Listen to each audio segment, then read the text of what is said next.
Good morning. I'm John Fortier of the American Enterprise Institute, and we are here today with a day-long conference on the 25th anniversary of the decision in the famous court decision of Bush v. Gore, the decision that more or less or ultimately ended the long period of questioning and recounting that went on after the 2000 election. This set of panels today is partly about Bush v. Gore, but it's also about the follow-on to Bush v. Gore. What's happened to the law since then? What happened in the legislative realm? What did we do? The Help America Vote Act. How did that come about? And how has voting changed since then? So the course of our day will be on those four topics. We begin with a look at Bush v. Gore with several of the lawyers who were prominent at the time during Bush v. Gore. I'm going to invite them up to the stage. I'm going to invite Ben Ginsberg, Mike Carvin, Joe Sandler to the stage in the middle seats. And then I'm going to ask Don Palmer, the chairman of the Election Assistance Commission, also co-host of the Voting Booth podcast with me, to join the stage. And we're going to start our day by walking through what happened in Bush v. Gore in the year 2000, nearly 25 years ago. I'll do the introduction from up here. Starting here, Mike Carvin. Mike Carvin was a lawyer both in the Justice Department and in private practice for 35 years, went before the Supreme Court quite a number of times, I believe 10 times, plus through other federal courts, but was a very important player in Bush v. Gore, where he argued before the Florida Supreme Court. Also had previously worked on election-related matters in his time at the Justice Department at the Office of the Division of Civil Rights.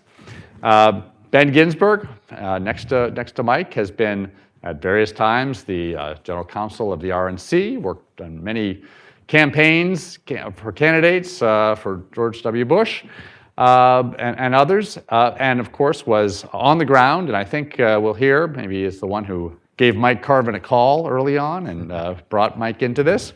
Joe Sandler, on the Democratic side, was also general counsel for the DNC, been a lawyer in private practice at Sandler and Reif, and has worked on many campaigns as well, and also will be able to share where he was on those days. So I'm going to sit down, and Don and I are going to start by asking each of our panelists some big picture thoughts about the whole course of events that went on in November and December of 2000, and then try to walk through some of the stages and some of the litigation strategy, and ultimately how they thought we got from the beginning of the recount to the court decision on December 12th.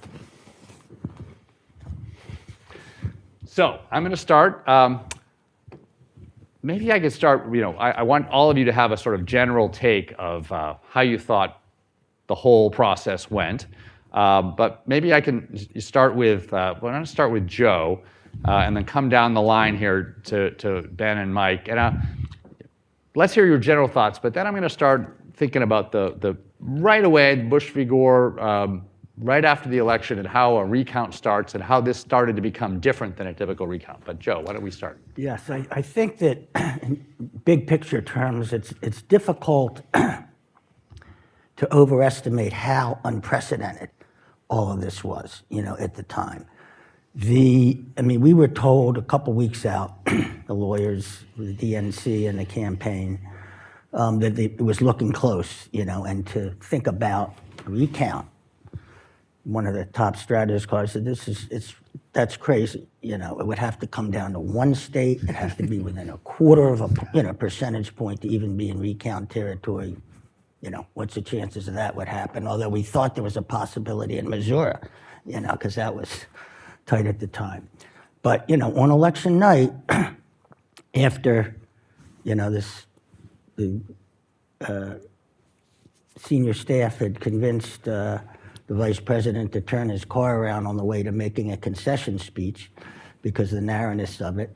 When we were asked to brief the high command of the Gore campaign about how this would work, it was these Florida statutes had never been implemented in anything higher than a sheriff's race. And that was the context we were working in. And the truth is that because of that, with so little guidance, so little precedent, everybody was making it up. The lawyers, and to a certain extent, the courts, certainly in Florida, and ultimately the Supreme Court. So that's I think the big picture is, we can fault people and fault courts for various decisions, but we really didn't have a lot to go on. This, obviously it never happened before, and it's probably never going to happen again. Joe mentioned that this was unprecedented, and that is certainly true, and this is a true story to illustrate that. On the day before an election, and I was the national counsel down in Austin, and we had a bunch of people working for us, and the day before an election, people in campaigns stop asking lawyers questions. It is always the slowest day of a campaign. So we all went out to a festive Mexican lunch at a restaurant across the street from the headquarters. And we were sitting around, and it was kind of loose and relaxed. And somebody said to me, because I'd done a bunch of recounts, will there ever be a presidential recount? And I affirmatively slammed the table and said, no way, that is utterly impossible to do. And then we started talking about lawyers' fantasies, and that's not an oxymoron, by the way. And, the fantasies were you're arguing a case in the Supreme Court for your candidate that determines the presidency of the United States. And I, again, did one of the table slams and said, never happened, not possible, too many states, too many numbers, just will never happen. So fast forward about 30 hours, and,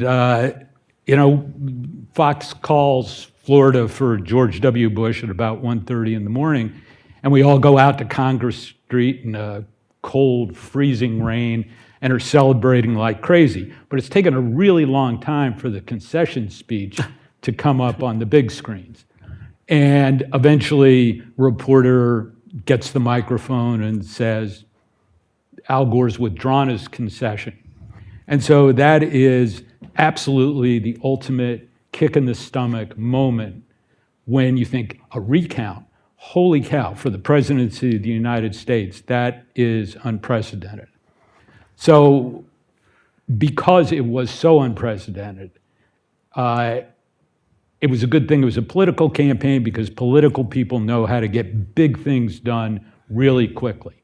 So starting at about 3 o'clock in the morning, we started scrambling planes to Florida. Lawyers arrived on the ground, and the fun and merriment for the next 36 days kind of commenced. But it literally went from 6 people in the Florida Republican Party headquarters on Wednesday night, led by James Baker, to more than 800 in about 48 hours, including such legal luminaries as Mike Carvin. I was out in Seattle day after the election. I got the call to come down to Tallahassee, and literally I just changed planes at Dulles and flew to Tallahassee from Seattle. I had no clothes or anything like that. Bush v. Gore was always portrayed, Ben's entirely right, as a sort of well-oiled machine that was producing this stuff. But it was complete chaos at the beginning. We were in the Tallahassee, Florida GOP headquarters. The initial decision was, we knew from the beginning that the Florida Supreme Court would do essentially whatever the Gore people wanted them to do. So we were desperately trying to get into federal court. And the first decision was they sent Ted Olson and the team down to Miami to initiate a federal lawsuit. And I stayed behind in Tallahassee, but they had me writing the papers for the federal lawsuit, which was kind of bizarre because I was dictating it to this poor woman who'd never done a legal filing. But the initial point was, and this will resonate throughout the entire Bush v. Gore thing, we wanted federal court, they wanted state court. We had at the time, I thought, a very weak equal protection argument that we were bringing in federal court. So I said, well, I'll do the state court because, yeah, I'm going to lose, but it's the simplest issue I've ever had. The issue in state court was, does 7 days mean 7 days? You got a 7 days deadline, you got to finish all this up, and you just got to do it. And then subsequently, the Florida Supreme Court rewrote that statute. But I was with the much simpler legal question, a much more hostile forum being state court, and then we were having simultaneous activity in the federal courts. We can get into that, how that all unfolded, but that was my initial take, was the Gore people thought they could get the Florida Supreme Court to do whatever they want, and the Bush people were looking for federal issues hidden in this state law controversy so that they could get a neutral forum to consider it, to get to federal courts. So I'm going to go back and forth with Yeah. Don Palmer, but maybe we can start with some very early things. I guess if I wanted to focus both Ben and Joe, tell us a little bit about, Ben mentioned there'll never be a presidential recount, but the two of you have been through all sorts of recounts and campaign issues and judicial contests even, but tell us, what it looked like at the beginning, even though it was presidential. Did it look like this, and then we got into some other issues? What was your thinking at the beginning? And then I guess Joe brought it up, so I'm going to ask him. I know a lot of ink was spilled at one point about the concession speech by Vice President Gore, and then coming back, and there's obviously no legal significance to that, but how did that play in your mind? Did that worry you? Is there anything you want to share with us about that helps us sort of paint the picture of, there was some fog of war, and then all of a sudden clarity. Tell us a little bit about that. Well, there wasn't a lot of clarity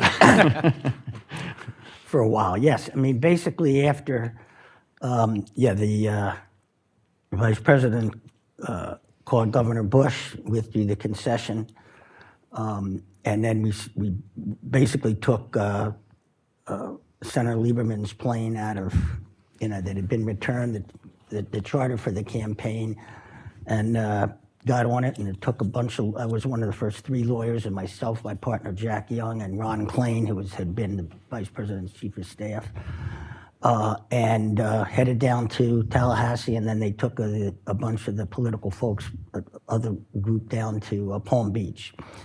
And it was a very unusual. First of all, it's true that we had some confidence in the Florida Supreme Court, but also the governor of the state was the candidate's brother, Jeb Bush. And as a result of that, no big law firm that was based in Florida or had offices in Florida would work with us. So we were doing this super high stakes thing out of, this tiny Tallahassee office of a local law firm. And the initial decision was basically what the first move would be. And that turned out, we can talk about that, turned out to be a critical decision that, after the automatic recount, we only requested manual recount in 4 counties. But that was, and it was, I say, it was nothing like, we had no really, law firm to work out of, very little guidance to what to go on. Our operation was directed by Ron Klain, and then overseen by 2 people that the vice president had chosen to kind of be the chairs of this effort, former Secretary of State Warren Christopher, who had passed away, and former Secretary of Commerce Billy Daley. And they were, it was, we all had to make it up as we went along.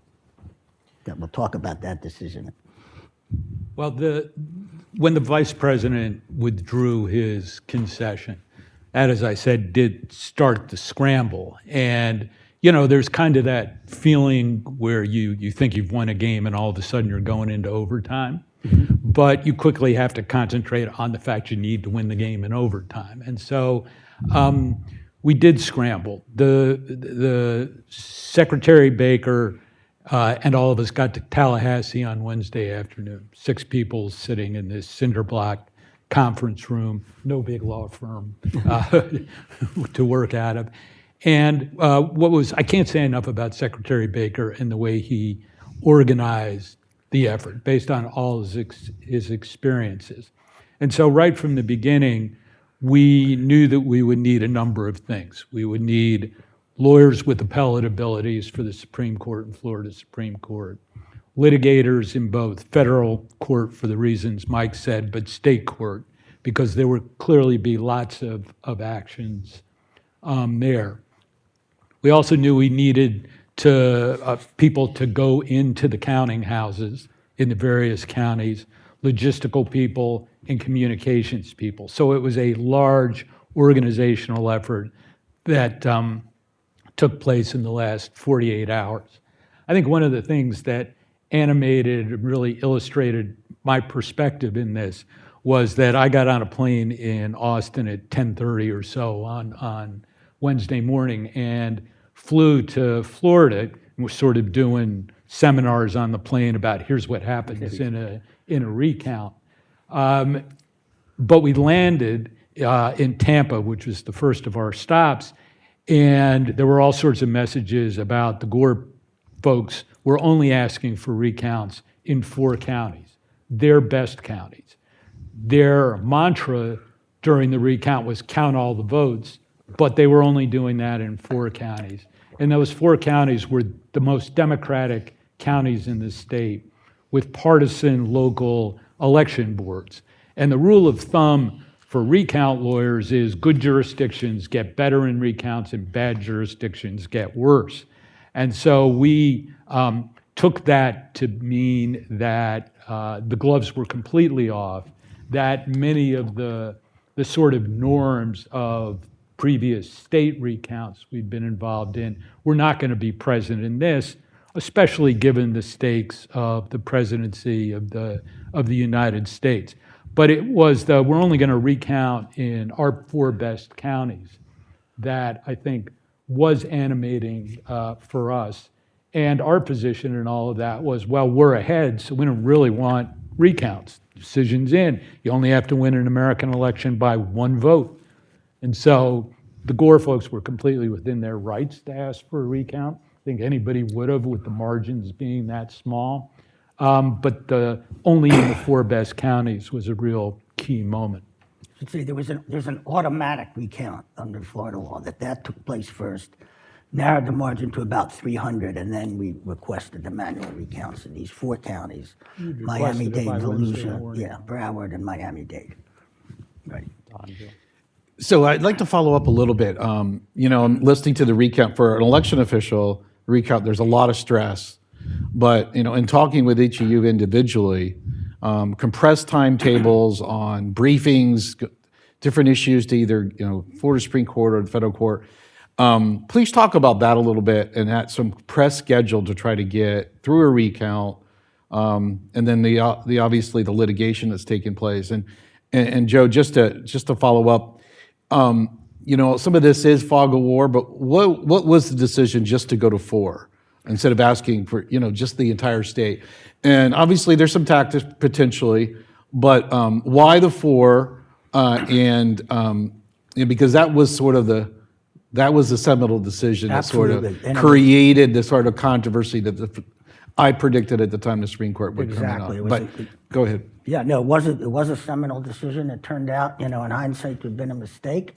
Should have asked for a statewide recount to begin with. But no, the thinking was pretty much what Ben said. These were the biggest counties in the state, Democratic counties, and it was thought that was, the way to would have the greatest potential to make up the numbers.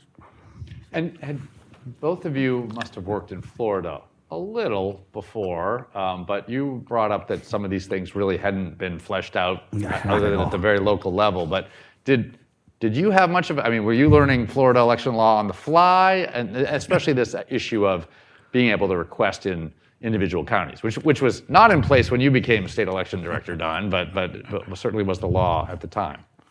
Yeah, we were definitely learning it on the fly. We had some local attorneys, Mitchell Berger and others who had been involved, political lawyers in Florida for a while, a bunch of them, but nobody had this kind of experience with this kind of stakes. So everybody was figuring out, how to deal. So one of the other issues was deadlines, right? would the Florida Secretary of State certify on time? Would the counties be able to meet their deadlines in the recount?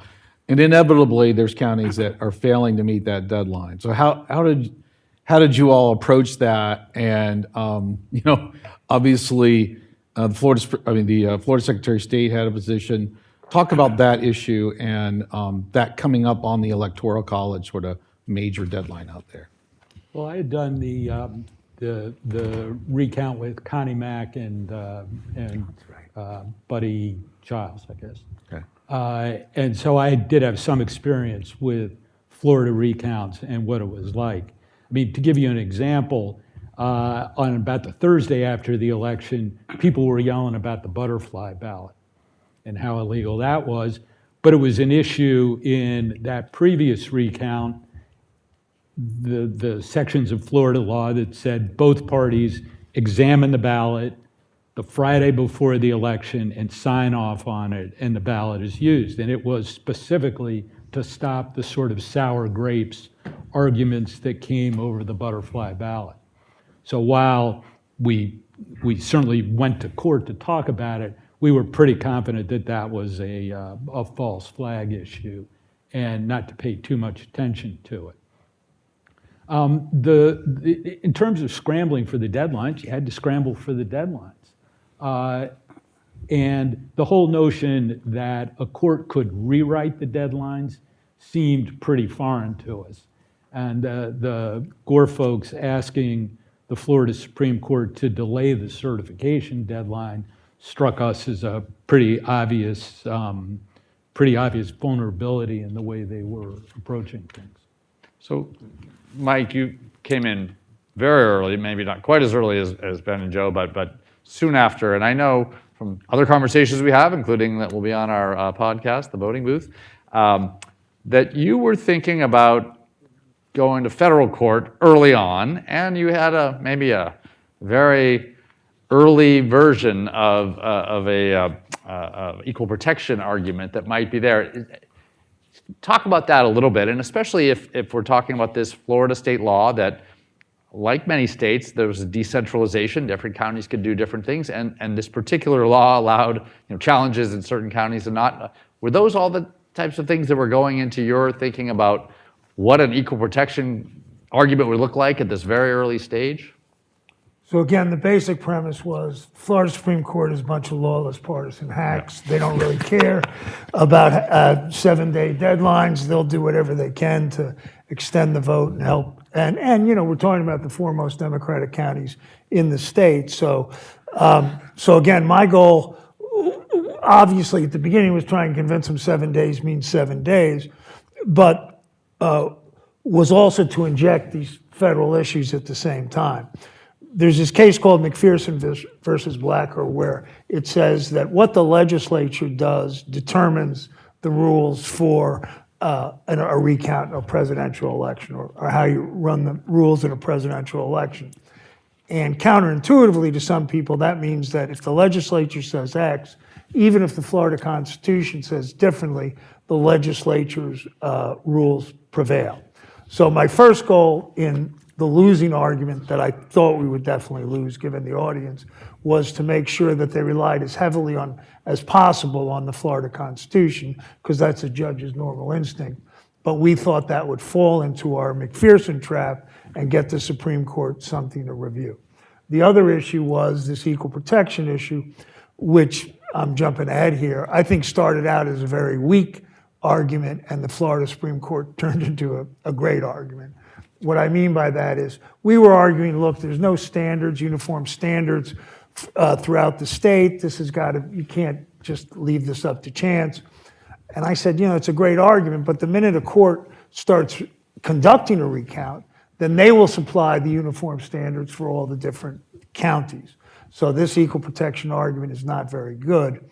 That proved true. The first Bush v. Gore appeal, they took the McPherson argument, the legislature versus the Constitution argument, but even denied reviewing the equal protection argument because they thought it had no merit. But then fast forward to the second appeal, the Florida Supreme Court, instead of taking an amorphous statute and applying uniform standards throughout the state, had actually mandated different standards for counting ballots in each county, and with particular preference for the 4 most Democratic counties.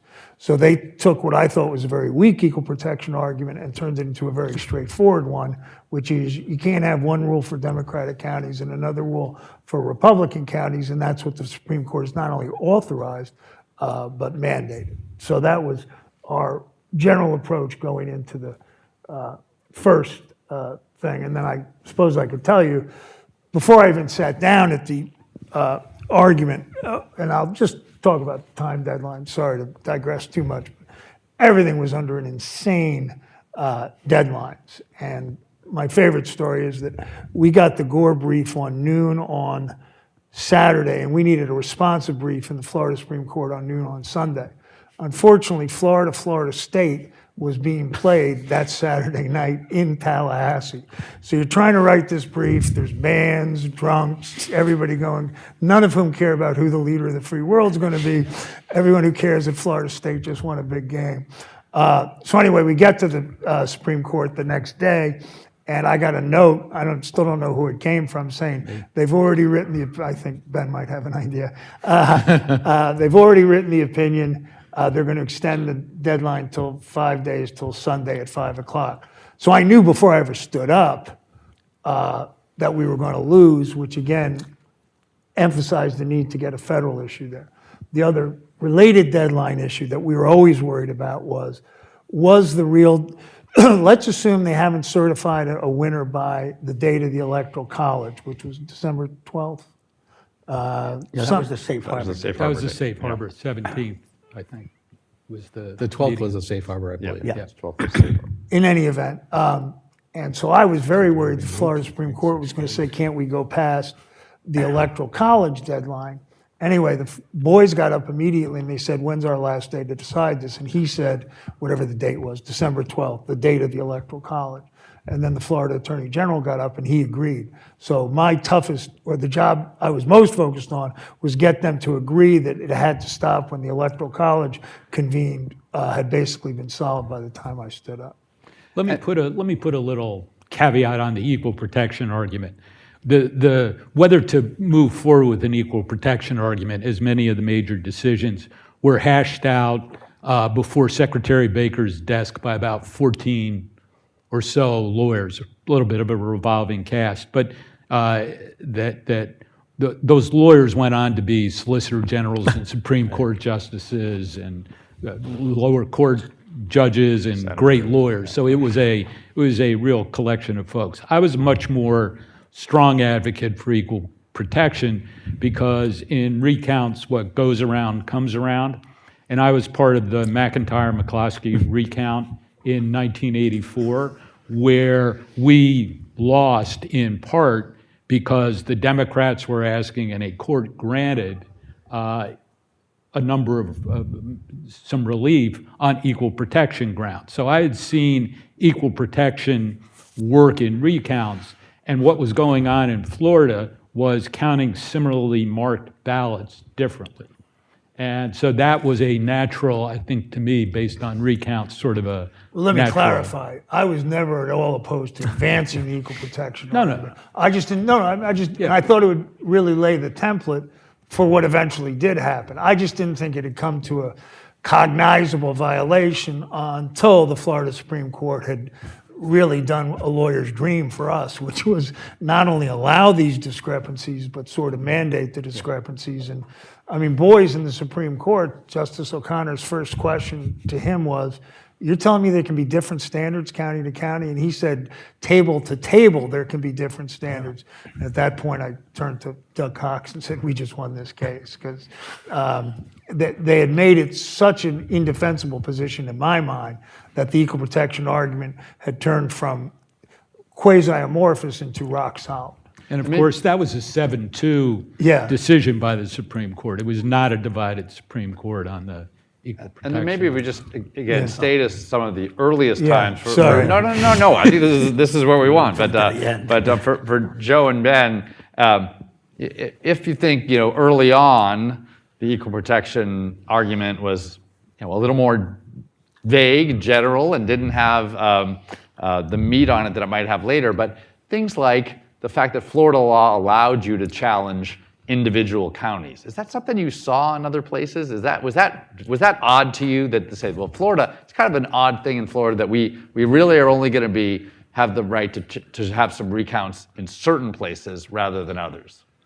I mean, that varies state to state and still Yeah. does, whether you can go by individual jurisdictions, or go statewide. But one of the back then, in terms of, just to back up. So, remember that it was a lot of virtually all the counties were using punch cards, and that was the whole thing with the chads and, determining voter intent. There were no rules, either statutory or administrative, the standard was the determining the intent of the voter, and that was the source of, inconsistent treatment. But nonetheless, every voting machine had on it a quote from Florida law that said, for your vote to count, you need to punch the chad all the way through. That was what was on every punch card voting machine in the state, that direct instruction. Our position, our belief, was that if those rules were followed, the Gore folks didn't think they were going to win. That's why you went into the 4 main counties. And so the entire recount, and I saw the Gore strategy as trying to basically change that provision that says you got to punch a card, you got to move a punch card all the way through.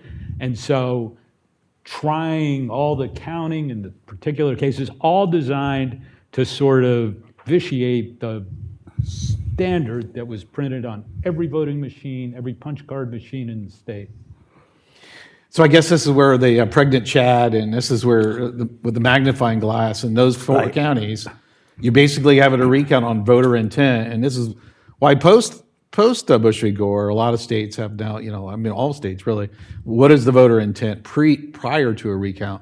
But my question, I sort of just want to back up a little bit before we go to more Supreme Court discussion.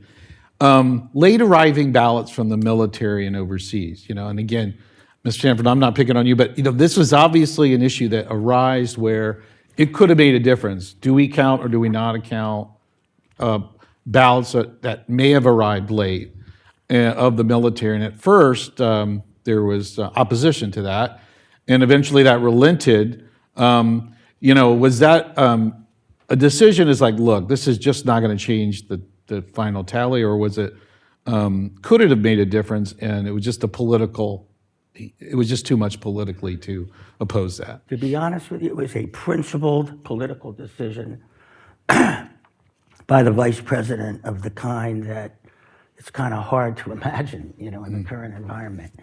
Basically, his view was that it wouldn't be worth it to disqualify these voters. It just, Joe, it's a matter remind of me, principle. I apologize, but initially you guys had opposed, right? And then you got Then sorry. And then he decided we're not going through with this.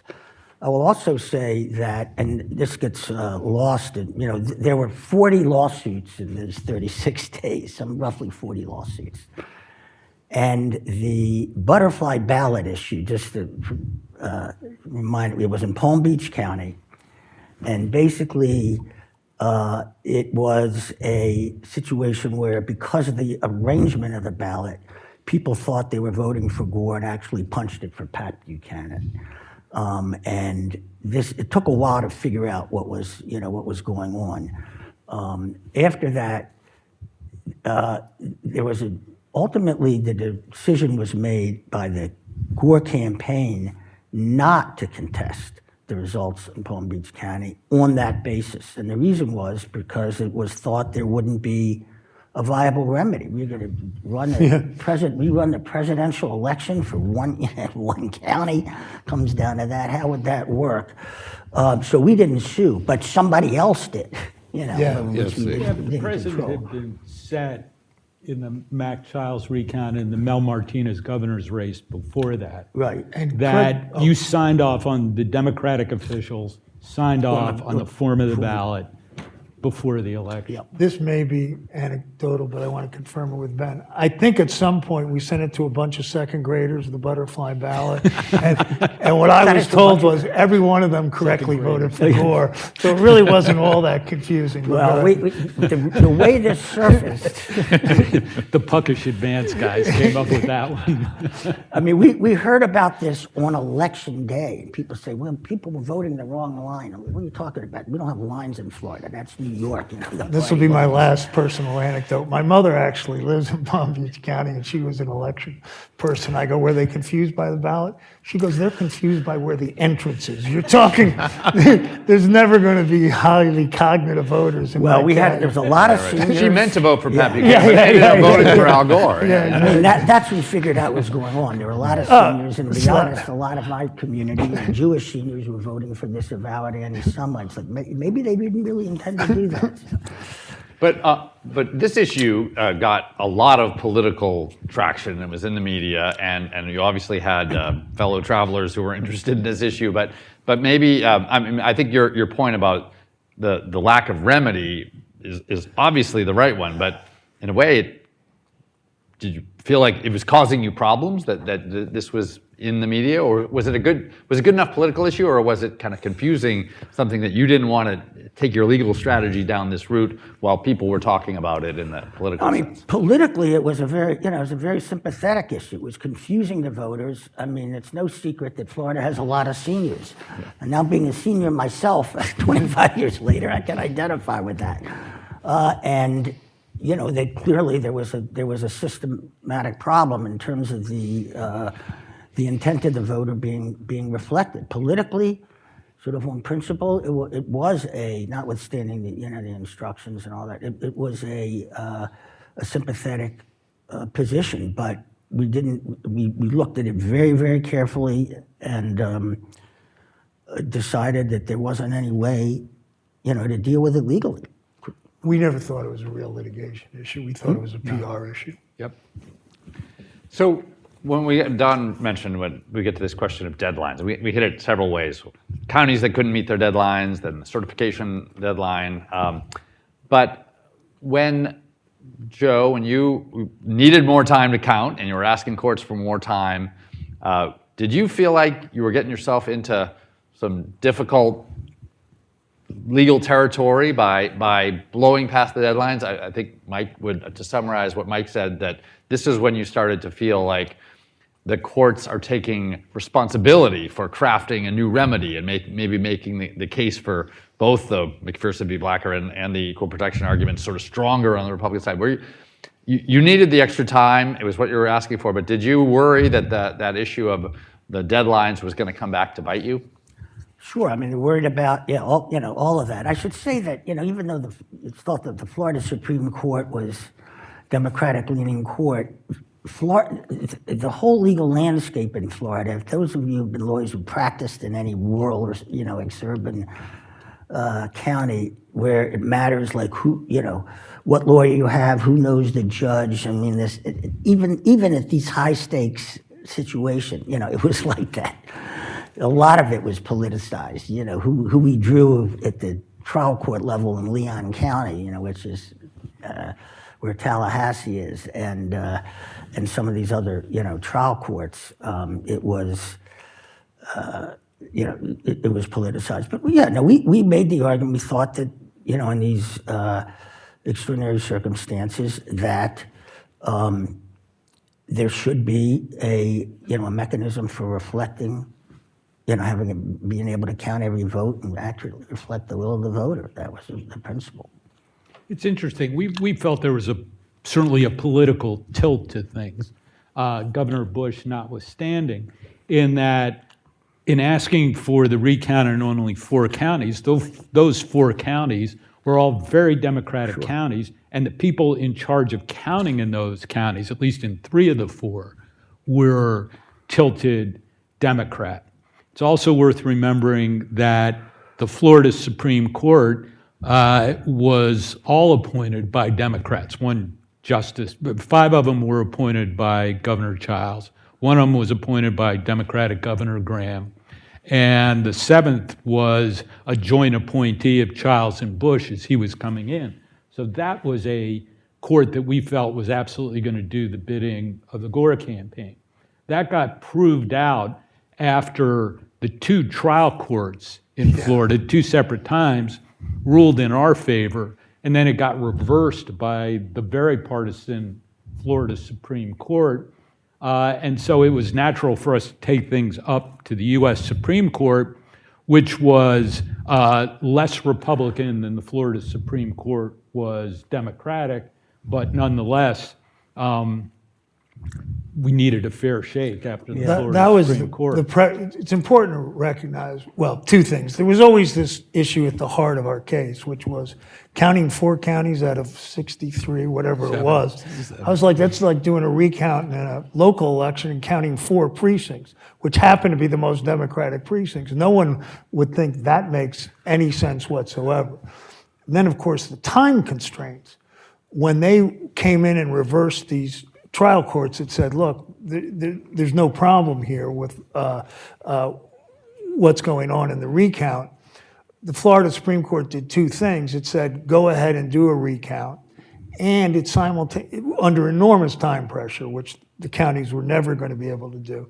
And it created utter chaos, because if I remember the order correctly, it was like, count the undervotes, meaning count the votes where somebody voted for another office but didn't vote for president.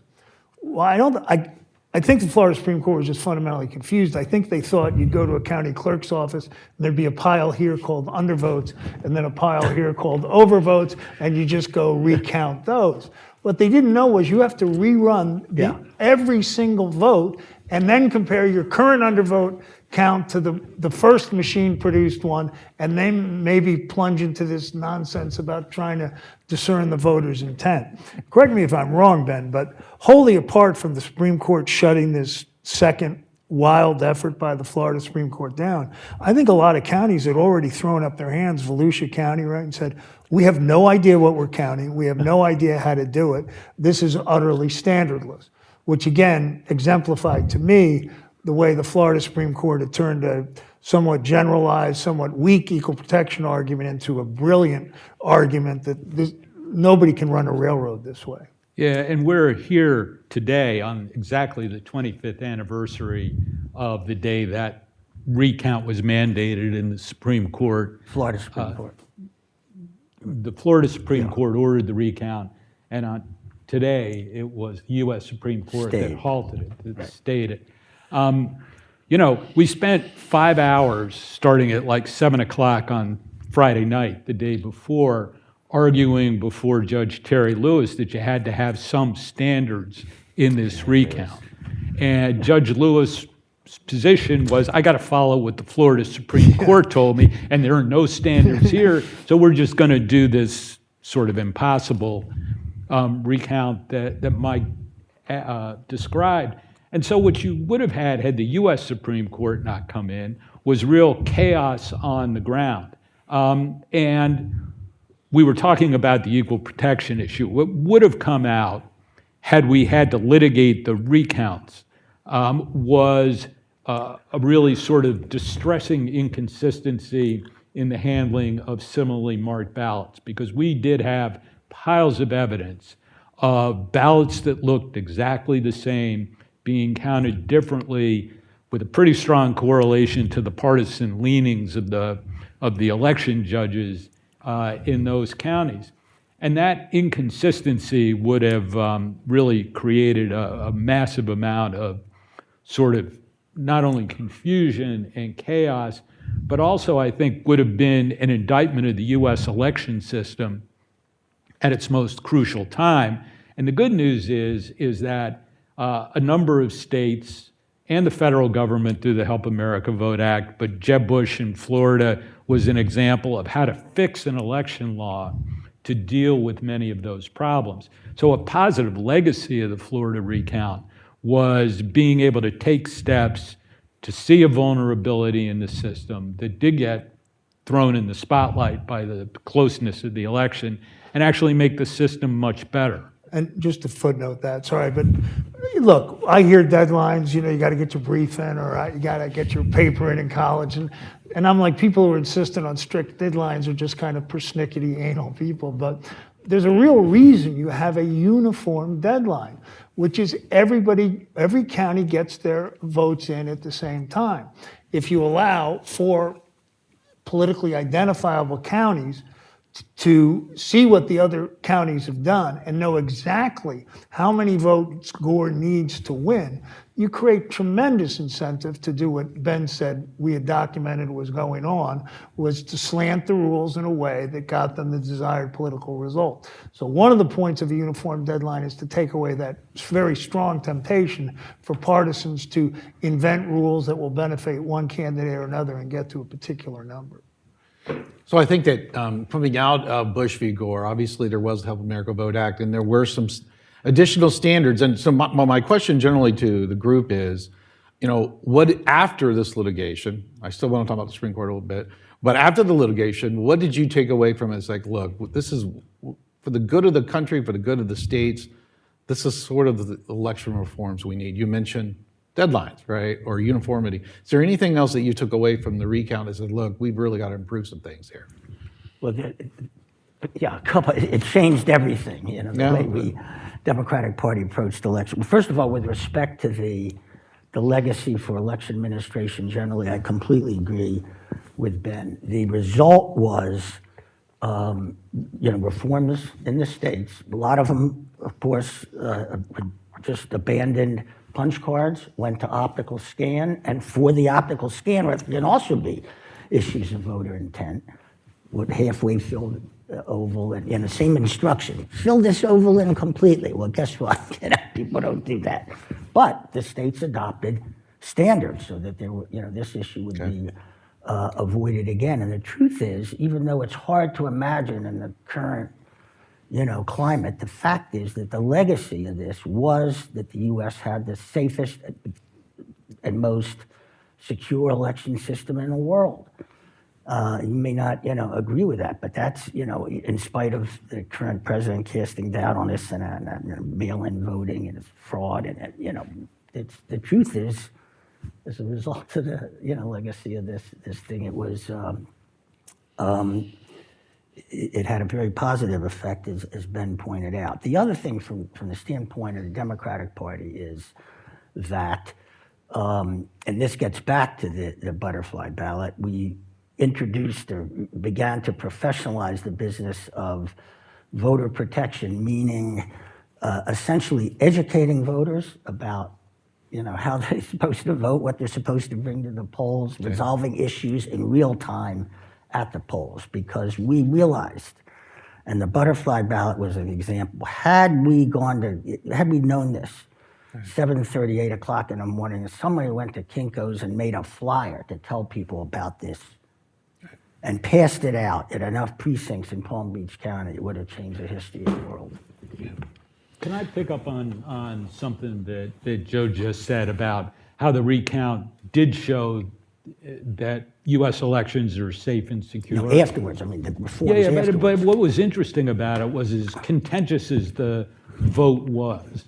And I was not a big fan of all the media recounts afterwards, but nonetheless, they went forward and they showed that despite it being a 536 vote election, that was accurate, that the system with all its sort of creaky nature and things that we would like to reform still produced an accurate result under the most highly focused microscope you could imagine. And that's a positive that I think came out. So if we have time, we have plenty of time. I just want to talk about the Supreme Court and sort of preparation. Go ahead. Can I, but before we get there, just I did want to follow up, and this relates to both, what happened afterwards, where we went, election administration, but this issue of standards. We've talked about it a lot, and some claim of a standardless recount. Ben mentioned the instructions on the punch card machines as a kind of standard.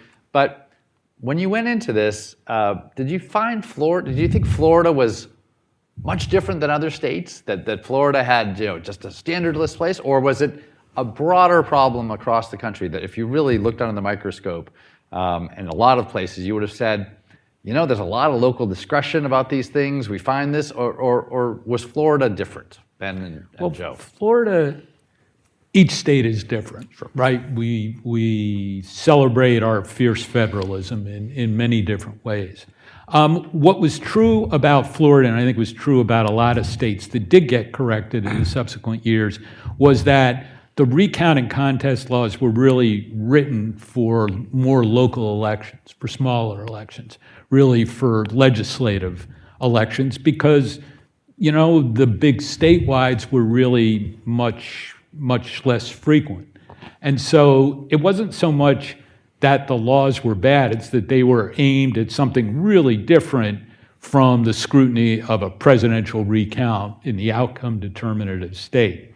So yeah, Florida had a recount law that really kind of stressed the responsibility of individual counties without more uniformity throughout the state. I don't think anybody saw it as a problem. I always looked at recount laws, and we had them all compiled, for the presidential election. You looked at them as sort of, they are what they are, and there's a lot of local determination in what's right for the state. But this broad standard of voter intent, there's not a lot of meat onto that, right? You could, and one of the things I think underappreciated, we may hear about it later in the day, some of our other participants, the Help America Vote Act, forced states to do a better job at defining what it meant to, what voter intent meant. Of course, you can't define to every level of specificity, but what would you say about, was that sort of voter intent broad standard a kind of common thing that would come up in other contexts that people would say, look, we're going to allow a lot of local decision making on what that is, and that's okay? Or did you feel like the state of the field was we should have been moving to more specific things, and we had some other examples in other places? Like, how was Florida different really than other places? No. Florida was not different. Remember that, if the question is were there standards for how to count ambiguous punch card ballots or optical scan ballots, no. Virtually no state had that. It was, there was very little, experience with it. The issues were different. Even in this, this seminal Indiana recount that Ben was involved in, McIntyre and Chris Sauter, there were issues that hadn't been really thought about before. So it was actually a common problem, and that's why the Help America Vote Act was so critically important in addressing it. These guys have done a lot more of this than I have, but it wasn't particularly surprising to me, mainly because you have so many different ways to vote in these individual counties. I think there were still handwritten ballots in one small county. Then you had the punch card, the optical. So, obviously, I think you need a very detailed code, and the more black and white you can make it, and the less intent amorphous you can, the better. But it didn't really surprise me that there was an absence of that in the code. Again, my instinct was the courts would come up with, some kind of uniform standard. But I did a little digging on this at one point. Voter intent is a lofty sounding phrase that everybody likes, and so it was in a lot of laws, but it was not designed for punch card ballots. Voter intent was much more when people were filling in bubbles, and sometimes you do an X and sometimes you do a check, and that's really what voter intent was about. But it was a vestige that was left in and is still in an awful lot of states. It did not apply at all to punch card ballots, but yet got used as a legal argument because the standard that was on every voting machine would not have yielded the result that the Gore campaign wanted. My joke about the Gore campaign was they think their voters are too stupid to figure out their butterfly ballot mentally, and physically they're too weak to get all the way through. I was like, who are these people? Well, that's a partisan. It's Yeah. The fact is that even now, when we have optical scan ballots, and have done a bunch of recounts, then there's still issues. They circle it instead of Oh, calling it. yeah. Oh, they'll put comments on it, But that's Well, what it's only voter half. intent, that's the sort of ballot that voter intent was developed for. But I mean, this is a little in the weeds, but were there on the optical scan, were there regulations or laws in Florida that defined a little bit about how you fill in the bubble in optical scan? No, Is that what you're saying? absolutely There was not. Or punch card. Yeah, or how to but deal with broadly punch card speaking, now. you thought people were thinking in the mindset of optical scan, and then punch cards was such a different thing that made it even more less fit into the box to figure out what the voter intent was. Well, in Indiana 8, there were very specific standards for what you do around the bubble and filling it in, all of which got ignored by the U.S. House in the seating of the candidate. So I wanted to go back to the Supreme Court argument and the preparation for that. And obviously, you may have had front row seats, preparation, and then actually watching the argument. Obviously, I'm not sure back then they actually had oral audio of it. I don't even recall. Tell us about the argument and what were the major discussion points. Michael Carvin, you mentioned the comment about the standards, the different standards in counties. Was there anything else in the argument or in the preparation that sort of gave you hope that you would carry the day? Or Well, again- what did you think was really what did you think was going to really carry the day with the court? What were your hopes in thinking about it? Well, again, the time frame was incredibly compressed, right? We were trying to develop. First, we were trying to stay in the Florida Supreme Court, and then we're filing simultaneously a cert petition, and I can't remember, but it was something like they granted it midday Saturday, and we were arguing Monday or Tuesday, so we had very little time to come up with these things. Ted Olson was arguing.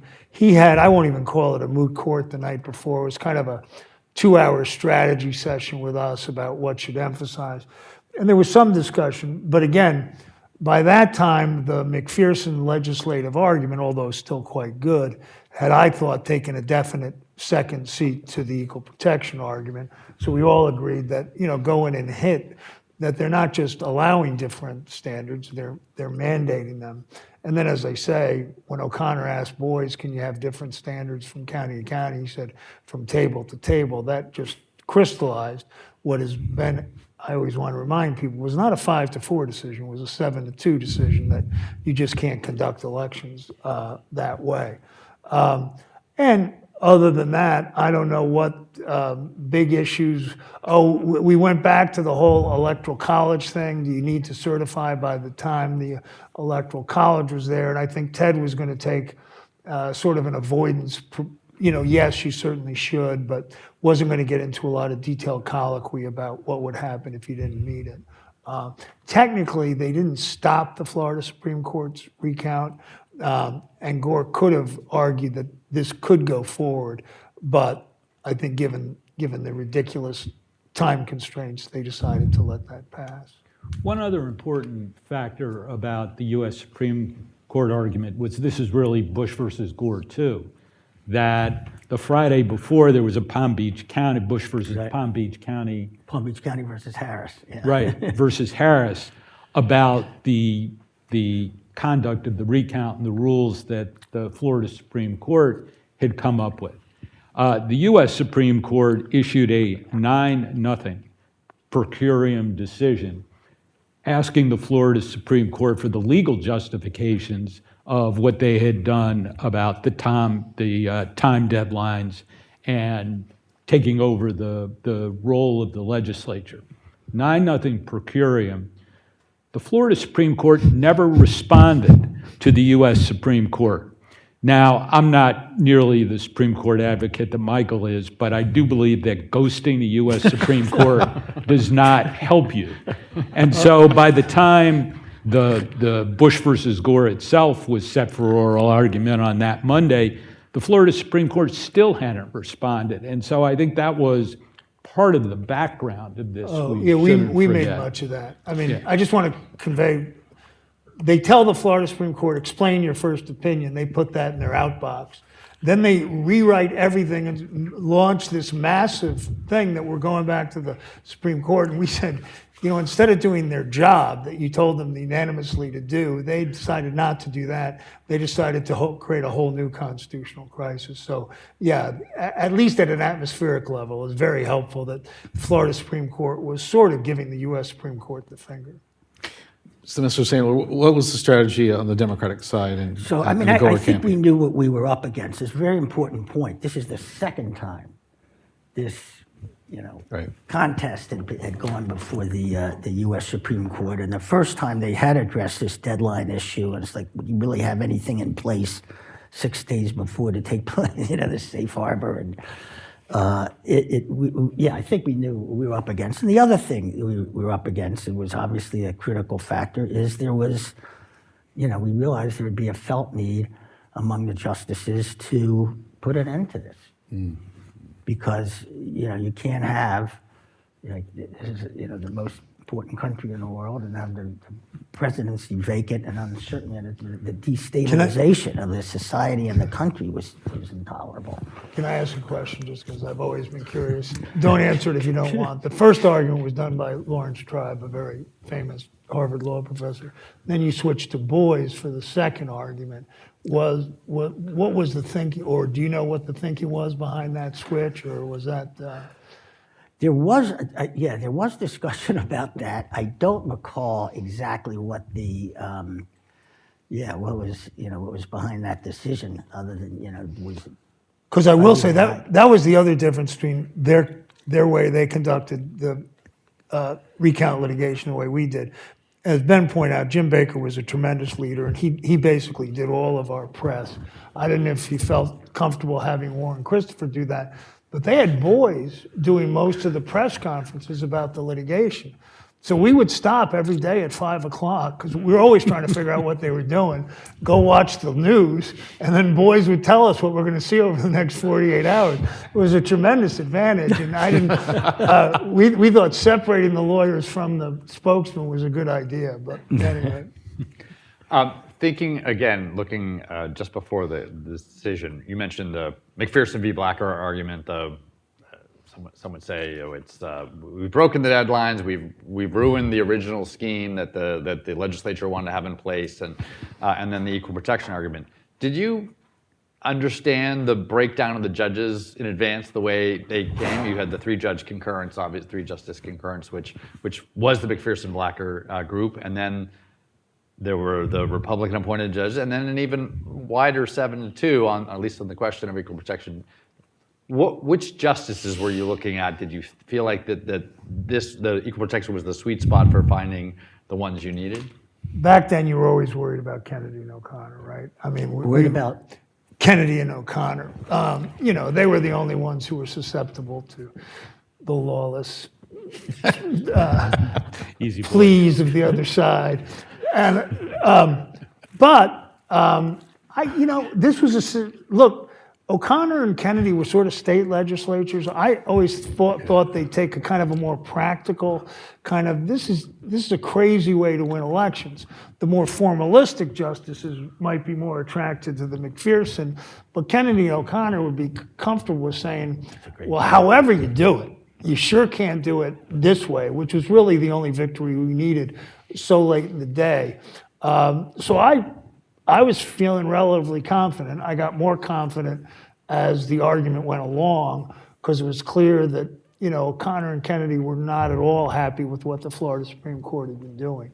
Do you think we had tactical issues other than that? Or? No, I really don't. I do think that we were helped tremendously by the way we recruited lawyers to help us, and so we had law clerks for all the justices with us to help sort of shape the arguments and provide us insights.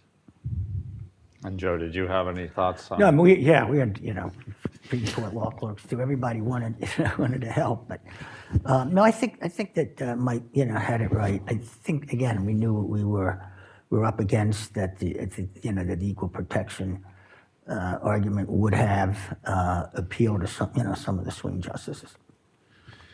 And then maybe one final look, and we definitely want to turn to some audience questions, but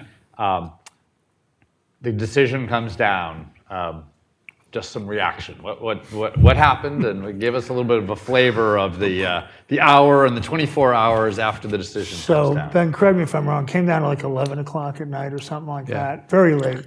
And I had been out to dinner, quite coincidentally, with a guy who was celebrating his 60th birthday. And for his 60th birthday, we had gotten him a tour of the White House. So it's now like 9:30. I'm like, well, they're never going to come down with it now. So we go over to the White House, and I got a call from my wife saying that the decision has come down. Now I'm at the White House.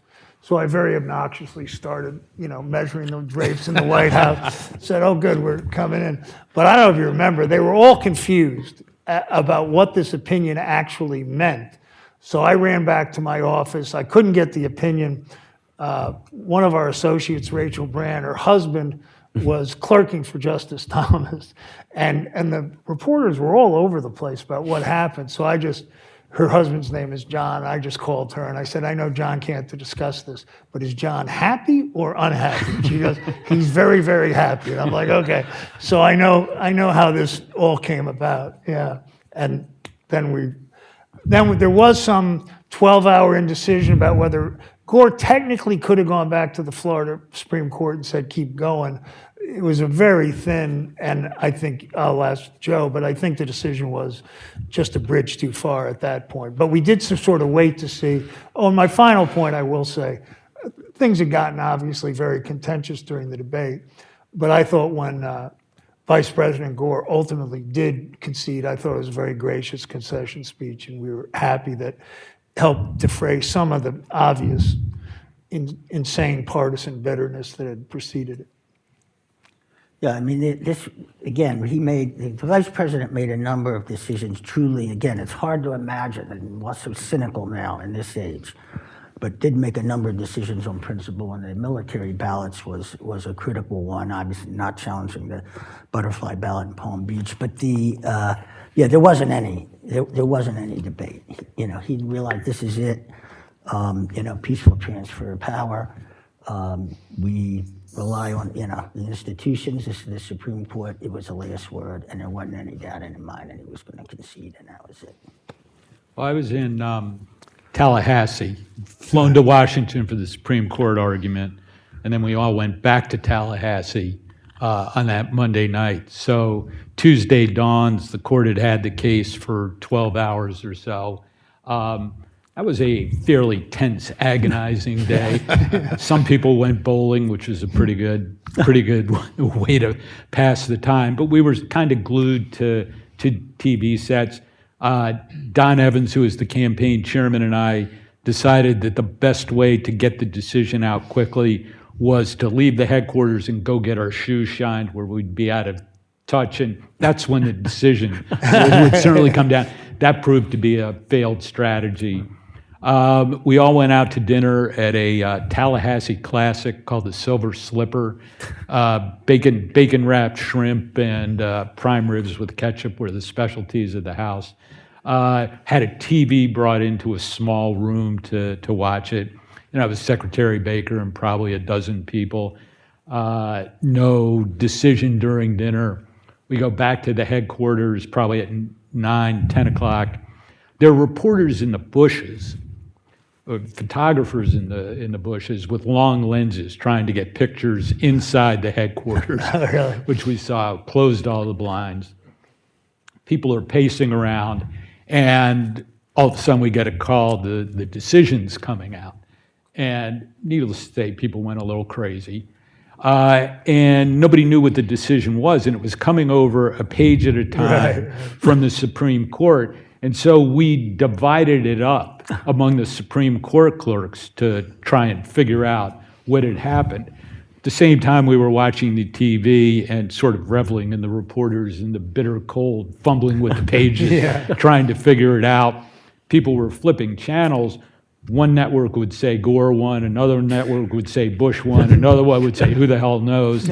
And ultimately, as the pages were coming out at time and a time and the clerks were reading them, one young clerk says, I got Breyer's opinion, we've won.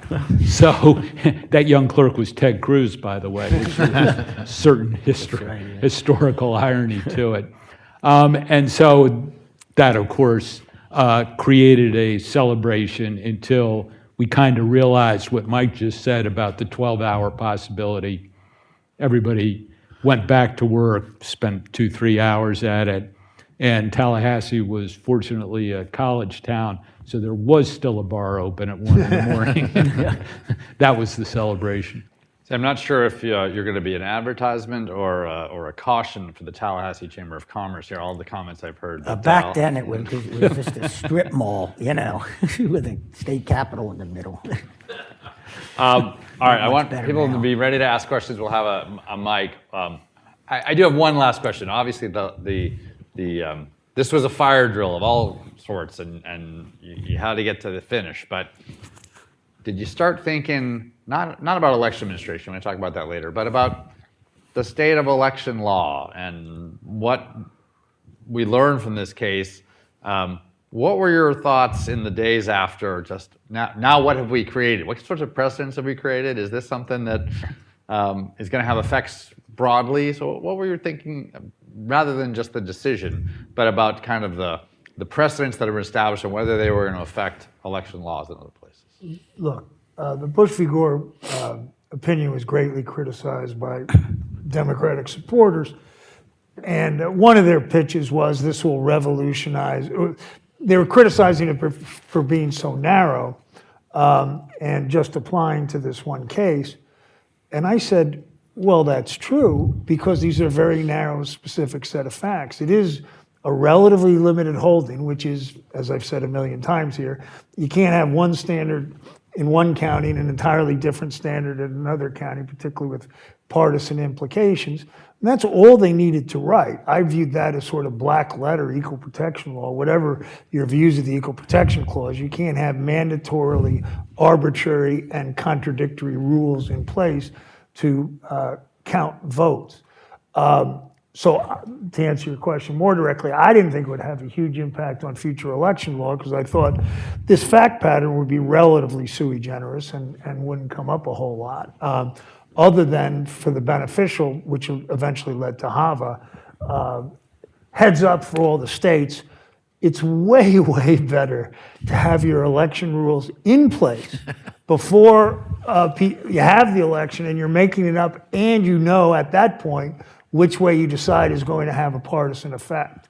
And I'll defer to Ben and Joe, but it seems like the states did sort of you got HAVA, you got the states more serious about this, didn't you, in the wake of Bush v. Gore?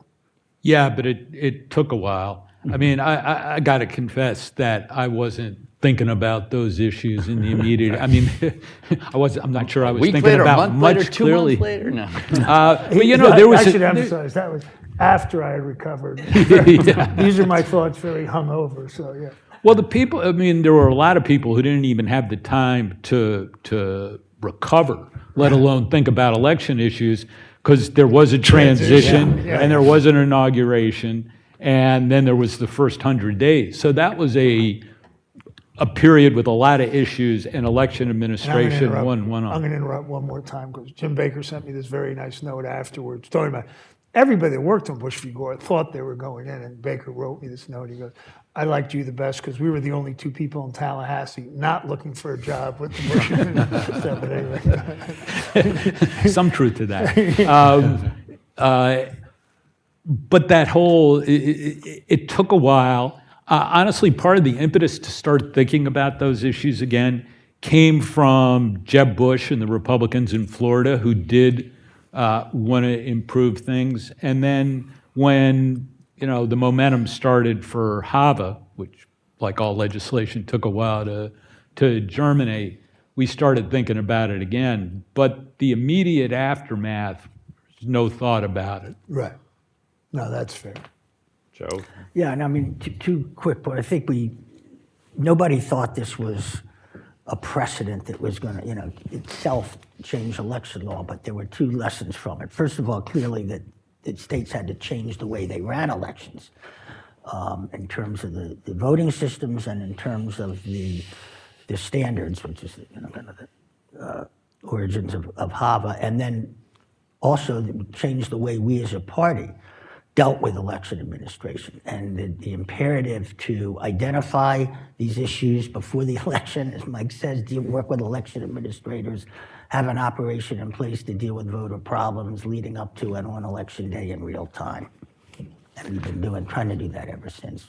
Okay, we have long promised to turn this over to the people. Now the people will speak. So we have an opportunity to ask questions from the audience.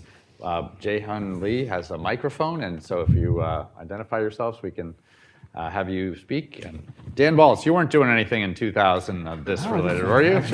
He wrote the book. Exactly.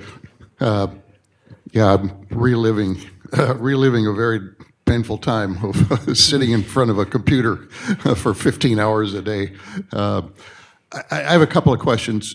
Joe, you said in an almost kind of offhanded way, asking for the count in the 4 counties was a mistake. And so the broader question is, as you look back on this, after you had time to recover, what mistakes did the Gore campaign make on this? And for Ben and Mike, you've talked so much about the legal battle, but this was a political battle, right? So the question is, was there a point at which you were worried that you were losing the political battle and therefore could lose the legal battle? So, Joe. So I think that was the key mistake, and the reason a lot of us think that is because at least some or one or more of the media recounts done after showed that had it been a statewide recount, that Gore actually would have prevailed. Interestingly, the Bush camp, the Republican Party, never asked for a manual recount in the other counties. So, had obviously in hindsight, we requested a statewide recount, asked for a single adjudicator, for consistent standards, could have been. At one point, you all asked for, didn't you try to strike a deal? Didn't you try to strike a deal at one point that you would go ahead with counts in all the counties in return for? Is my memory wrong on that? They tried. Secretary Christopher, I think, tried to get us to agree to that. Yeah, I see what you mean. Yes. Yeah. Right. They'd have, But our position was, we were ahead on election night. We were ahead when they did the automatic tally of the machines. We were ahead at every point in the process. And you only have to win an election by 50% plus 1 vote. So the results were in. And if you want to go through the recounts, that's fine with a set of standards where you get an honest count. But we were ahead. And it was kind of, I may be misremembering, Ben, so correct me, but I think the proposal was, we'll ask for 4 in these Democratic counties, and then you ask for recounts in the other 60. And why would we ask for a recount?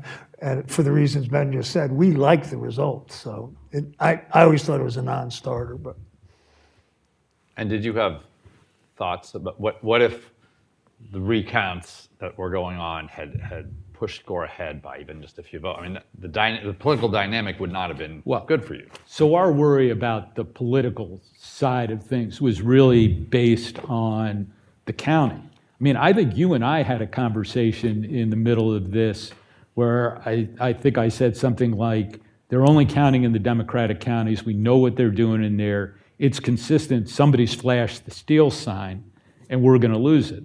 And I think we had those thoughts, in intervening 5-minute periods throughout the 36 days. So the political battle, we were not quite so worried about, although it was certainly a constant day-to-day kind of trench warfare about it. But the Democrats saying, count all the votes, as their main theme when they were only doing it in their 4 best counties. And then later on in the recount, when they tried to throw out 25,000 absentee ballots in Seminole and Martin County because of an election administrator's mistake, meant that we thought we were okay on the ultimate political battle just because of the strategy that they'd adapted and the fact we were ahead in all the counts. But no one knew how these would really turn out. The automatic recount, on election night, there had 1,700 votes. After the automatic recount, that went down to 300. At some point with the military ballot controversy, it got to the 200s. So We, we didn't, it's like no one could predict exactly what was going to happen from these decisions. obviously, the litigation there was tremendous PR all around it. And I think there was more or less a wall of separation. As I said, we let Baker and maybe Ben wore both hats, but we were just kind of doing our legal stuff. Where it did come into effect, I think, was the 2 points Ben's already made. When the mantra on the other side is let every vote count, and then there's at least some discussion of excluding veterans fighting foreign wars or military personnel. We made very much of that. Every vote counts unless, of course, you're serving your country abroad.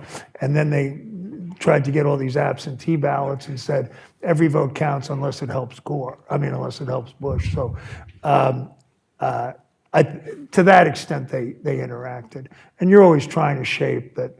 What we were trying to do was adhere to a neutral set of rules that respected the rule of law. They were trying to make up some Wild West scheme that had only one goal, which was to get their candidate elected.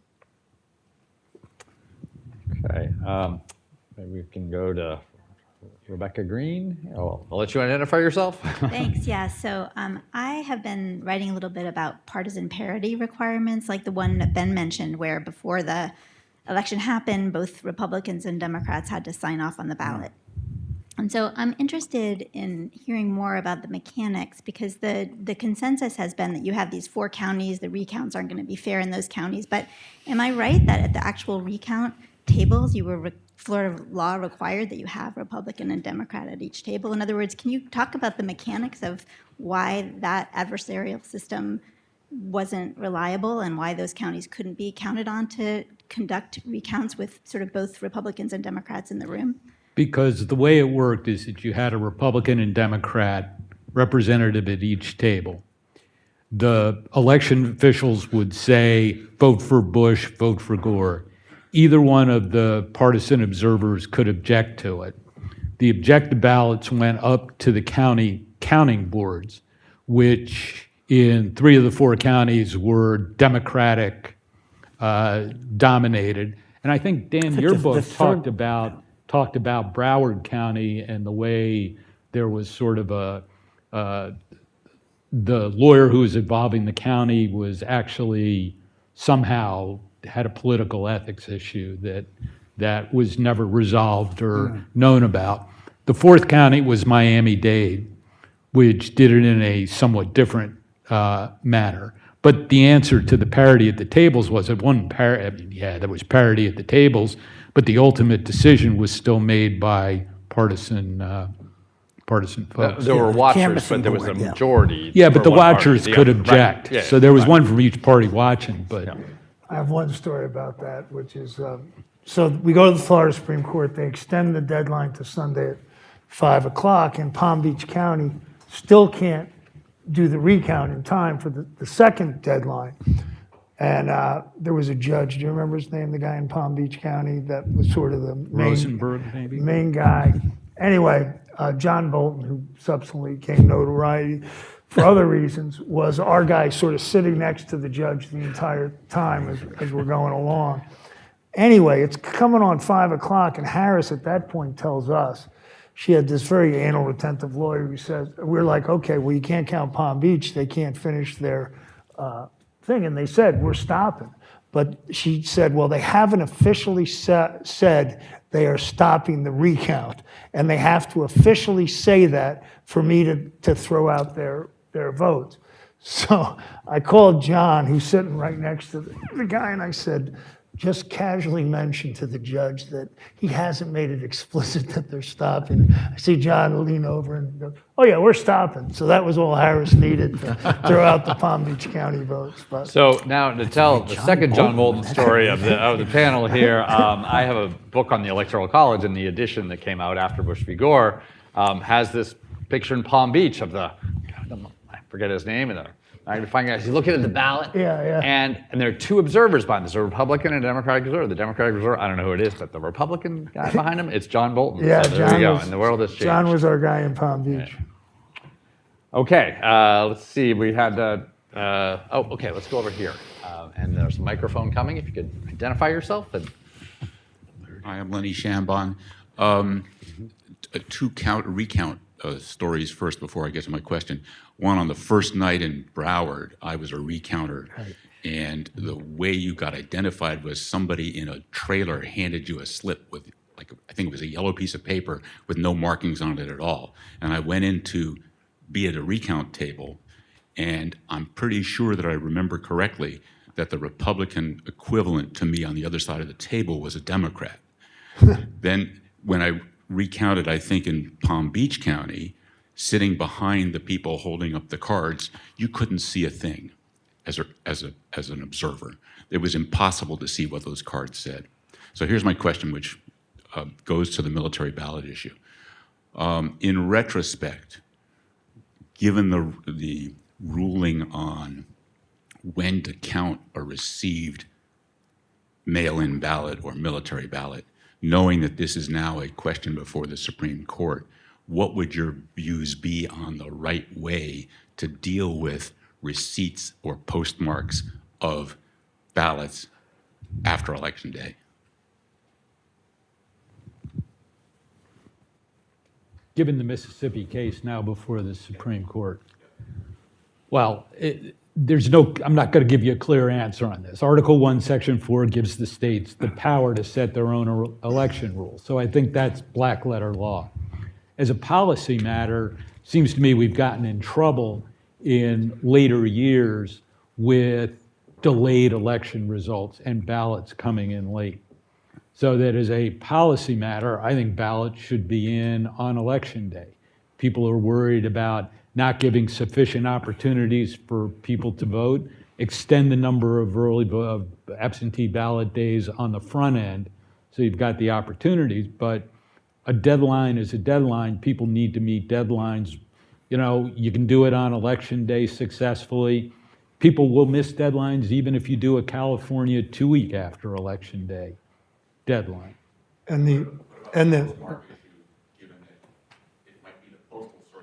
Yeah.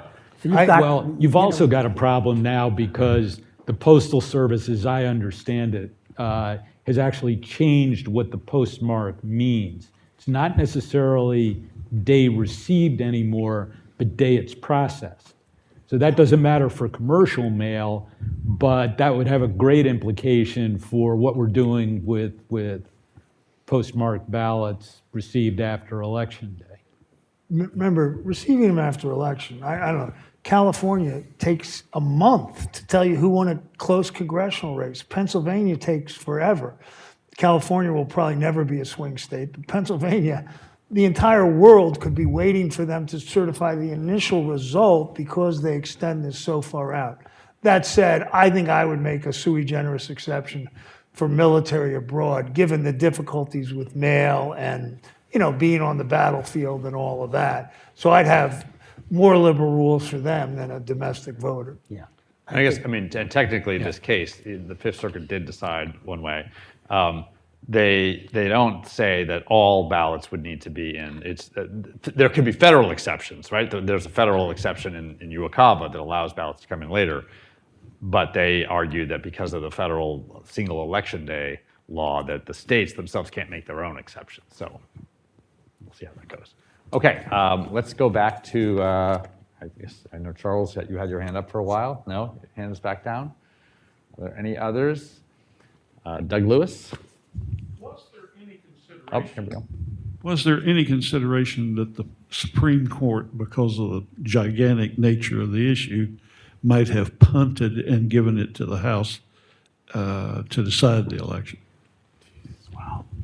I don't think we seriously, as Ben pointed out, the main virtue of the Supreme Court intervening was they were actually bringing some closure to this incredible threat to, you know, future governance. I thought the notion that they would punt it to a bunch of other politicians would make it, would A, bring disrepute on the court, and B, exacerbate, not solve the situation. So I never really thought that that was a realistic possibility. Plus, Supreme Court justices think they're the final word on everything, and they don't like to give up control of, issuing papal bulls. So, yeah. Okay. Anyone else? All right, we are going to wrap up the session. Thank you to Joe Sandler, Ben Ginsberg, Mike Carvin. And hopefully some of you are staying with us for other events during the day. We're going to have a little break. There actually is some lunch outside. And we'll pick it up back again closer to noon. Thank you. Thanks a lot.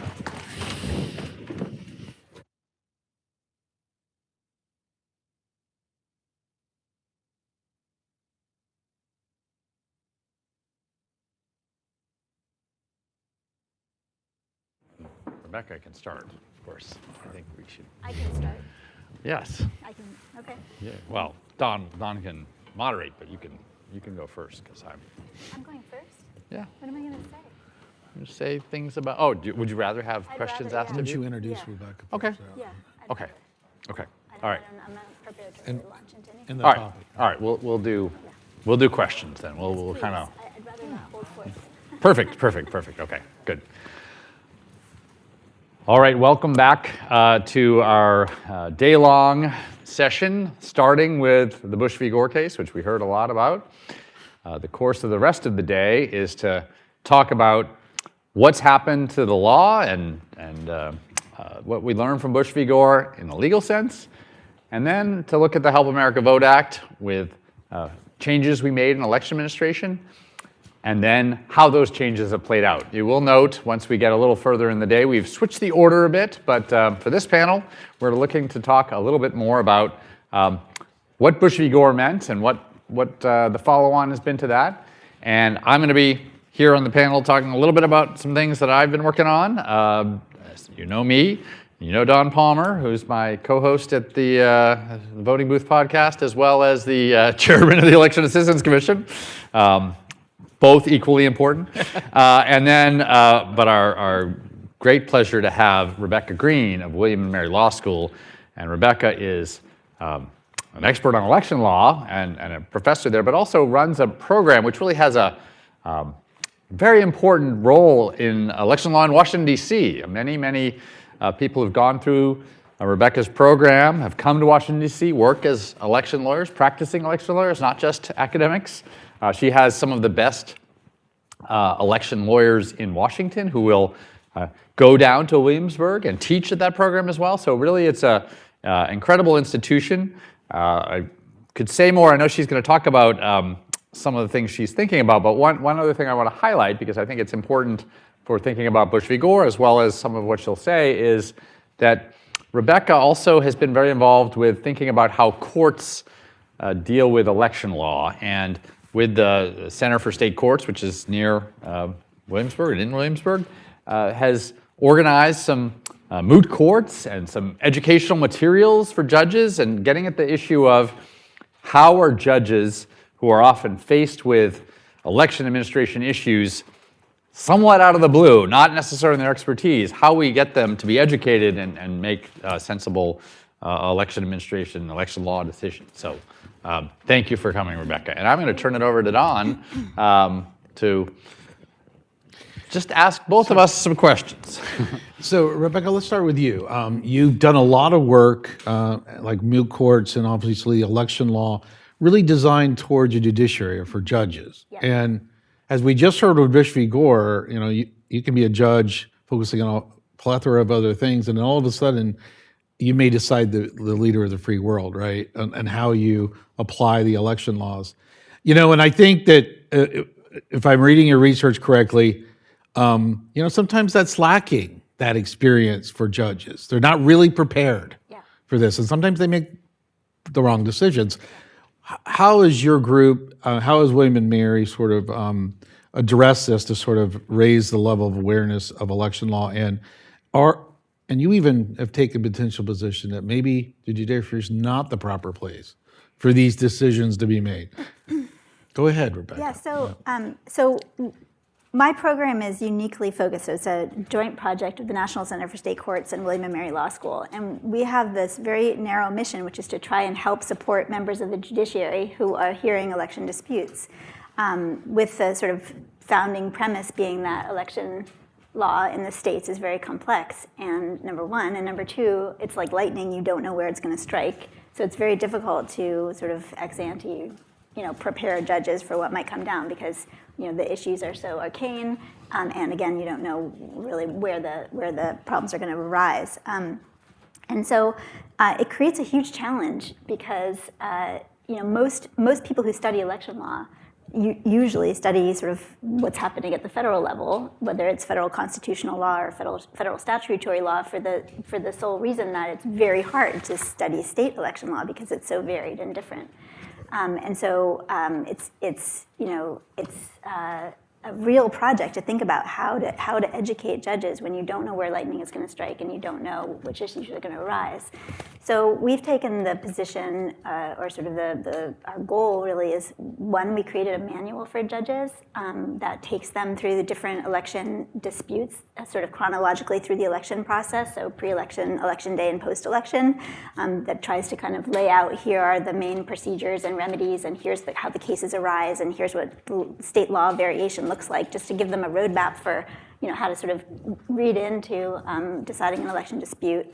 And then more ambitiously, we've tried to create something that's called the Navigator, which is a compendium of all 50 state election codes that are indexed and connected not only to the manual, but to other resources like advisory opinions and case law. Which is live now and which is available live, to the public. Why, yes. why don't you give Yes. the way in which you get to this? I think you can search Election Law Navigator and Okay. you'll get there. I think it's navigator.org. To be honest, that's funny. I don't even know what URL we settled on, because it used to be called the eBench book, and we rebranded it shortly before the release. But that is a really exciting project. So we did launch that last week, maybe 2 weeks ago at this point. And what's been amazing about it is that people all over the country have reached out to us and said, for example, in Michigan, local rules are the name of the game, and you should really include local rules. We heard from someone in Arizona that said, our election procedures manual is, gold and needs to be part of this resource. So we've been getting all this sort of very localized, state-specific feedback on things that we can sort of upload into this tool, that we think is going to do exactly what we're trying to do, which is to contextualize state election codes for judges deciding election disputes, that has sort of the ancillary benefit of helping lawyers and members of the public and reporters and others kind of figure out what's going on quickly when disputes arise. So that's been sort of where our head has been. But it's been a very difficult lift, which is sort of surprising. And I guess the best example I can give you is in the beginning of this process, which was about 10 years ago. We were just trying to collect all the state election codes, which you'd think would be pretty easy, right? You could just go to a website and pull them all up. So we got Alabama's election code on a CD-ROM in the mail, which I just think, and that wasn't that long ago, you know what I mean? They could have sent And it so- over their AOL phone connection, but Yeah, so, and then, of course, the biggest issue that we confronted was that it changes frequently. And so, how do you keep the thing up to date? And we finally, thankfully, got a grant to automate the process to purchase the legal data and have automatic updates. But it's been incredibly challenging, and we're exploring ways of using AI tools to help our law students who are, keeping the thing up to date and tagging the codes and stuff. So it's been an amazingly difficult project, even though it seems like it should be pretty straightforward.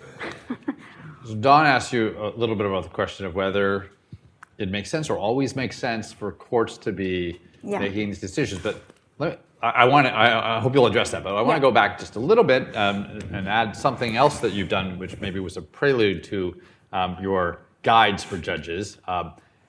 And I think this was 2008. I'm going to remind myself, but Ned Foley, right, yeah. Ohio State, and I put together a moot court over at Georgetown University. And I'll talk about it a little bit when I'm talking about what I was working on. But the idea was we were going to test a little bit the equal protection argument in Bush v. Gore. And we were going to, we created a scenario. If I remember correctly, it was that there was a snowstorm in Colorado. And Colorado's voting has changed a lot since then, so it wasn't exactly the same, but a lot of people were going to polling places then. And the snowstorm, as sometimes happens, affected people getting to the polls. And so the city of Denver went to court and said, we need more hours. We need to extend our polling place hours. But the suburbs didn't. And somehow in the shakeout of the counting of the votes afterwards, the very close election, it looked like that, or maybe we were doing it pre the votes came in, but we knew that there was potentially an equal protection question. Suburbs had not changed their laws. They had one kind of voters. The city had changed their laws at the last minute. They had a kind of voter. Now we had a 3-judge panel, and I think it was supposed to illustrate one, how we test out this equal protection issue, how we think about panels that might be put in place. I mean, if you remember going back to the date I always hate to remember because it's worse than all of our other elections, the 1876 election, where we actually created a commission on the fly, and that had all sorts of controversies with it. And I will say Ned, who I always joke is a more fair person than I am, it's probably true, really believed in sort of a very fair way of creating a panel of judges, a Republican one, a Democratic one, and the two selected a third one, and so it was supposed to be very fair. And I think that was it was a very helpful exercise. Rebecca then had a whole series of moot courts that you did, and I was able to participate in a couple of them out in state courts to the state judicial conferences. And so maybe one thought about just, again, if the idea is that judges maybe aren't as up on election law, and you wanted to educate them in some ways, but tell us a little bit about that process, where you thought that got, what that taught us. Yeah, those were really fun. So we did one in Virginia, Colorado, and Wisconsin. It was in Wisconsin. Yeah, and Neenah, Wisconsin. Neenah, Wisconsin, exactly. Yeah, so every state has a judicial college where judges gather to learn about topics that are relevant to their work. And so we got onto the schedule in these 3 judicial conferences, and what we did in each state was we came up with a fact pattern where the law had a gray area. There was a state code that had some issue. And then we came up with briefs. My students wrote briefs in each of the cases, and we had a panel of judges from that state. We had lawyers arguing each side, and then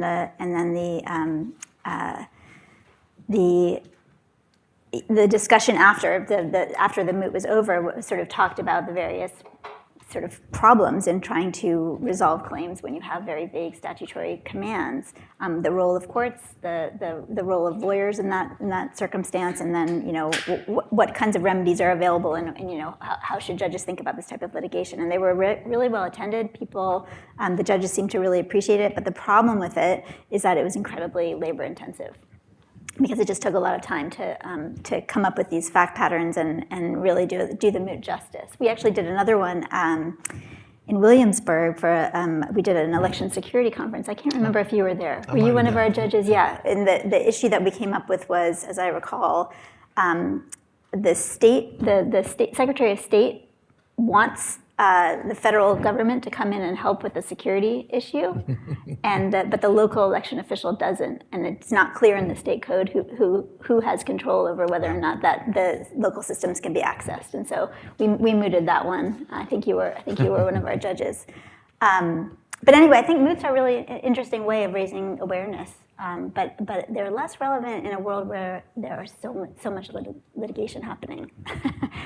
So you don't really need to look far to see how these issues can arise and play out. And so we have not done a moot in a while, although that's not really true. Well, we mooted a Supreme Court case, so I guess that doesn't count. But that model is very labor intensive, and we sort of set it aside for now. So doing this, what did this teach you, or how did this inform, and then get to the question that Don asked originally, where are courts well suited to resolve election disputes, where are they not? You have some skepticism about this. Tell us about the ways in which you think courts maybe should operate in our resolving elections. Yeah, so I'm growing, I think there are 3 important reasons why courts are becoming more and more problematic places to decide certain kinds of election disputes.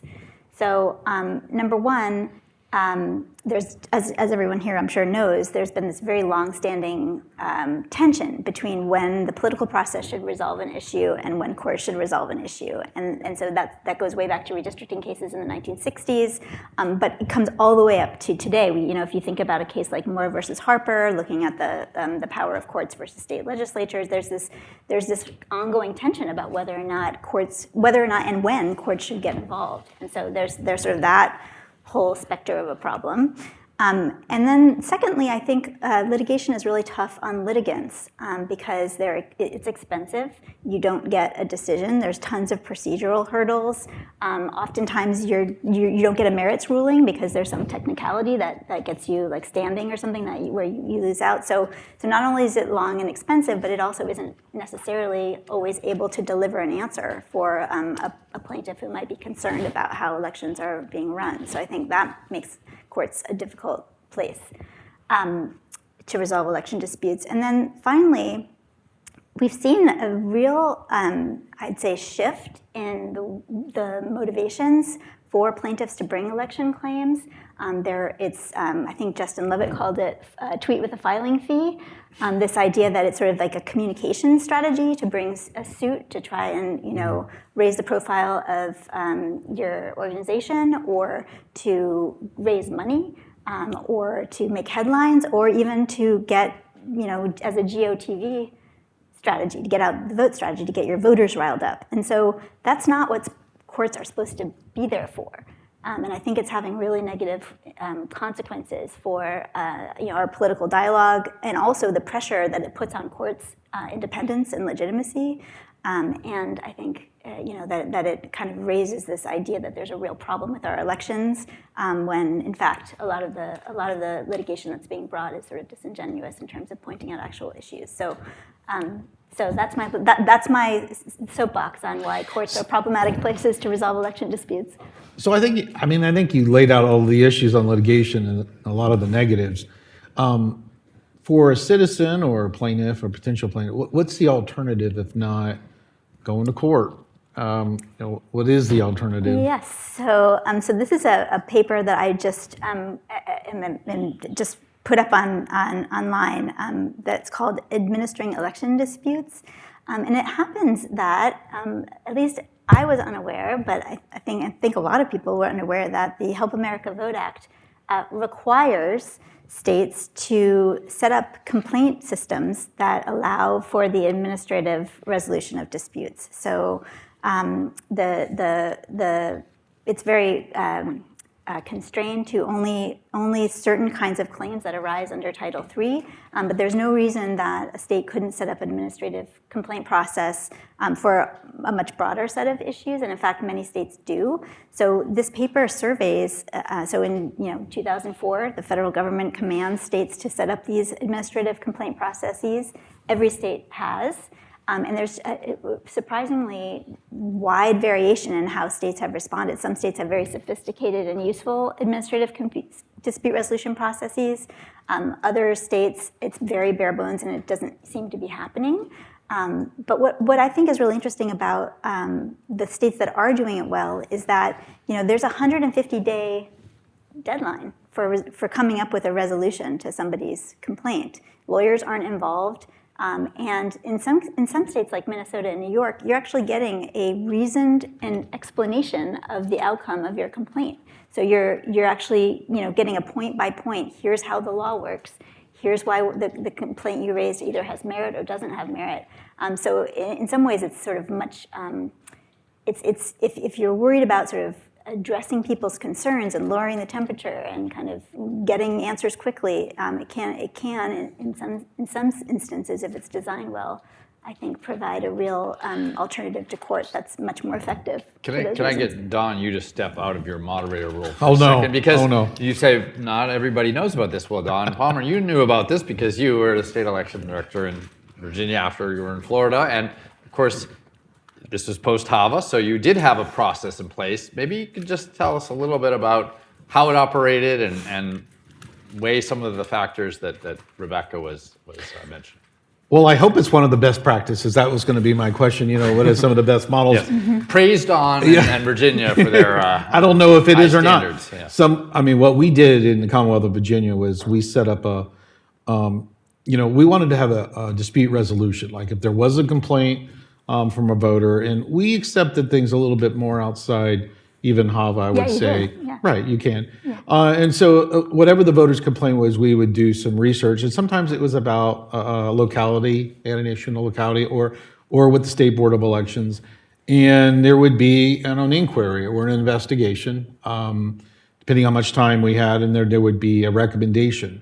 And we tried to set it apart. It would be my deputy that would sort of lead the inquiry, and then they would bring me in to at least review it and see if there's anything we can do or contact the county where the issue may have occurred. And so we wanted to make sure we responded to every complaint, and we sort of had a sense of what it was, because I sort of felt that this is a great way to improve the process with our counties or localities and with the State Board of Elections, because what the voter, they may not understand all the details of how we're functioning and state or federal law, but if there was a way to meet and accommodate their needs. So, some might say that that's self-serving, or, it's not the Attorney General of the state, but that was the way we read HAVA, that this would be acceptable, and, that's how we handled it when I was at the Commonwealth of Virginia.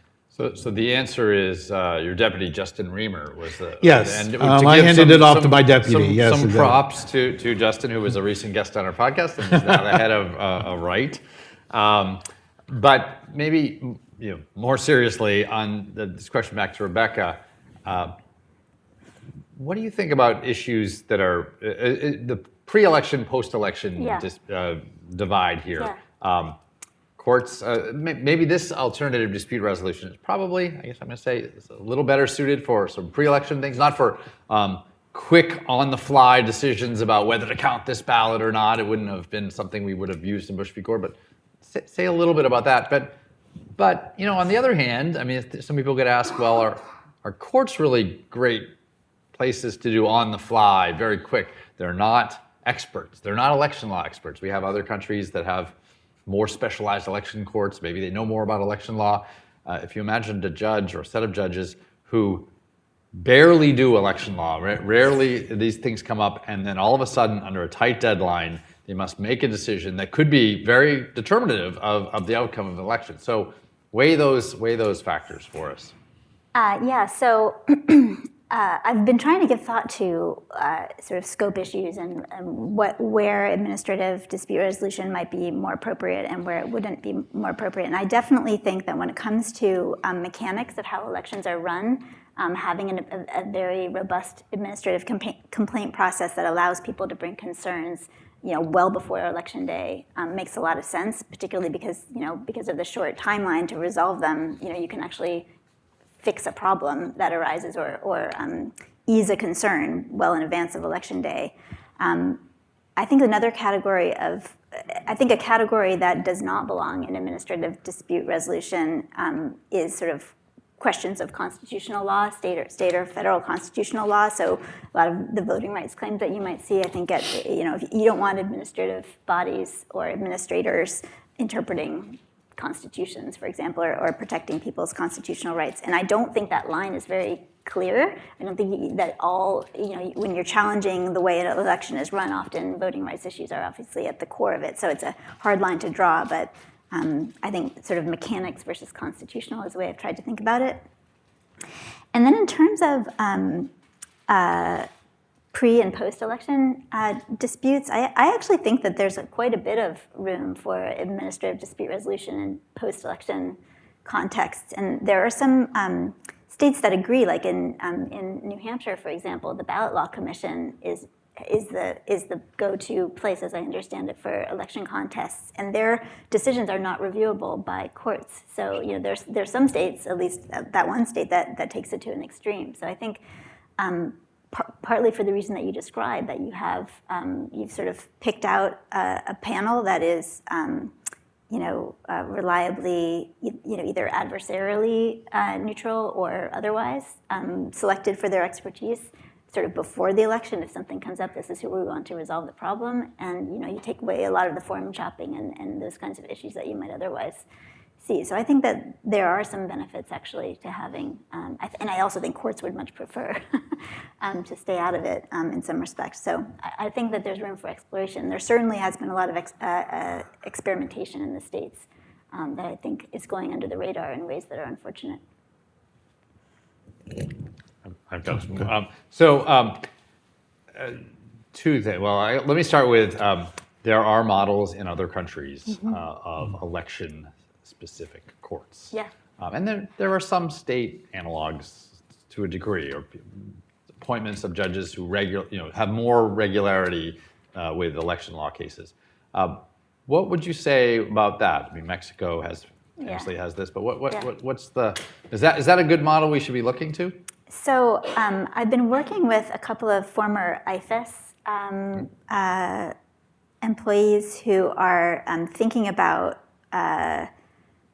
administrative election dispute resolution in the United States. And in talking to them, it seems like almost par for the course in most other countries that there are administrative processes to resolve disputes. One of the interesting I think common denominators as they describe it, is that they're all judicially reviewable. So it's not that you can't get into court, it's just that there are very robust administrative complaint processes or administrative dispute resolution processes preceding courts. So I think it's sort of taken for granted in most other advanced democracies that these kinds of systems are in place.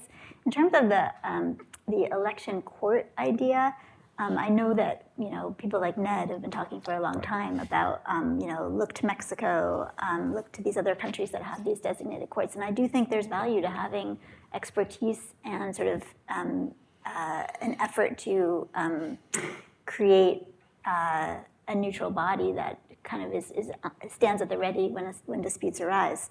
But it seems like it's really hard to see how that would work. Yeah. Let me throw out a crazy idea. That sounds not so good. A fanciful idea that I have. Not sure I seriously believe this is a reform, but I've thought about this, and then I have some other questions about maybe pre and post.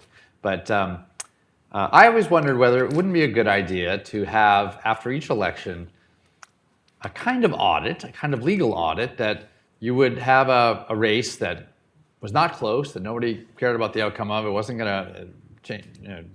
There weren't going to be changes to this race based on some small changes in the vote count.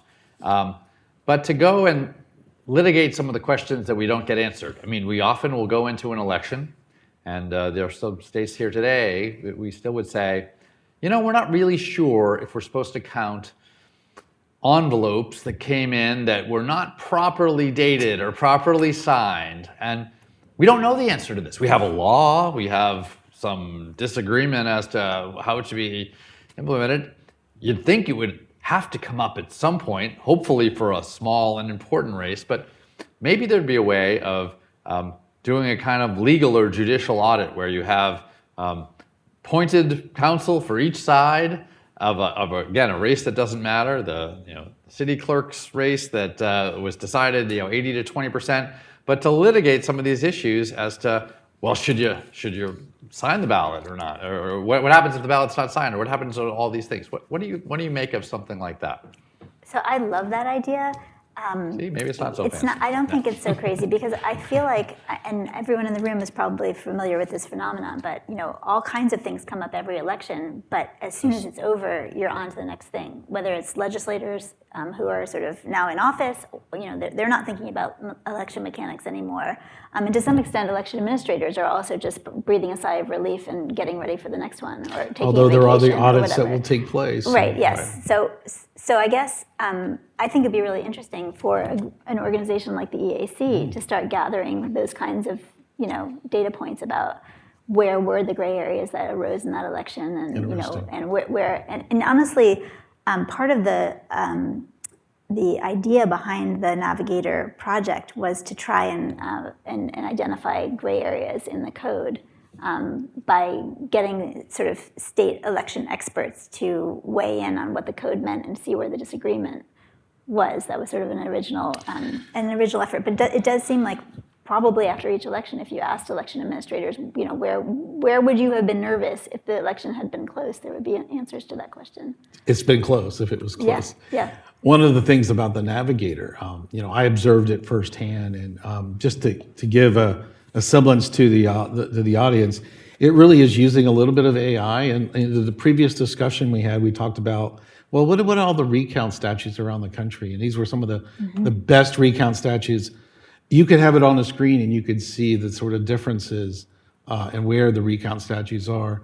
This is the type of thing that could revolutionize sort of a practitioner's experience or administrator of where the different laws are across the country. And I want to thank you for that, because I think it has, because of its visual nature of it and it's comprehensive, it's really something that can be used to sort of understand the differences between one state's recount statutes and another recount statutes. But I wanted to get that in there because I really appreciated the preview of the tool that's being used.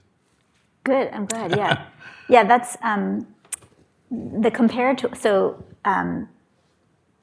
the compare tool that the Navigator has, it allows you to compare up to 3 states, and all of the state codes and other material have been tagged. So you can click, ballot custody, and then you can compare ballot custody laws in up to 3 states, and sort of on your screen that you can scroll through. So the whole idea was to help people figure out, like, where do I fit within the realm. And we're actually also looking at some of the data from the EVE survey to think about ways that we might be able to create kind of snapshots by We try to do digitizing the comparison of states as well and different policy areas. Yeah. So we're trying to do that on steroids, maybe using that data a little bit, sort of in a different way that you guys already Sounds have. like a plan we just did here on stage. Yeah, it might be.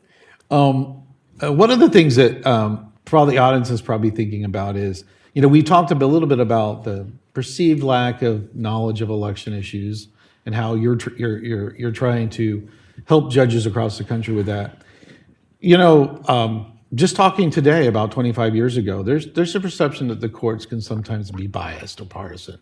And I think that still is with us today.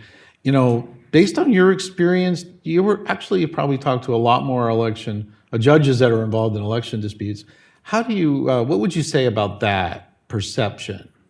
And if there's a kernel of truth to it, how can we improve it? Are they aware of that, and how do they address these disputes? Yeah, I think judges are acutely aware of the public perception that they're behaving in political ways rather than sort of impartially. And I'll say at this particular moment, what we're hearing most from judges is that they're being targeted, that they're, for the first time since I've been in this job, I was at a judicial conference in Wisconsin. And when you went to dinner, the security detail was coming with you for multiple justices. These were state Supreme Court justices. But I think that there's a real sort of threat environment right now that members of the judiciary, like election officials and other public servants, are facing today that I think is new and scary. And I think that that's another reason why courts would rather have these disputes decided elsewhere, because the pressure that it's placing on members of the judiciary is I think unbearable in a lot of ways, and I think it's doing real damage to their independence and their sense of just trying to apply the law as they see it. So I think it's a not a good environment for judges. I would use. We went through a statewide recount in the Commonwealth of Virginia, and it was extremely stressful and pressure packed. And at first I was a little bit, I was used to Florida. This was the first statewide recount I had done in the Commonwealth of Virginia. And it was a 3-judge panel that's basically there, you're reporting to them every day, every 4 hours or so, and what you're doing and how you're doing, and are you proceeding. In the end, though, I felt that it actually brought more bipartisanship to the process and the results, because Mark Elias may or may not like a particular thing, but as long as the 3-judge panel they were very satisfied, and so I think that was to the benefit of the citizens. And so, in that case, I felt that it was helpful. Helpful, yeah. I think also another that reminds me of the redistricting commission in Virginia. So for the first time in Virginia's history, a commission drew the lines instead of the legislature in 2020. And the process was a total train wreck. It could not have been worse. So there were Republican commission members, Democratic commission members, and then citizens, and then Republican and Democratic state assembly people. And they each hired their own map makers. They each hired their own lawyers. And so it was totally clear that there was never going to be a meeting of the minds. I mean, it wasn't going to work. And so the backup that the constitutional amendment required was that the state Supreme Court would step in if the commission wasn't able to draw maps. And so everybody sort of saw it as a failed process because it had been such a train wreck to watch the two sides fight. But in the end, the Supreme Court, which was largely seen as leaning right,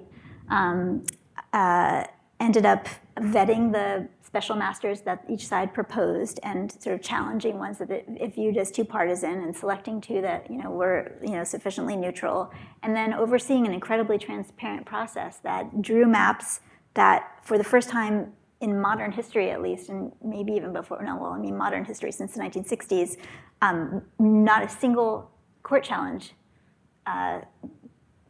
was brought against the map that came out of that process. And so it was. And I'll note my colleague, Sean Trendy at AEI was one of the two special exactly. masters. Yes, exactly. And Bernie Grofman, I think, Mm-hmm. right? So anyway, that is, I think, a great example of what was perceived as a very sort of potentially partisan court sort of stepping up and coming up with a map that was not only manufactured in a transparent process, but also stressed neutral principles, and I think was a really good day for the court in terms of its perceived neutrality. So I don't mean to suggest at all that election disputes should be taken away from the judiciary because they can't be trusted if they're too political. We need to find these alternative dispute administratively. Yeah. Right, just that we can take the pressure off of them so that when they are needed to do the work that they have to do, which involves interpreting the Constitution and protecting the process, that they're not so sullied by the fights over the mechanics that they can't do their job. Thank you. So, John, you've done some research. Oh, Let me ask Rebecca one more question. I'm not going to talk myself, but I'd rather hear Rebecca talk. On the timing of litigation again, we have a couple of big principles in a case out there. One, the Purcell principle, which I think that when you call it the Purcell principle, it gets a little controversial, but maybe the more general concept could be thought of as less controversial. But the idea that you don't want to basically bring litigation in the middle of an election or something is going on. You'd rather either wait to resolve it after the fact or get it resolved on the earlier side.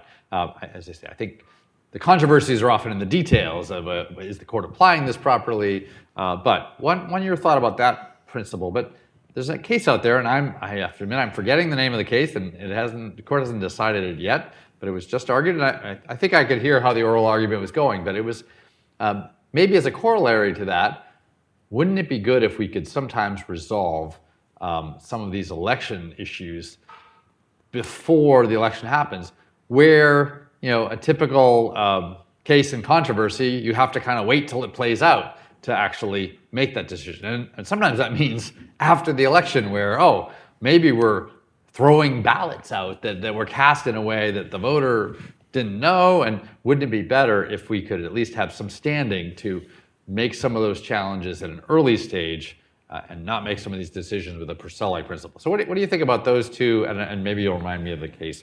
But I think there are a couple of Purcell cases that are. Well, there's the Purcell case, but this case. No, but I mean there's a couple cases before the court where the Purcell issue is live. So I'm not sure which one you mean.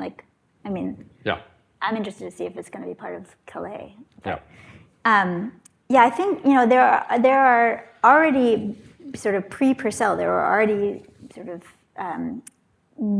sort of judicial guidance on what should happen if you bring your claim too late. I mean, there's a whole laches doctrine that basically you get kicked out of court if you could have and didn't bring your claim sooner.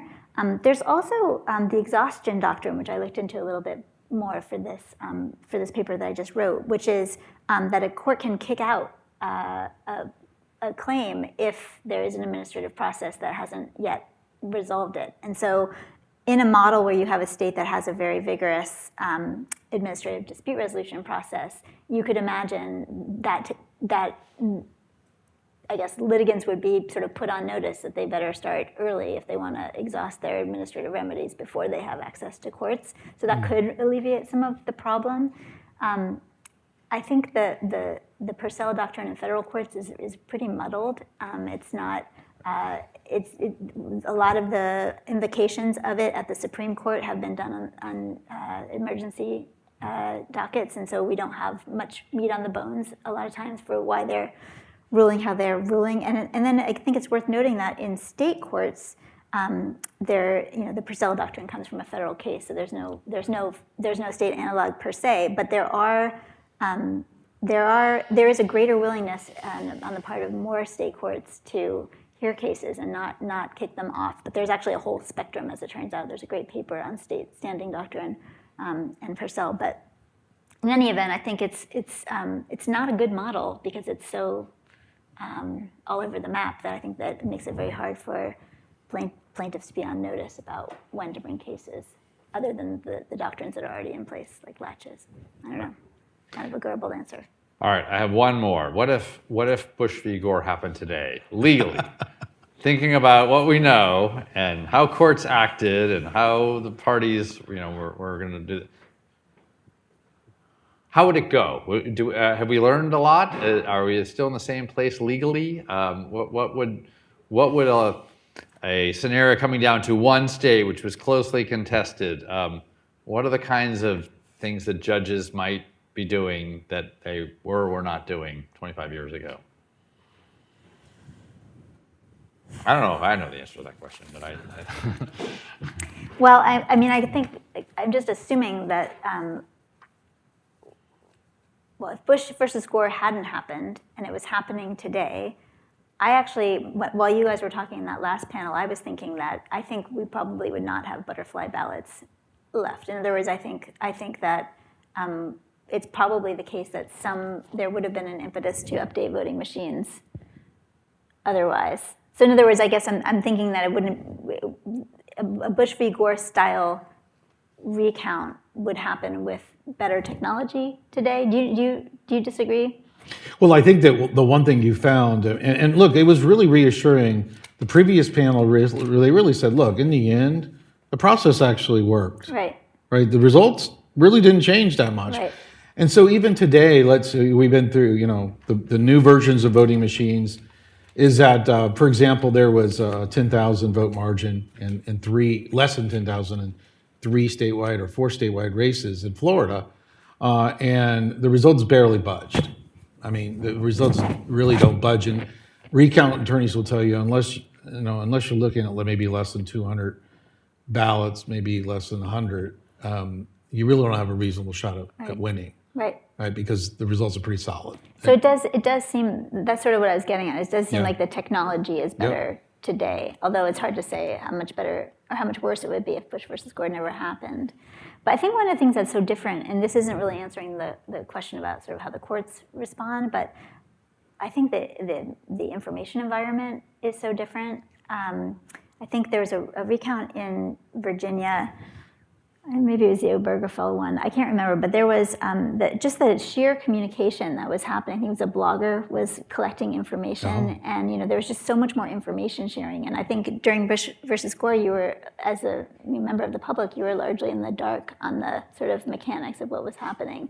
Whereas today, that would all be Except for Was this when- except for us nerds. Was this when David Wasserman was reporting Yes, and yes. it started to report at the Exactly. sort of precinct level Exactly. results, which there was a certain kind of transparency. I mean, I think my sense is a lot of those little errors might have been caught later, but it was a quick check as well. I mean, my thinking on this is, of course, we still have a lot of things to improve in elections, but our elections have improved tremendously. Election administration in the last 25 years.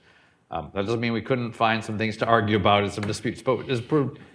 Whereas I don't know that courts' knowledge of elections or what courts would do have changed very much at all. And I suppose there are some, well, I'm not even certain that all laws that would guide the courts have kept up either, in terms of things like how we have recounts and how we have deadlines. There was a surprising lack of change, very rational change, after Bush v. Gore in these times, given what happened. I don't know what you think. I mean, I think Bush versus Gore sort of showed the country what was under the hood in a way that I think was obviously extremely dramatic, and I feel like state legislators saw the resonance of the issue and took action. And so I guess it's sort of hard to answer your counterfactual too, because it's hard to know whether What the issues would be. Right, what the issues would be exactly. I mean, in other words, if we hadn't had that jump start, would this still be totally under the radar in the public consciousness? I think it probably would have largely been. I think it's a hard question to answer for that reason, because it's hard to know where we would be. So, John, you've done some research on post-Bush v. Gore and, its relation to more reasonable harboring standards. You want to talk a little bit about that?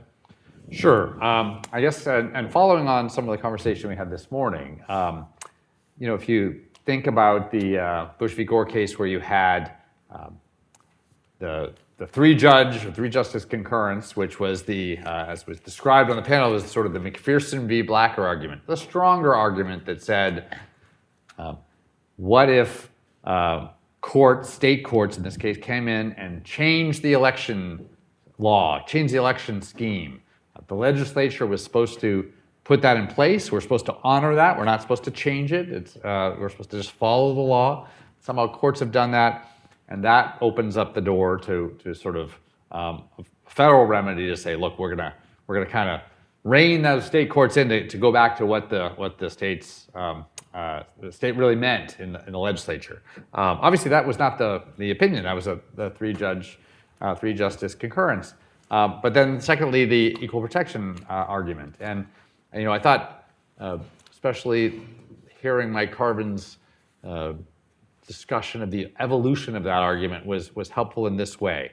I think most people, when they came to Bush v. Gore after the fact, they either made fun of it a little bit because, the court said this is just a very specific case, it has no precedential value, or the equal protection argument was thought of as, maybe this is an avenue where we really can do some more in election law. And I mentioned this moot court that Foley and I had, which, in theory, if you started thinking about the ways in which we, even within a state, treat things slightly unequally across many processes, the fact that we have, we allow different counties to have different machines, and we have tiny counties and large counties, and there are all sorts of ways in which the local administration of elections in a state might be somewhat unequal. And I think quickly people realized that probably the Supreme Court wasn't going to go for a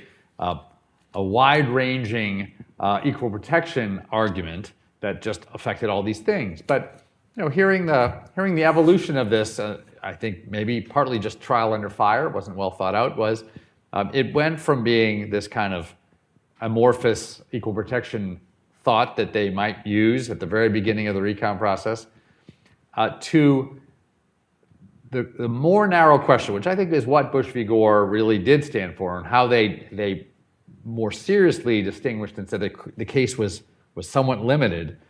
They too, in a small way, like the three-judge concurrence, did believe that you shouldn't change the election law, the election scheme, and that if somehow a court stepped in and did something like that, created a new process, then boy, they were really responsible for making sure that process had a kind of relatively equal, well thought out, well defined process, because it is a change. And so, first, I guess the point is that this issue of wanting to preserve the law that was in place and just follow the law that's in place before is a very important principle. It's important constitutionally.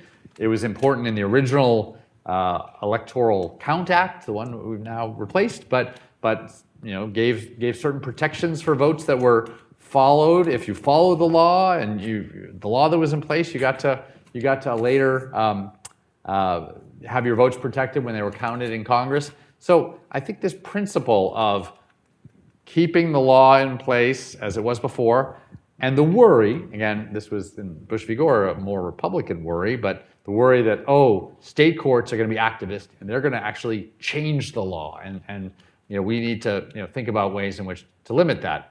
I think that's true for that limited Equal Protection Act as well as it was for the stronger kind of McPherson v. Blacker argument. So I think the case was sort of rightly delimited in certain ways, but I bring up two things that we've done, actually several more, but two of them that we've done in the meantime, because we've had other concerns.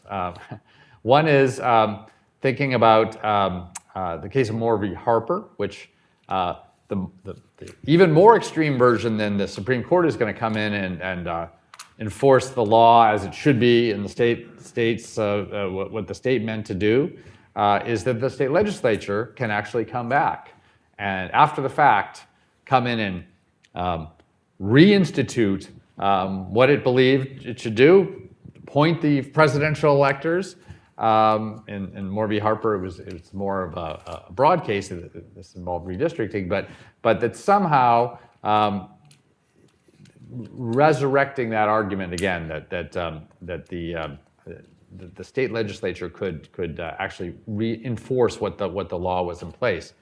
Gore v. Harper obviously was concerned with the opposite, was concerned with ensuring that there is a really important role for judicial review, that courts get to have a say, that we don't understand the legislature as completely divorced from the whole legislative process.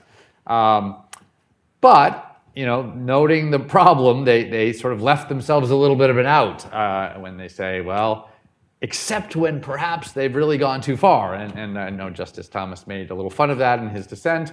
Well, how's this standard going to work? When are we going to come in? But I guess my point is that obviously we could think about the ways in which different institutions in these complicated multi-institutional processes can act.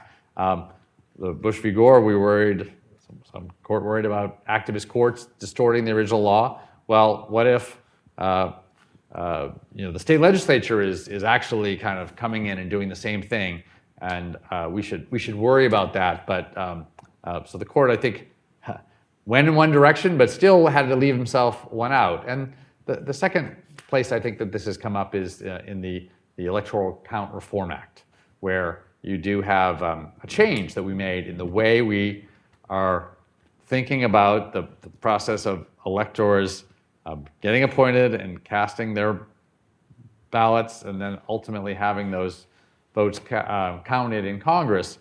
And with the Electoral Count Reform Act, I think there were a lot of good things about the act, but the one place I think is a little murky and where I'm not eager to have it tested is we did create some more paths for litigation where courts might get involved. Now, there's a good to that in thinking, well, we should make courts resolve some of these electoral questions so that state legislatures don't get involved and so that Congress later on is a little more locked down as to what votes show up in front of them to be counted, and we can really limit their discretion. But one could imagine that as well as people tried to draft this very carefully, you could end up recreating the same issue, right? What if a state court went off in a direction, or federal court, because there's both a federal and a state avenue on this, what if they sort of went and were a relatively activist place that ultimately ended up sort of distorting what the election law was and causing electors to be appointed that were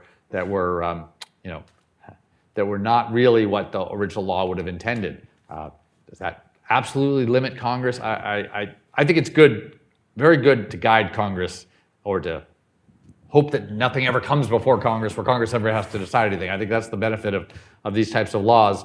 It's unclear to me whether at the end of the day whether Congress would actually have to follow directly this or could consider some other electors. But I know in both of these cases, one a reform of a law and one of Moore v. Harper, you have the other concern, not so much that courts are going to make these decisions, but then the realization that there still is that possibility out there that however you decide, there's going to be a final actor or some sort of late actor that you might not like the result. Maybe they are the ones perverting the law, and so that the issue doesn't go away. Thank you. Scary enough for you? It's scary enough for you. Well, I think we should just end up on the last question. What did you, we all listened to the Bush v. Gore panel. What are the benefits of that case and of HAVA where we try to avoid the next Bush v. Gore? What do you see? And we'll start with you because. Well, like I said, I feel like it really, the case, I think, really brought national attention to election administration, which has its pluses and minuses, but ultimately I think is a plus in the sense that I think it created the urgency to pass HAVA, and at least to create sort of the public acknowledgement that reform was needed, much like the ECRA passage more recently. So, on balance, I think it was a good thing to have that kind of a shakeup. And then I'm looking forward to the panel this afternoon on talking about how HAVA was passed and sort of more the mechanics of what it was able to accomplish, and maybe some of the trade-offs that that process managed. But I was in law school during Bush versus Gore, pregnant. And I just remember your baby was not named Chad, was it? No, I did not name him Chad. But yeah, I remember thinking the country wouldn't survive it, and so I think it was just another example of the resilience that we've seen that I'm hoping will persist. John, did you have an opinion on that, or do you want to keep it? Yeah, I mean, I think I said earlier, I do think we've improved election administration tremendously since 2000. I mean, not perfect, but we've made a lot of strides. That's a good thing. I guess one area that I do have some worries about is that I think we've become, and it varies state to state, but, a little less. We're still not really thinking that much about the presidential deadlines. We have some trends in election administration. Because of the rise of absentee ballots, because of some states, we have this case, but that allow ballots to come in a little later or have longer certification processes.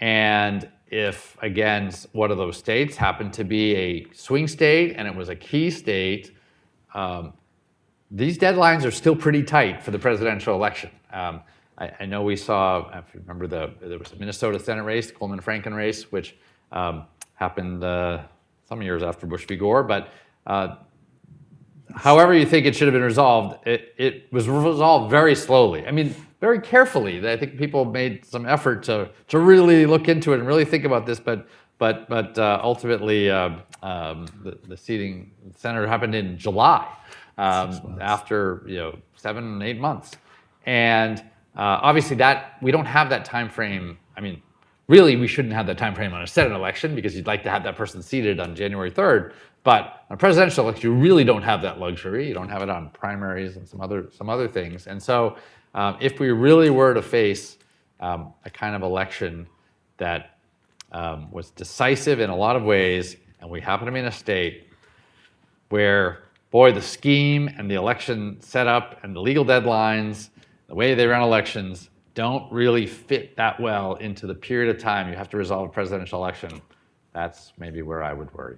I mean, I think a lot of people were worried that states weren't even recalibrating their codes to address the new deadlines that the ECRA requires. So I feel like it is worrisome in a few states, especially. Yeah, no, and some things are pushed in the other direction. That there's a desire or need to take a little longer counting, Yeah. which can be a good thing, but in a presidential election, it's Not so much. It's not so much.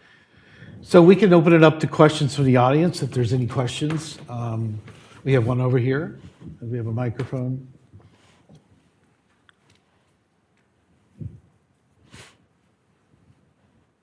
It's over here.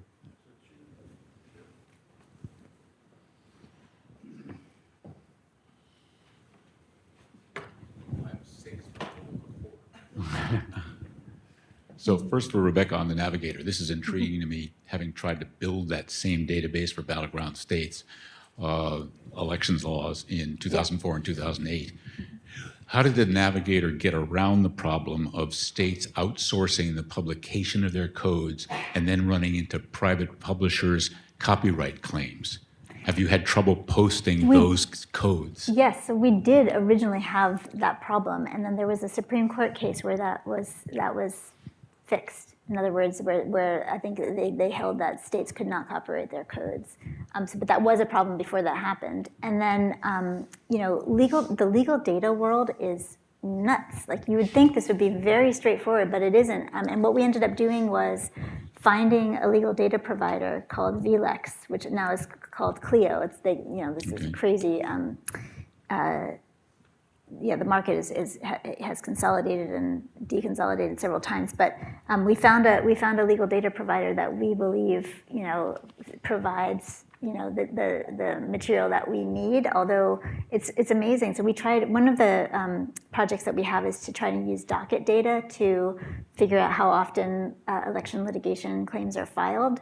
But it turns out that only 38 states make docket data available, and among those 38 states, many of them don't categorize or enable you to categorize what type of claims are being filed. And so this is all just to say that it's amazing how poorly coordinated legal data in this country is, and that's why it took us 10 years, because we kept running into those kinds of roadblocks. But I think at this point, we have all 50 state codes through this legal data provider, and they're all being automatically updated as legislatures pass new laws and repeal others. So it's a beast.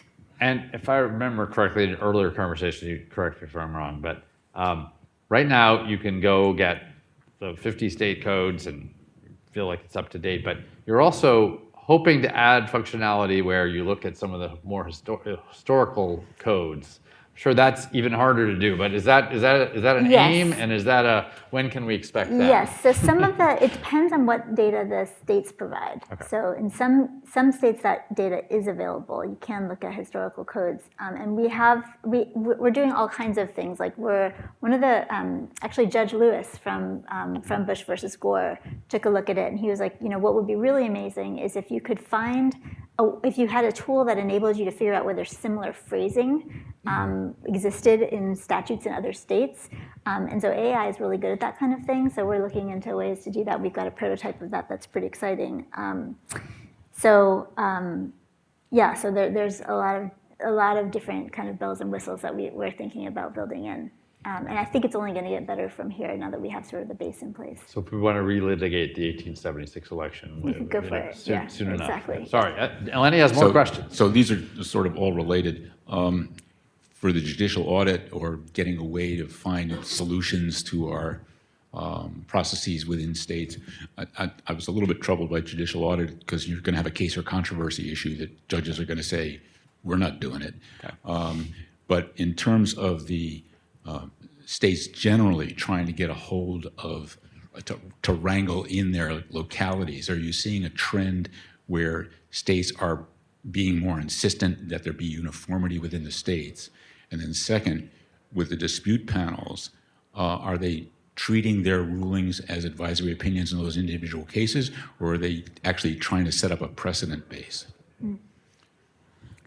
Well, I can answer that last question just quickly. So some states actually refer these complaints to their administrative law judges. So it's actually just like any other administrative law ruling. So it sort of has the force of law that's enforceable by a court, and sometimes, reviewable by a court. So it totally depends on how the state structures its administrative review. I think what Don described is very common, that you just have sort of some kind of investigatory, there's no actual sort of body that sits. It's more of like an individual investigator / all within Report. so it really varies state to state, surprisingly, a lot. But we're not seeing any kind of trend where states are realizing that they really should corral their localities. Well, that question, I'd be curious to what, I think that there's been a tremendous move to centralize election administration, but I'm curious what your perspective is on that. Well, I do think that, HAVA it became much more of a state-centric sort of oversight of the process. But anyone who's served, even post-HAVA, in a state role knows that it's, however many counties you have, trying to keep a uniform process in place is difficult. You've also had challenges with just implementing HAVA or maintaining HAVA. I'll use the Data Act in Ohio. That's a result of just a general inability to easily communicate with each other and really realize what HAVA should have been. And so even the last couple of years, you still continue to have legislation to try to help that communication between counties and the state election office. So it's an ongoing thing, and uniformity is difficult. I used to say it's so difficult that I was satisfied with flexible uniformity. If I could get from A to C, everyone went through somewhere around B, and we ended up at C because it's just so diverse. Each state, small, medium counties, different priorities. You're just trying to manage the process in a somewhat uniform manner. It's very difficult. And last question, and I'll hand it over to others. For recounts, it's my impression that once we set up electronic machines, even with paper ballots, the recounts of the paper ballots on a hand basis or feeding back through the machine, you end up with the exact same result. And so recounts have shrunk down to being focused on mail-in ballots, where there's some lack of uniformity in what people turn in. Am I correct in believing that the realm of recounts has shrunk away from general recounts to the focus on the mail-in ballots as the issue? I think that's generally true. Ballot marking devices have reduced the stray marks or the need for ballot or voter intent issues if it was a close race. So when you look at a recount, particularly in a state that has ballot marking devices and good education on filling in the oval correctly, there's not a lot of change at all. The voter intent is pretty clear. The issue becomes that if ballots weren't counted on the first run because stray marks, voters aren't following instructions. But in today's world, the manufacturers are building systems that are much more sensitive to a light mark on an oval, for example, so it can pick up things appropriately that they would not have picked up 10, 15 years ago.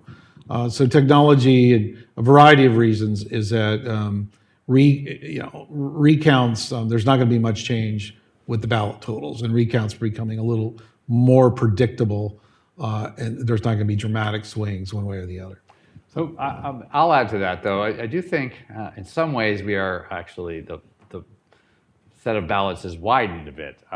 Now, we've obviously after, I'm getting ahead of the story here, but after Bush v. Gore, and people in the room know this, and Help America Vote Act, a lot of money was spent for new technologies. And of course, early on, one of the new technologies was the direct recording devices. You also had the OptiScan. Those, of course, originally didn't have a paper backup or paper ballots be part of this. Another part of the story is, of course, we've moved dramatically to having almost all voting have some sort of paper backup, but a good percentage for a while didn't. And boy, it was really easy to recount things in Virginia for a while.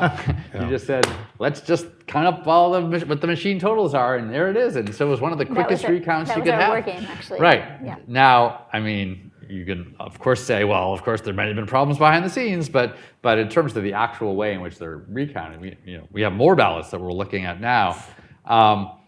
The other thing I guess I would point to, we do have the mail ballots is true. Most of the questions, I think, many of the questions there are dealing with the eligibility of the voter and curing that envelope possibly. But we do have some HAVA good reforms which require at the polling place some error checking mechanisms so you don't overvote. So people who voted by mail may see a slightly higher rate of some errors that were in there as well.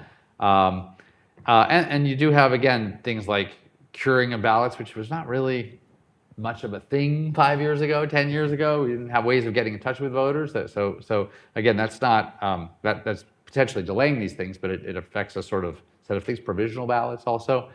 And then last, maybe on a more positive note, I'm always a fan, I won't mention a particular technology, but because several companies could do this, but some of the Florida counties, many of the Florida counties now are using a really robust way of, I would say, doing a full audit of their ballots by essentially running all their ballots through a second vote tallying system, not connected to the first, and also providing ballot images.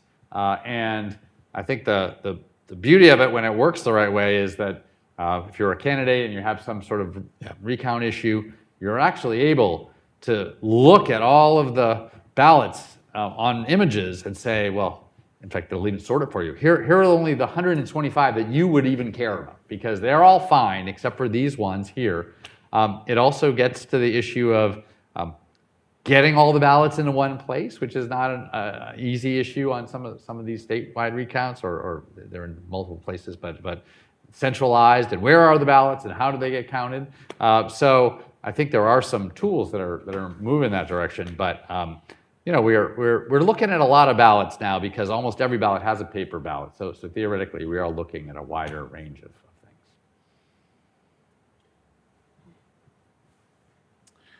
Are there any more questions from the audience? One more question here. We'll make this our last one, John. Sure. Okay. I don't have to ask a question. Make it good. Make it good. Yeah, exactly. Pressure is on. You mentioned the Coleman-Franken race. I was just wondering if I don't want to put you on the spot, but if you studied that and had any thoughts on how that was handled in the courts. My recollection in that case was it kind of came down to different standards being applied in the different counties. The more Democrat-leaning areas, were counting the ballots that hadn't been signed, and the more Republican counties were stricter in their application of the statutes, and there was no way to kind of back those out. But I was just wondering if you had looked at that race and had any thoughts about how that was handled in the courts. And the issue of the lizard people, I think that was Yeah. that race. Yeah, what I remember about the Minnesota recount was, again, the press coverage, I think, was really unique. So you had I forget the name of the organization, but they were putting the ballots online so that you could, in your pajamas, sit and watch and kind of verify and sort of check what the judge was doing. And so I feel like it was a morass for many reasons that you described, but I do think that in terms of public buy-in and kind of trust in the process, I do think that was a good example of kind of how to do it right in the sense of, except for, of course, how long it took. But that's what I really remember about that. In terms of the sort of the impact, I feel like although there were concerns about placing judges in that very political position, I think that the posture of it was very transparent, and so I think that it helped maintain the judicial legitimacy. I would say that this is an example, I think, what John, you were talking about. I think that if you're going into a recount situation, or what are the counting standards, or what are the review of voter intent, this is why it really should be uniform and it shouldn't change on what, if you're going to have a voter intent handbook, whatever you would call it, or regulation. This is really to guide the localities in a recount situation on what's to count and what's not to count. So everyone's on the same book. If 20 counties in Minnesota use this standard, and then the other, I don't know how many other counties, but let's say 30 counties are using a slightly modified standard or a more open standard, the fact that it's different, that may change the results. And I think that was one issue of controversy in the Minnesota cases. All the work's already been done over here. We're going to change accounting standards. And this is why, it's just imperative that the rules be on what voter intent is. If we get into you're looking at every ballot, that's done prior to an election, and it has the force of regulation or law.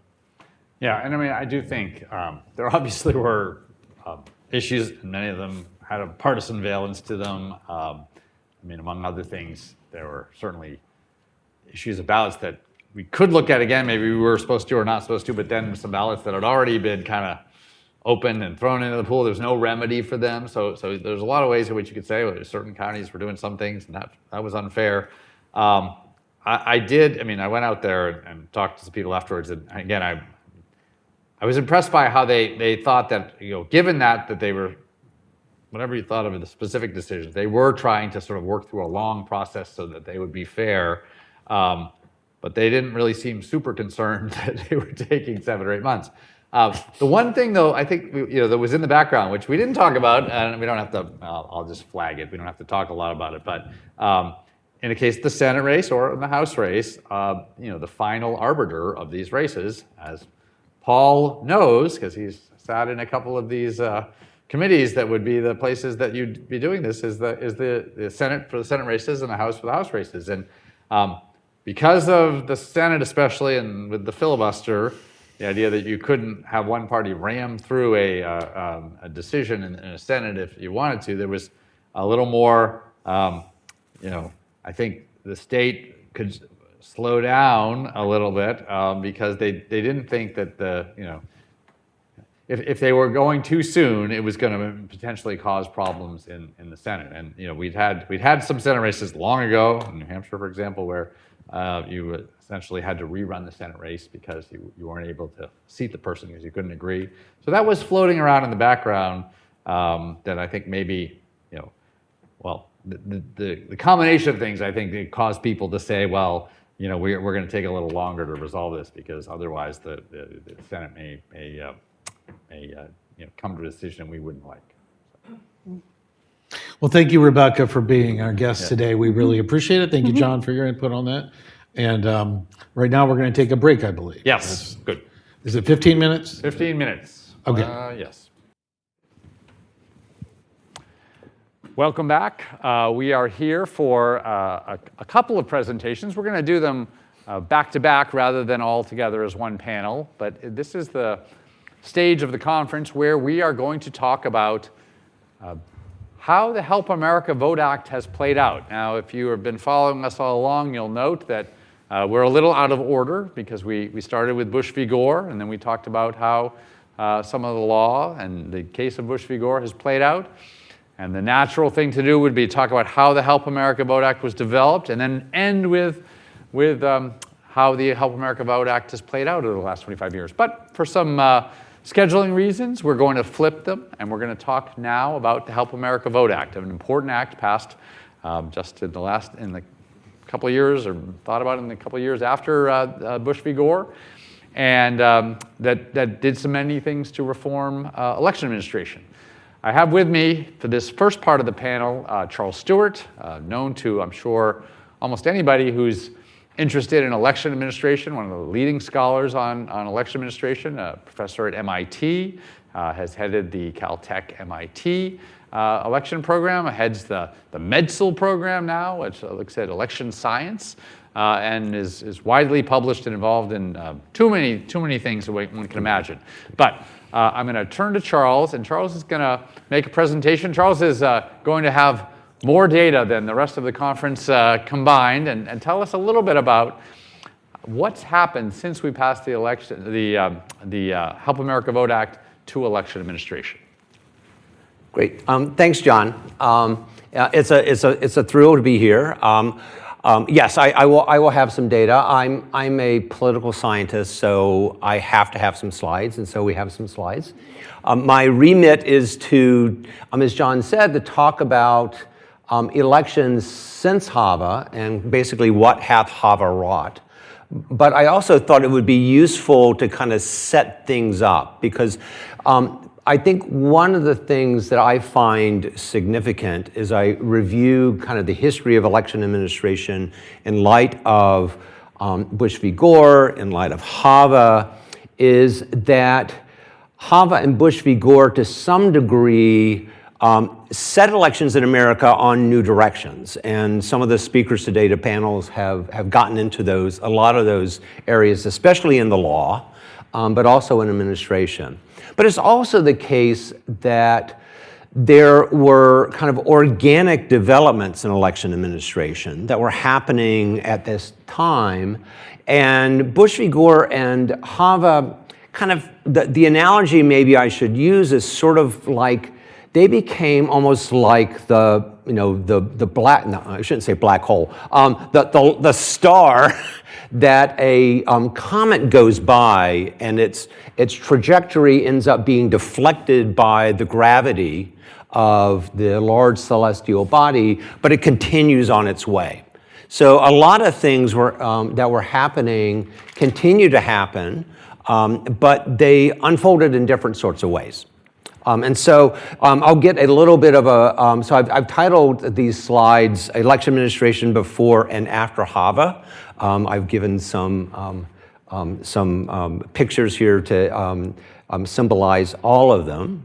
So let me just say a few words about election administration going into 2000. We've touched on this in several of the other panels, but I think these are some factors that I think are important to keep in mind as we consider what happened under HAVA over the last quarter, almost quarter century.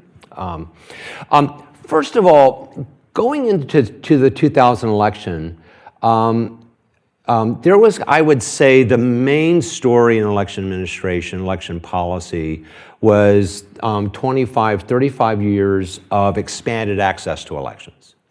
The Voting Rights Act, of course, monumental piece of legislation about expanding access. The National Voter Registration Act, which made it easier to register. That wasn't the only thing in the NVRA, and there's, it was a compromise, but I think the narrative there is that it removed many of the barriers to registering, like the well-bound book requirements, which was one of my favorite ones with registration. And it was also the dawn of an expansion of no excuse absentee voting, what we can call convenience voting. So there was like 35 years, and there was a time around 2008, if I were writing something about election administration, there was always the throat clearing. Over the last quarter century, there's been an expansion of, the story has been the expansion of access to voting. At the same time, and again, this has been touched on before, when you looked at what election officials did mostly, not universally, but mostly, the mindset, the laws, the approach was kind of a centuries-old regime, by which I mean the registration laws and the Australian ballot reforms from roughly 1890 to 2010, kind of set up the ways that so many states did things. The well-bound books for registration, the requirements about voting and certification and all those sorts of things had been set up a century before, and in many places not a whole lot had evolved since then. There was an increased use of automation and tabulation, and I'll have some statistics about that. And then finally, if you looked across the landscape, there were differences about how people voted across the country, but I would argue that many of those differences, most of those differences, were more regionally based than partisan based. And I will say a few things about that. Okay, so that was kind of my quick take on the landscape coming into 2000. If we abstract away from then what happened in Bush v. Gore and all of that. HAVA and Bush v. Gore came into this environment and teed up some things for the future. So this 35 years of access expansion got transmogrified into a tug of war over access and security. Okay? This isn't causal, but HAVA set the stage for greater attention to things like voter identification, kind of provide a kind of a nucleation point for that policy, and others that leaned into kind of the expansive tendencies. The century-old administrative regime was giving rise to greater business practice innovations, and I would point out, like HAVA, for instance, we were talking about this at dinner last night, required computerized voter registration systems. And that had many sort of knock-on effects in how states and localities ran their elections, overturning many things that have been set for a century. And also, it was a time when states and localities were getting into websites and those sorts of things. In fact, I remember sitting, this was 2000, and nowadays we don't think anything when someone says, I just kept hitting refresh. But I remember in 2000, I was hitting refresh on the Miami-Dade election website because you could get election returns at the precinct level down there. And this is 25 years ago. It was new, but new things were happening like that. And HAVA, I think, facilitated that because of this universal requirement for more computers in the state and local level. This increased automation and kind of automation and tabulation got shifted into this, what I call the battle of the DRE, which was discussed a bit in the last panel. And then finally, again, this isn't causal, but there was, again, kind of this inflection point where I think HAVA, in retrospect, kind of the early aughts, turned out to be a time when kind of the regional differences and the partisan differences began to rise in relative importance. So that post-HAVA, just to kind of complete this, and I'll get into some for instances, this tug of war over access and security have led to kind of the steady rise of voter ID laws around the country, and I think we're going to continue to see that. And a rise in convenience voting that got changed again in its trajectory by COVID. Talk about that. Business practice innovations were really goosed by the PCEA, the President's Commission on Election Administration, Ben, who talked in the first panel, was really instrumental in that. But I think that there's continued interest in basically professionalizing election administration, and we can time it, I think, to HAVA, and then the PCEA really kind of fed it some royal jelly. And that's been a trend that's continued since then. And then the battle of the DRE, again, which I'll say a few words about, gave rise to this kind of rise and fall of electronic voting over the last quarter century. And then finally, we've had this magnification of partisan differences, which has led in some ways to kind of a red state and a blue state trajectory in how election policy is going, although as we will see, regional differences still remain, even though at the mass level, issues of election administration have become salient. Normal people think about these things. Normal people did not think about election administration in 2000. Well, in early 2000, they did later on.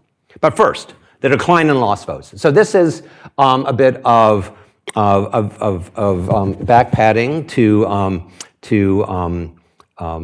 crow a bit about the role of MIT in. Hi, Bob. In the role of MIT in the aftermath of Bush v. Gore. At the end in December of 2000, I got a call from the president's office asking me if I wanted to be involved in this multidisciplinary, multi-campus initiative called the Caltech MIT Voting Technology Project. We were invited by the presidents of both MIT and Caltech to get together engineers, social scientists to build the perfect voting machine. Which when we got together and began to kind of think about the issues involved and did some study, we decided was like the stupidest thing that we could spend our time doing.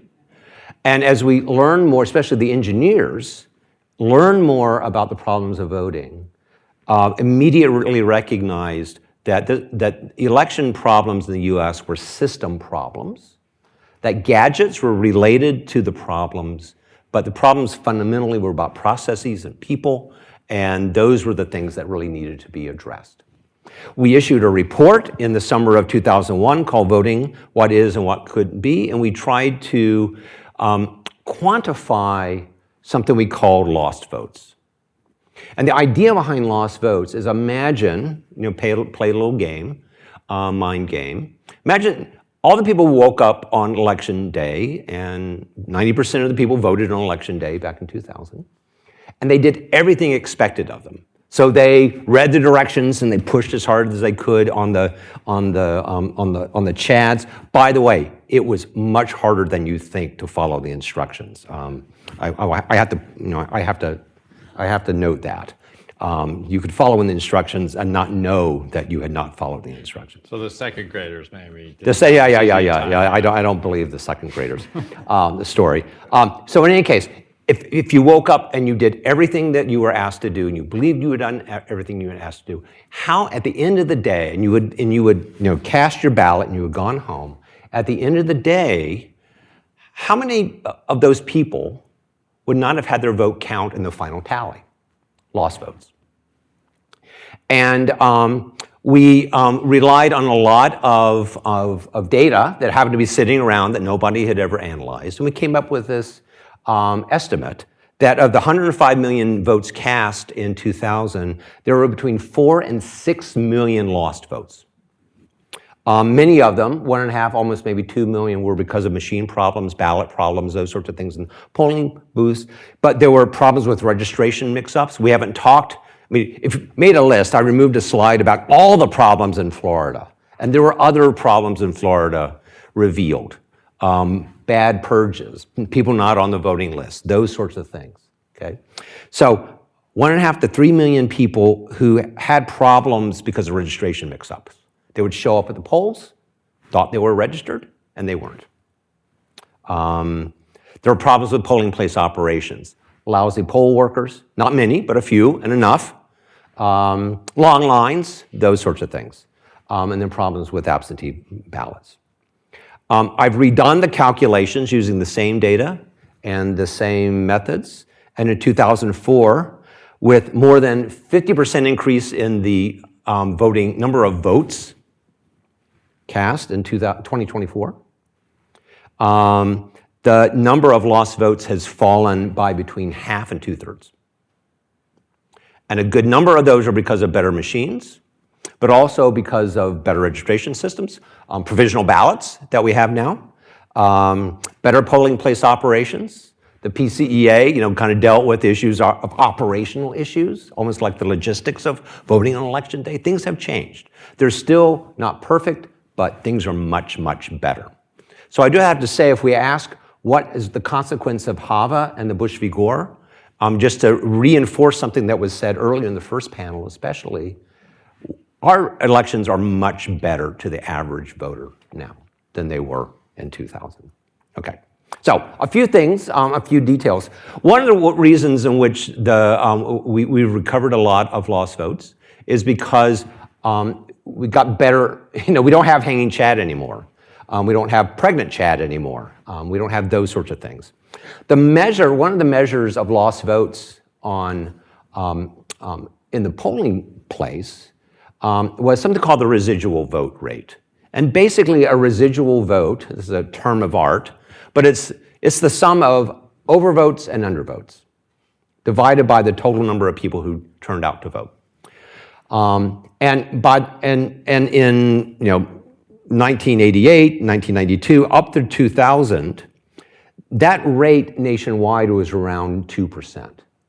Keep in mind that public opinion data that has been, research that's been done suggests that about 0.5% of voters in a presidential year will abstain in the presidential race. And so when you have an undervote rate basically of 2%, 2.5%, That's 1.5 or 2% of voters for whom something's happening with the ballot or the machine and that vote's not being registered. This is the rate after 2000.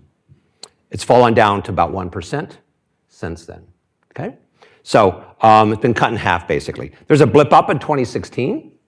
I have a paper about this. Those are people abstaining in 2016 because they had a problem with the candidates. So it's not a rise in problem with machines. That's a blip up in abstentions. That's kind of the size, about 1% increase in abstentions in that year, okay? So run through a few things really quickly. As I mentioned, voting technology itself has become an issue. So here's some data. I don't want John to be disappointed in me. So here's some data which describes the mix of voting machines starting in 1980, the first time we have the data about this, coming up in 2000. At the bottom, that kind of brownish red is the percentage of voters who voted on mechanical lever machines, okay? Punch cards is kind of the medium blue there. Back in 1980, about 80% of Americans voted either on mechanical lever machines or punch cards.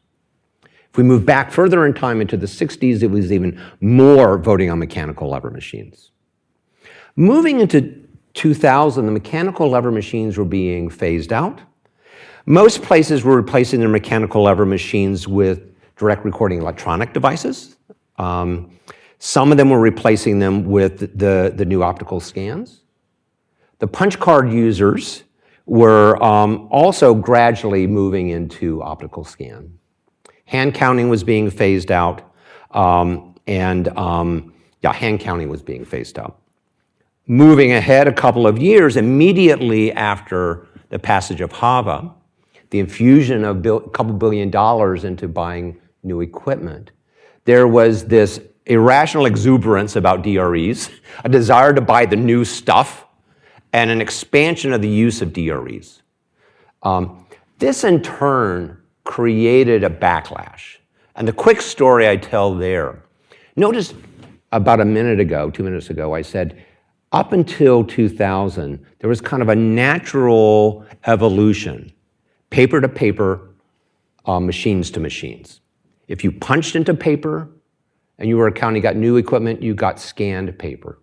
If you flipped a switch, mechanical switch, you punched a button or a screen increasingly. Two different sort of regimes. HAVA required every county, or actually every polling place, essentially to have an electronic voting machine for accessibility reasons, okay? So in many places, they thought, geez, no, we have to have this machine and that machine. Let's just get one machine, accessible for everybody. Other places just thought, I remember talking to groups that said, we want the good stuff. The new stuff is electronics. We're going to buy the new stuff. Almost immediately, there was a backlash. It grew. It started in jurisdictions that had a combination of prior voting on paper, now going to be voting on electronics, and a lot of universities. And that started a movement against electronic equipment. So what we've seen since then is we've almost wrung out all the electronic equipment. In 2024, something like 90 to 95% of votes were cast on paper that was scanned. Okay? Voting modes. Okay. I mentioned earlier that coming into 2000, there was kind of the beginning of an increase of what generically can be considered to convenience voting. In 2000, 86% of votes were cast on election day, 10% by mail, and 3% were cast early in person. Now, HAVA itself didn't say a whole lot about voting modes, really. It mostly dealt with, I think, what was happening in the polling places, but really didn't talk about these voting modes. And by 2016, there had been, again, I would argue, an organic shift in many states where most states loosened up the ability to get an absentee ballot. No excuse absentee ballots. In Massachusetts, the clerks called it no lying absentee ballots because you didn't have to pretend like you were sick that day or out of town that day. You could just tell the truth. I just want to vote by mail. And there was a gradual rise in voting by mail and also a gradual rise in voting in person early. Okay. We got COVID and things kind of went wonky. In 2020, a plurality of voters voted by mail. But by 2024, if you were to extrapolate these trend lines, stop in 2016 and continue going, 2024 was about where we would have been without COVID. A little bit different, okay? So this is something that I don't think HAVA had a whole lot to do with, but it's become an important thing in the context of changes made since then. Absentee voting, of course, has become much more partisan. Before COVID, actually, these public opinion, this graph, which is based on survey research, asking people if they voted by mail, and we've divided them by party. In the early years, 2008, 12, and 16, in presidential years, there was only a slight Democratic kind of advantage in this series. And that's primarily because the states that made it easier to vote by mail were Democratic states, okay? 2020, of course, a huge gap arose, which fell in 2024, okay, but it hasn't fallen. And I'll come back to this in just a bit. It's not only the national trend, but there's been kind of an interesting pattern of distribution of how people have voted around the states. And I'm going to use a graph that Tammy Patrick has called the snow globe graph. And it relies on a ternary plot that I first encountered in geology class in high school. And basically, in this triangle, I've placed states at the very top if everybody votes on election day, in the lower left if everybody votes by mail, and the lower right if everybody is voting in person before election day. And in 2000, we see almost every state is up at the top, kind of the traditional states, with kind of going down the left arm a little bit because they have by mail absentee voting. We have Oregon down at the bottom left of the triangle because Oregon had gone into pretty much all voting by mail that time. Washington was on the way. Texas, Nevada, Tennessee were beginning to experiment with voting early in person. So now you'll see why it's called the snow globe graph. If we now go through the coming presidential elections, we see the states falling down the snow globe. And then in 2020, they just kind of crash. But the important thing I want you to notice is that although the general trend is downward and a little bit to the left, overall states are now all over the place. And I think an important thing to note here is the administrative complexity that this describes. Oh, by the way, I'll get to that in just a second. In 24, it bounced up a little bit. Everything bounced up a little bit, okay? But still, there's this heterogeneity within the triangle. And on the left, so I've shown here, I've color-coded the predominant, the modal mode of vote, plurality mode of voting in every state. In 2000, only Oregon and Washington, the most common way of voting was by mail. Everybody else, most common was on election day. On the right, we see red is mostly in the upper tier of states. The all vote by mail is now spread mostly in the Mountain West and the West Coast, with Vermont sticking out. And then kind of the former Confederacy, having a lot of convenience voting, but primarily by voting in person before Election Day. The thing I want to come back to, having kind of shown all this data, is that in the good old days of 2000, if you were an election official, you were running kind of 1.5 election systems. You were running a big one on Election Day, most people voting on Election Day, and then a little side mail operation. A state like Oregon and Washington these days is now doing kind of the same thing, just in reverse. It's running a big mail operation and a small in-person operation to accommodate off cases. The states that were in the middle of that triangle, they're running 3 different kinds of elections. because each type of election stands on its own, and they interact with each other. If you're running, for instance, in-person early voting, you have to make sure that people aren't hopping around, voting in a bunch of places. You have to make sure you catch them if they try to vote on election day, for instance. If you've mailed them a ballot but they show up in person, those two also interact with each other. So it's not just that you're shifting effort from one pocket to the other. You're making things much more complicated. And then finally, photo ID laws, and I think this is the end of it. I mentioned earlier that largely, I think, and others can correct me on this, but my reading of the politics of the passage of HAVA, Senator Kit Bond insisted that there be a provision about voter ID in that law, and which is in the law. If you register by mail the first time you vote, you have to show some form of ID, which in retrospect seems to be pretty easy to meet that criterion. Okay, that was, I wouldn't say caused the subsequent controversies and conflict over voter ID, but I do think it was the first shot nationwide.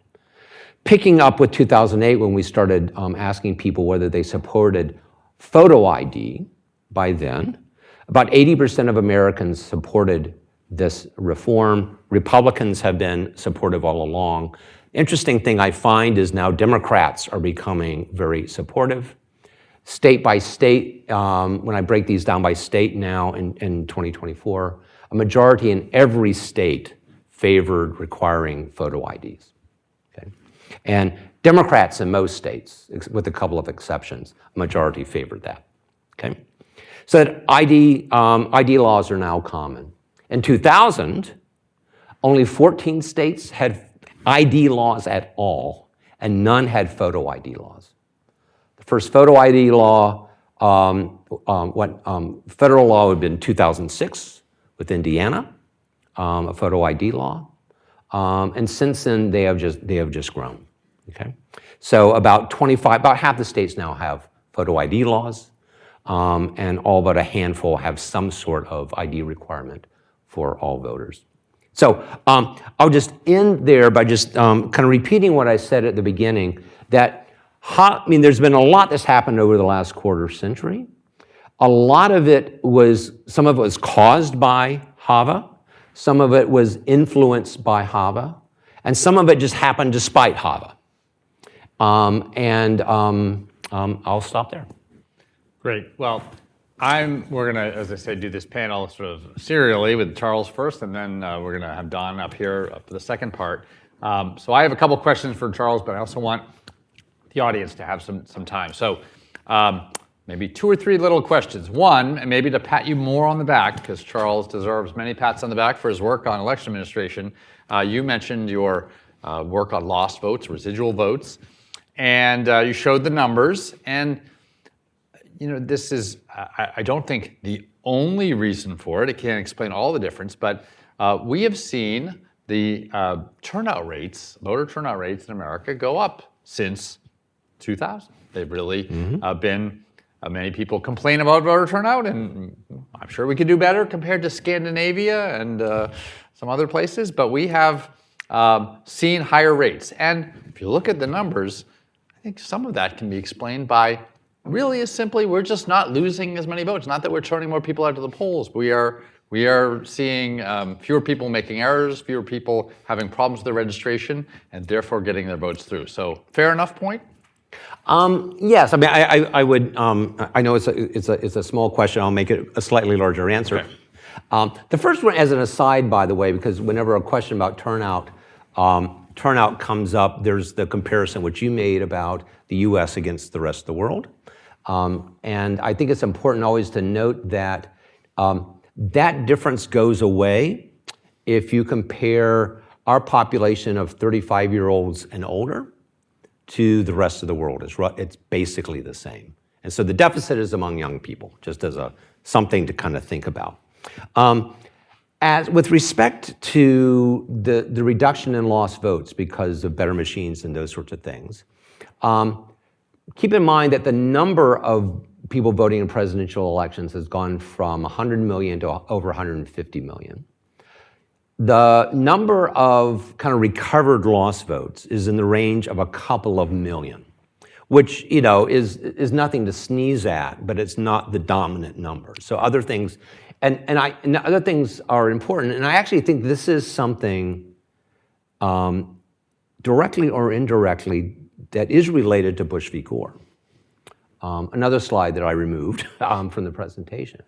But it has to do, another way in which elections are different now from the past, and I think it matters, is that Bush v. Gore was the beginning of this generation, I think kicked off this generation of really tight elections. And in the first panel, we heard a bit about how on the legal side, the legal side really shifted into being more attentive to what was happening with the laws. But the campaigns, well, actually, the voters and the campaigns also kicked into higher gear. And in the political science literature, we emphasize one of the biggest drivers of turnout is a sense that the election is close. So voters want to vote when the election is close, and campaigns engage in greater activity when the election is close. And we see the biggest one-time spike in turnout was between 2000 and 2004. What we also discover is that the states where we've also gotten the added even greater goosing in turnout are the battleground states.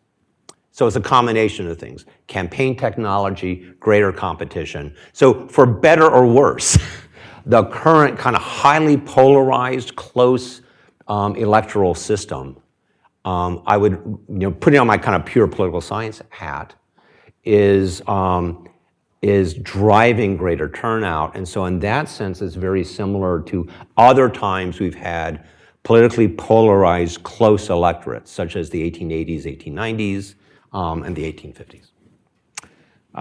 Second question, you referred to both of these, but the Help America Vote Act was the first time federal money had been spent on the elections that the states run, partly for the federal government, but partly their own elections. And the two big chunks, the biggest by far, dealt with voting technology, and another pretty good chunk dealt with the voter registration databases technology. And you tell a little bit of a story, but maybe you could tell the story of sort of thinking about how the money was spent on the voter technology side. Obviously, we took some twists and turns. We had some ideas of where we were going to go, and then we ended up in a slightly different place over time. And then on the voter registration side, again, we had lots of changes in procedures and law, but those are the big places we spent the money. And you quickly realized that with Caltech that technology wasn't the only thing, but it certainly was where the money was being spent. So tell us a little bit about how that spending of money in those big areas made an impact. Well, the first thing to say is there was spending and there was not spending of the money. Right. And I'll make sure I come back to that, which is an interesting dynamic itself. As I alluded to in my initial remarks, a lot of the initial spending was to either purchase or reimburse for new voting machines, which were disproportionately electronic machines. That led to some problems. Now, one, in the interest of full disclosure, one issue immediately arose in the election of 2006 in the 13th Congressional District of Florida, where there was basically disputed exactly what was going on, but it was clear that there were problems with the implementation of DREs in Sarasota County. So a bunch of counties in Florida had used their HAVA funds to buy DREs, and the state legislature almost immediately after 2006 passed a law saying everybody out of the water, no more DREs. You gotta scrap them, and you gotta get scanned paper. And that story, in one way or the other, has repeated itself, less dramatically, but in other parts of the country where states got the DREs, and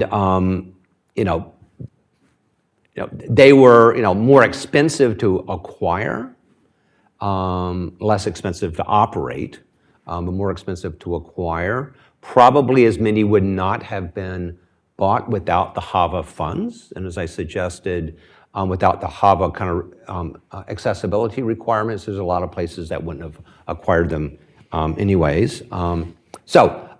But as I mentioned, there's the spending and there's the not spending. We have, I guess now 2 commissioners in the room, but this is not a surprise to them. Not quite a quorum, but almost there. Almost there, yeah.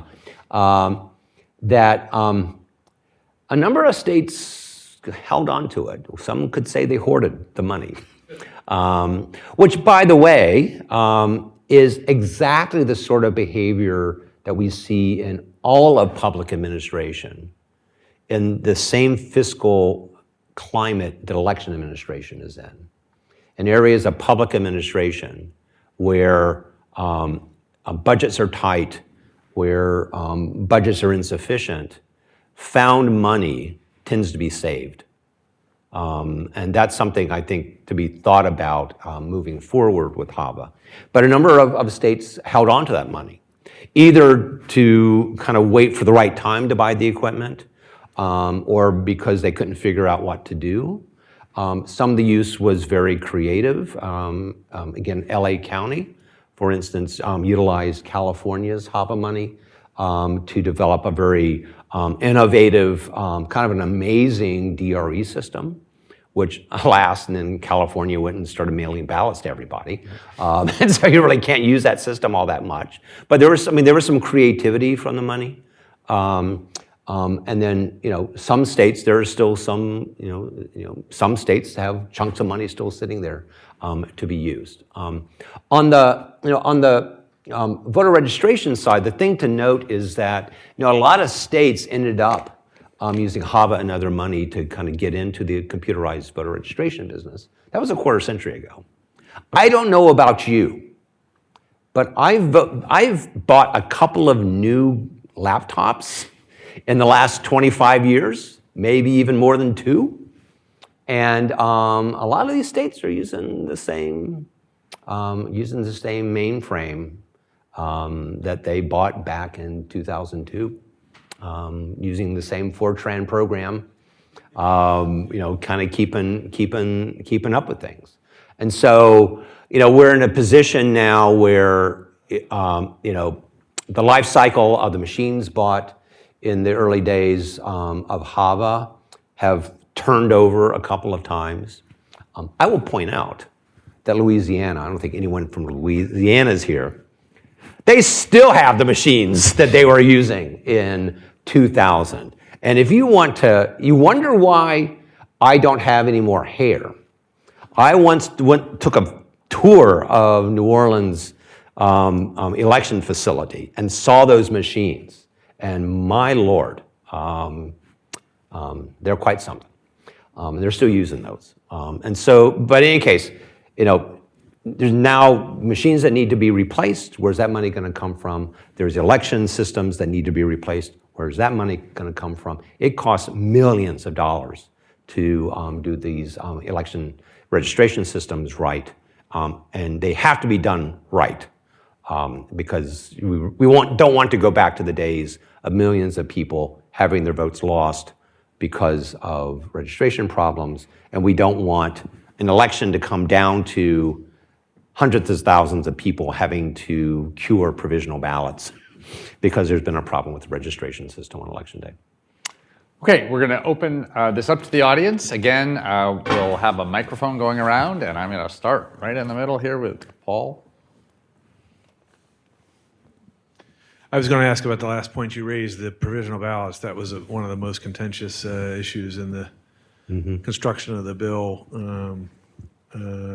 So what have you seen about the use of those and, how much it's declined? I imagine it's declined considerably in the last 25 years as registration systems have improved, but what have you seen about the use of those and the percentage of which that wound up getting counted versus thrown out and so forth? Right. I mean, overall, the use of provisional ballots has declined, but I think, and I haven't done the analysis, so take this as a hypothesis. I think the primary reason for the decline of provisional ballots is the increase in mail ballots. You just have, we've cut in half almost now the number of people coming on election day, so that the opportunity to even encounter a provisional ballot is much less.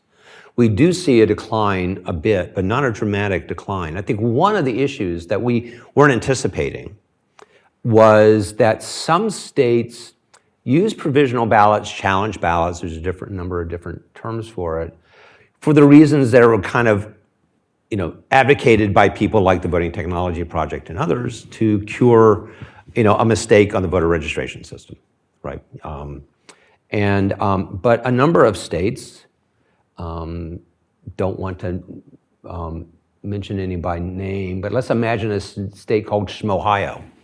And Ohio, until recently, if you came in and you had moved, for instance, you basically did a change of address using the provisional ballot system.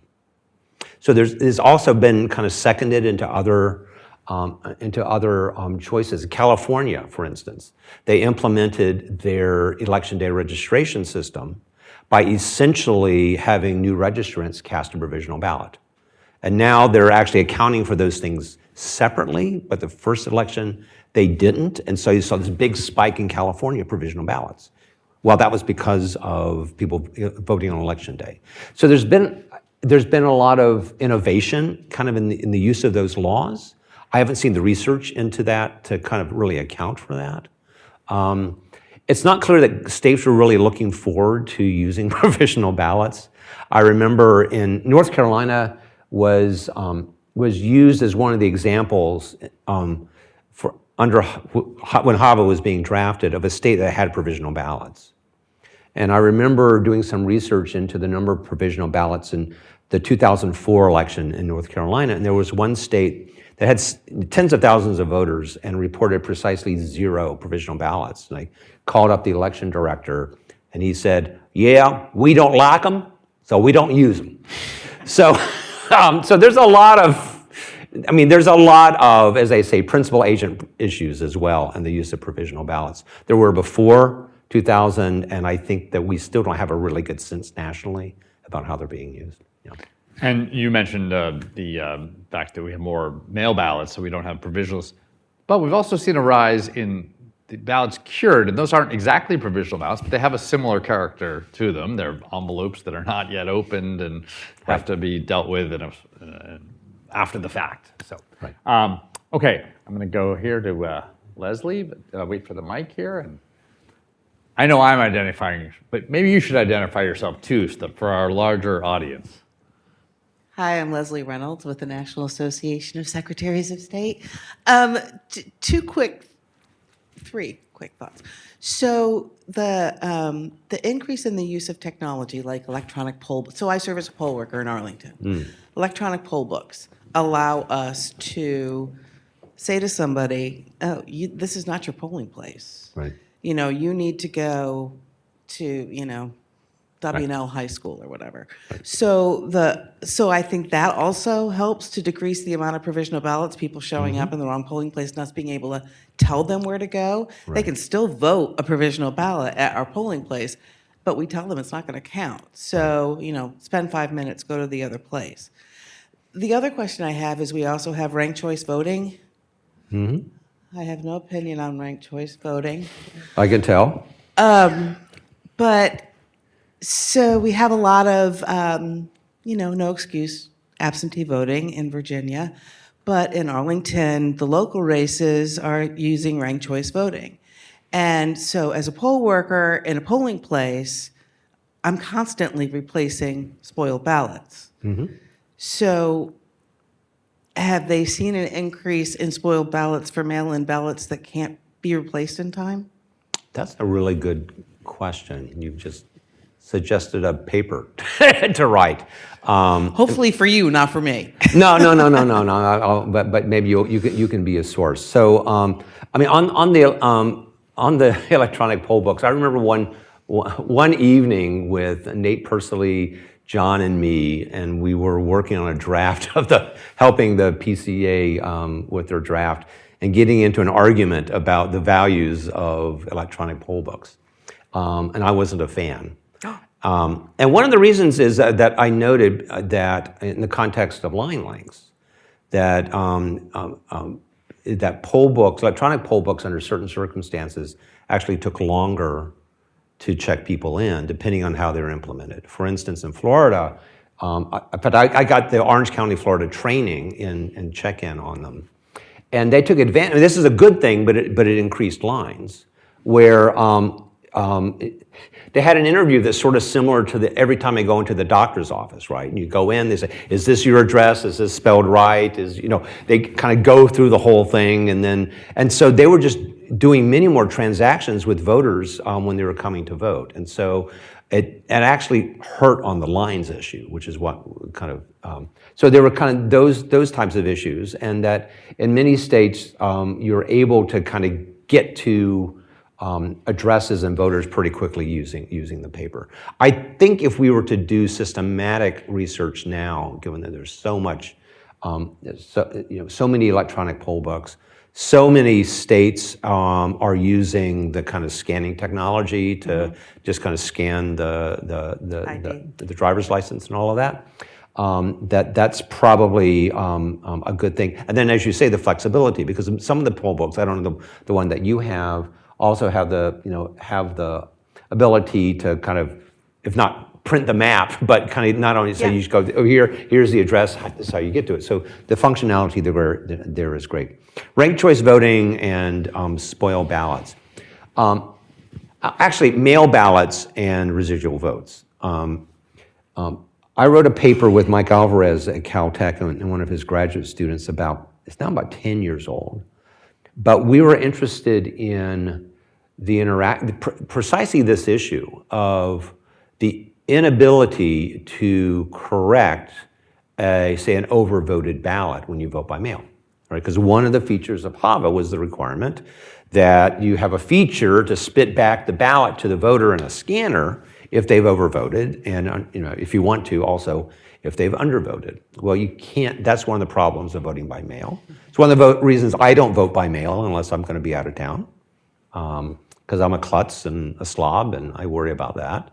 And we found in California that analyzing residual vote data over like a 30-year period, or 20, 30-year period, that in California, all the gains in residual votes that they had gotten by eliminating punch cards or Ink-A-Vote and the mechanical lever machines in favor of the scanners had been given up through the rise in mail ballots in California, right?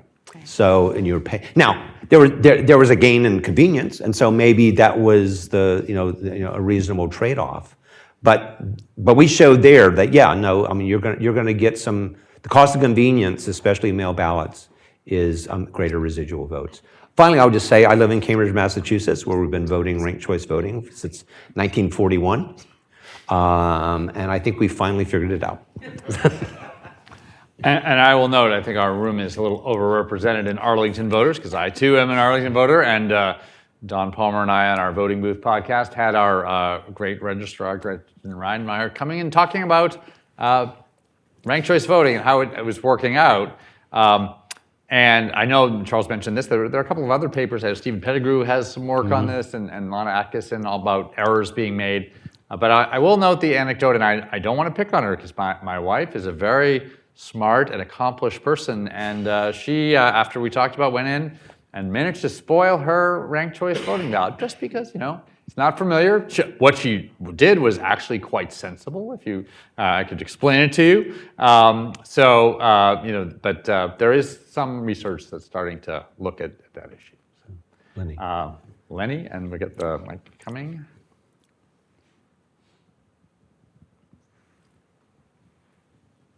So in your lost vote data, Keith and I wrote this paper quite a while ago on the difficulties of precincts. And we ended on the hopeful note of the growth that we hoped for in vote centers.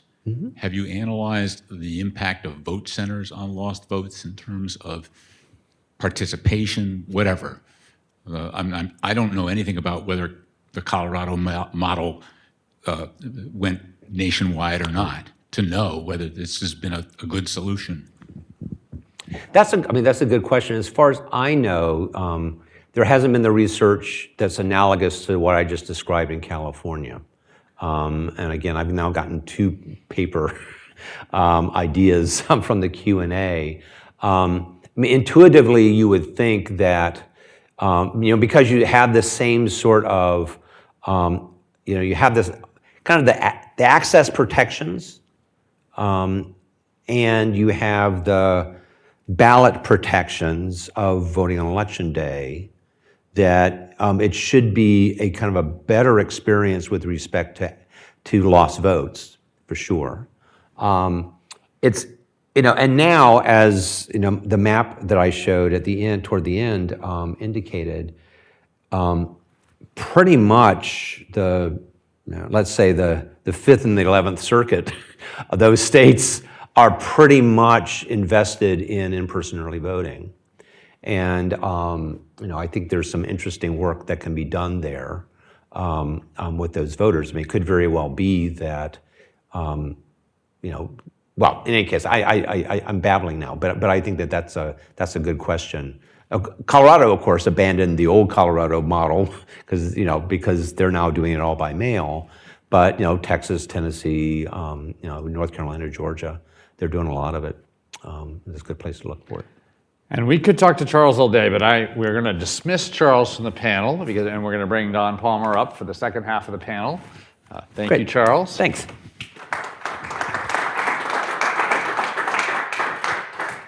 And now we promised Don Palmer, who will have no data with him, but it's all in Don's head. And again, this is a panel looking at how has HAVA played out? What's happened to HAVA? And I think the goal of this is maybe have a little conversation, walk through the timeline of Don Palmer's life in many positions since the passage of HAVA, because you've seen it and worked on it from a number of different venues. So I think if I didn't know you then, but you'd tell me you were a Navy voter in Italy for the actual 2000 election, but not so long after, a few years after, you went to Capitol Hill, you worked a little on Capitol Hill, and then you went to the Justice Department as one of the early class of people who really started enforcing HAVA. So why don't you tell us what you were starting to see HAVA and how it was going to be implemented in those kind of early experiences? Well, I think that my first impression of the Help America Vote Act was,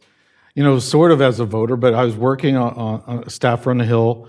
My primary mission with Representative Feeney and the Constitutional Subcommittee was actually the reauthorization of the Voting Rights Act. But as I went through that process, my last day on the job was like an announcement of the Carter-Baker Commission report. And it was one of those areas that had, there were some differences of opinion, but there was significant bipartisan support.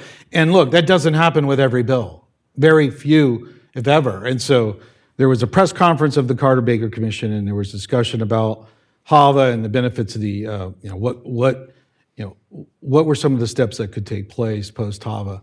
And so that was the first step. I remember actually coming to Election Center's JOLC meeting, talking about a HAVA bill with a number of other staffers that wanted to add on to HAVA too. And there was a series of bills, photo ID, maybe additional things with the voting machines going all paper, that for example. But that was the original thing. And I went to work at the Department of Justice, and one of our first major challenges was helping the states, but implement the Help America Vote Act. We're still going through this process. It's a very, it's a non-uniform process, even though there were some resources. What I found is, having the states try to implement HAVA, having their state election office connected to the state institutions like, receiving deceased information or with the DMV. It wasn't just a snap of the finger. There was difficulty. There was a lack of awareness of the law. How do you get other partners like the DMV to implement? So I found implementation to be uneven, to say the least. particularly on the voter registration side, which is it was significant changes. And just to follow up a little, first of all, fun fact, you're now fellow EAC Commissioner, Christy McCormick, and you were, I think, started on the same day at DOJ and worked on HAVA issues, again, an early class of people. You mentioned voter registration, but like what kinds of issues specifically were you, and again, were you bringing suits against state? Were you sending letters to places asking for compliance? What filled your day in the HAVA realm? Because I know you had some other duties, but what kinds of things were you doing in that? Well, era? sometimes the Department of Justice doesn't like to admit that they're advising. In fact, they say we don't advise, we enforce the law. But frankly, we did a lot of advising. It's like, look, this is the law. This is what you need to do, and usually the states would try to comply. There were instances where we had to file suit, and there is no private right of action with the Help America Vote Act, and so it really is the Department of Justice. And so that was a period of time when there was a number of lawsuits. One that I was involved in was with Alabama. It's a good example where they just either couldn't do it or wouldn't do it, didn't have the will, the resources, and so they just didn't do it. And when you go to a federal judge, it's great representing the United States of America. When you go there and say, look, Your Honor, the state is just not complying, and they turn to the state has no answer. It's a pretty easy win. It's sort of like we heard earlier, the finger, right? When there's no response coming from the other side, you pretty much won the case. So there were a couple of states that just didn't comply. And I found that is just part of the business.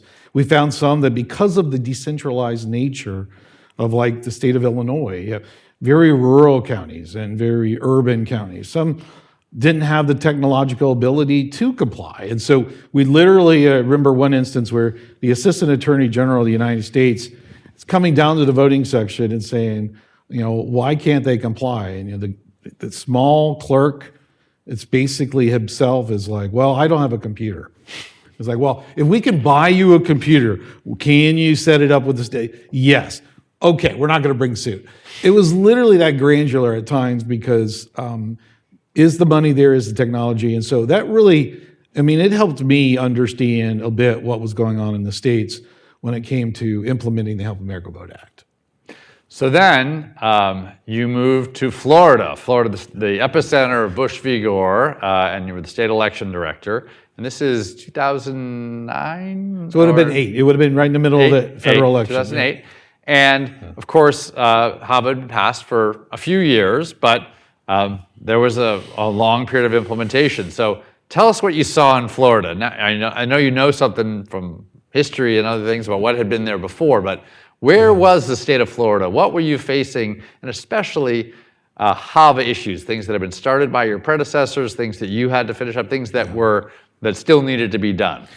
The primary HAVA issue was the statewide voter registration system, and trying to make that into what HAVA describes as a real-time interactive database, something that is operational to work with the counties that are administering elections at the local level, that would be able to connect and work with them and be reliable during early voting, for example, and not crash on election day.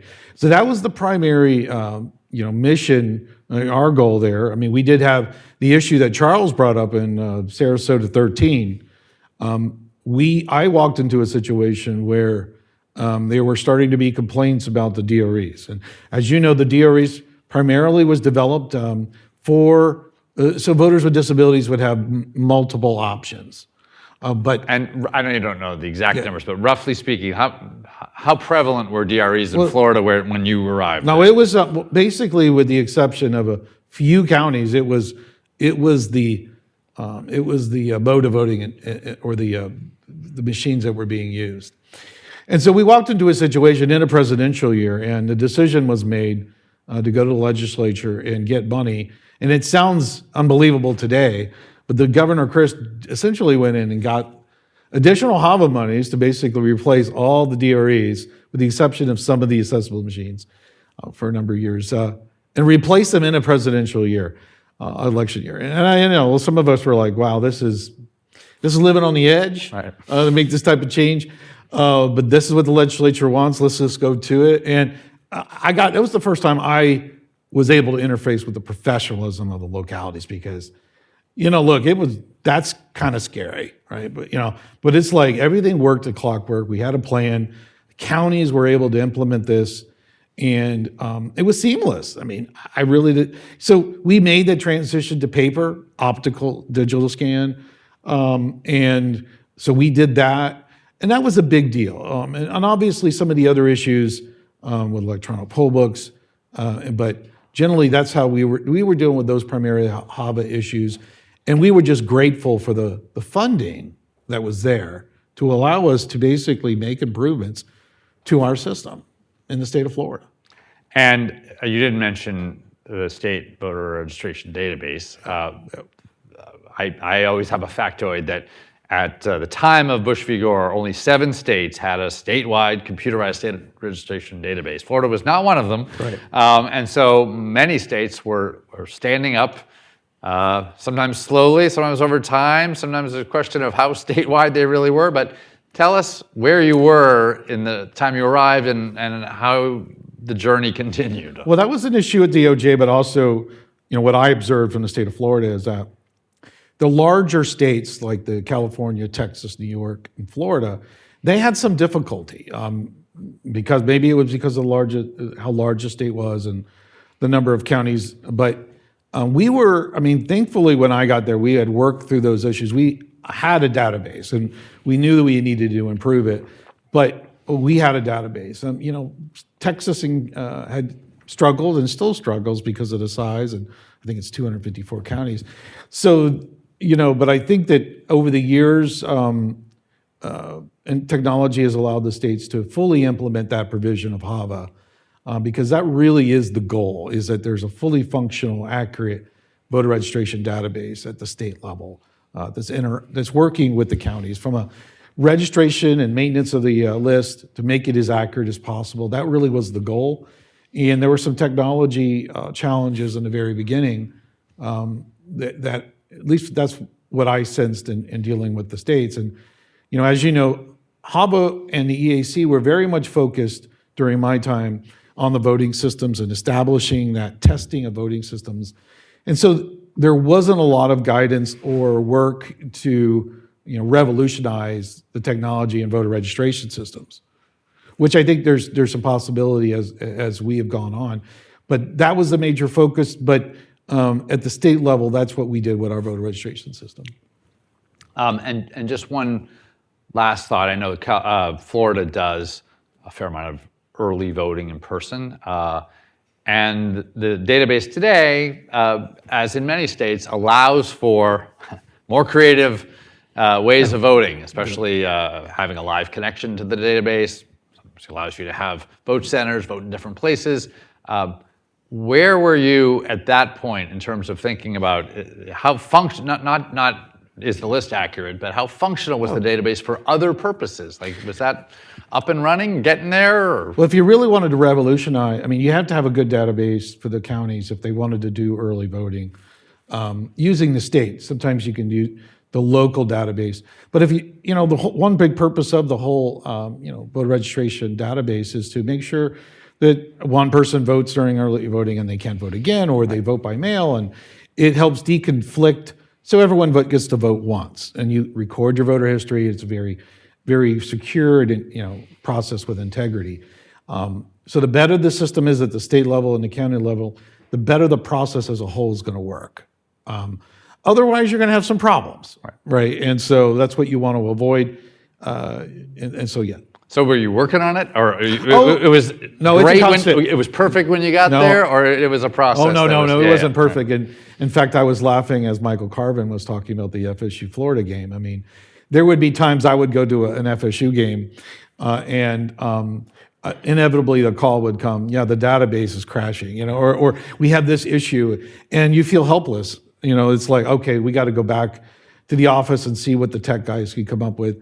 And this really is why, I have no problem telling state legislators or the federal government, it's like, look, this is why we need to invest in those systems, because we want them to be fully functional. This is democracy. We don't want it to fail on election day. And so, it was a constant struggle. That was the largest struggle I had, was to make sure that the statewide database served the locality and the voters in every election, including the presidential election when everyone's watching. All right, then you're on the road and you go to Virginia, and now you're the state election director in Virginia. What's going on thinking about HAVA? HAVA's now been in place a little longer. You're in a new state. What's the HAVA implementation look like there? What are the issues related to HAVA when you were in Virginia? Well, Virginia was more of still a And this DRE. is 2011 yeah. to, yeah. The DREs were primarily in Virginia, and they had some issues in other states. It was still certified. Testing would take place, but this was an example of where there just wasn't enough resources. Either the legislature or the federal government, for years had not really appropriated dollars to help, sort of keep an upgrade on the voting systems. And so in Virginia, we pretty much struggled to find additional monies as we fought to replace the DREs. We also were going through a revolution, I would call it, where we authorize online voter registration. So things that your voter registration database can do more than just maintain the list. It could actually help the voter registration process be more accurate, have more integrity. So we did that. And another big issue, again, part of the promise, not only of HAVA, but of like the Carter-Baker Commission, was states really should be communicating with each other and data sharing.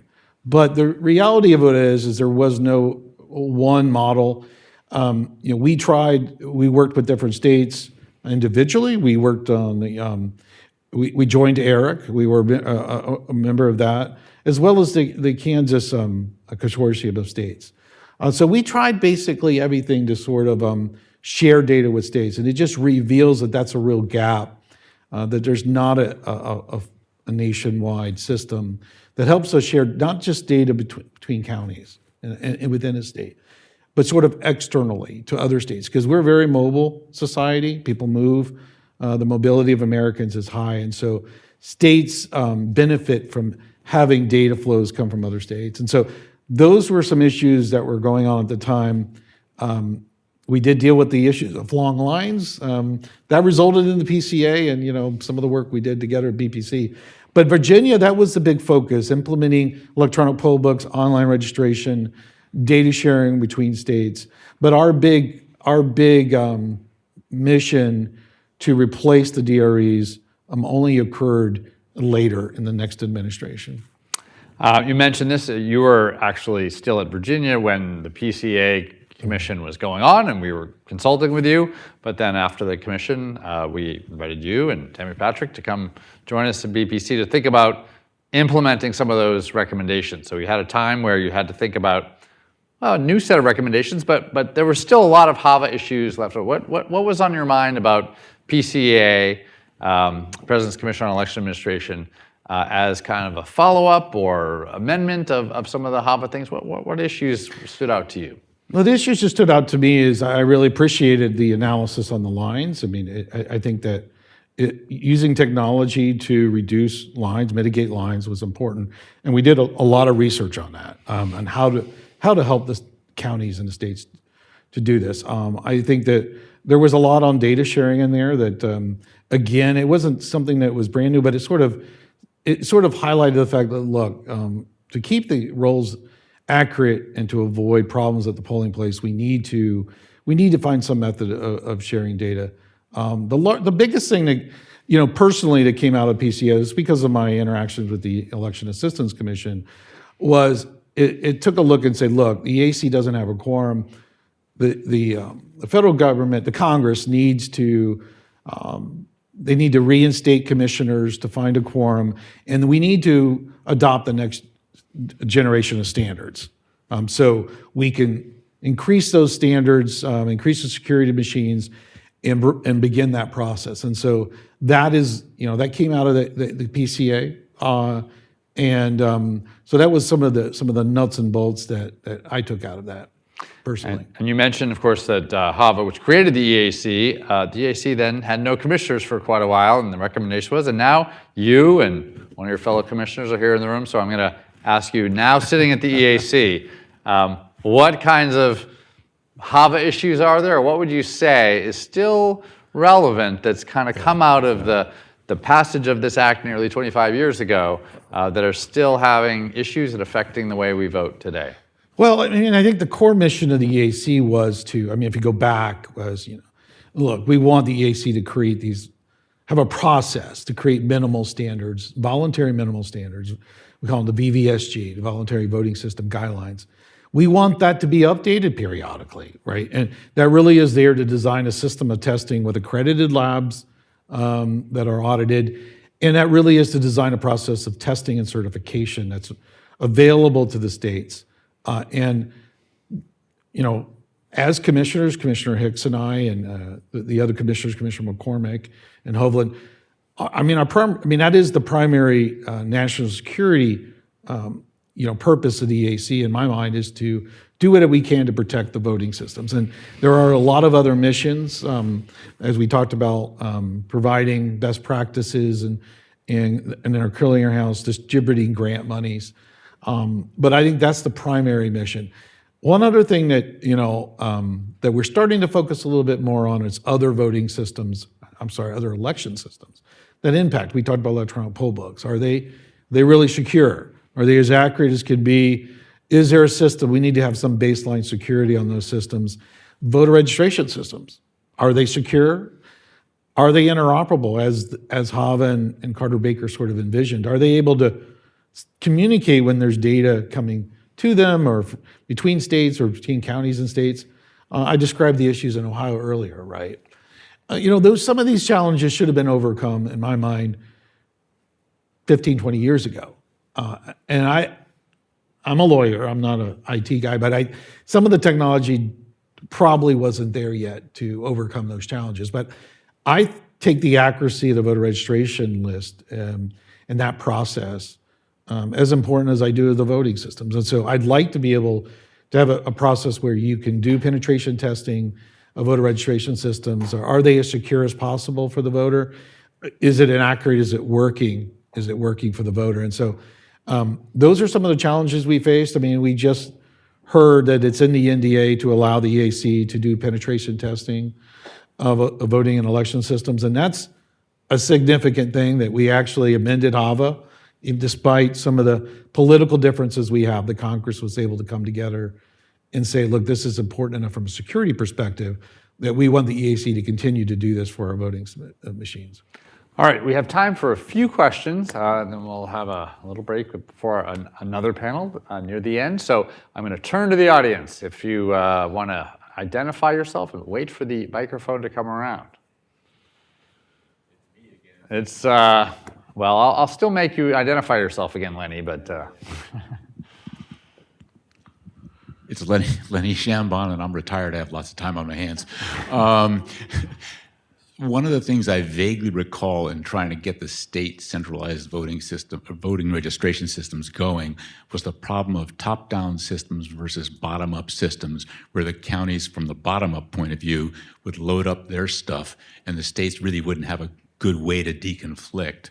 Are most of the states that have come into centralized systems using top-down now and avoiding that problem? Well, I do think that HAVA probably pushed more states to become top-down.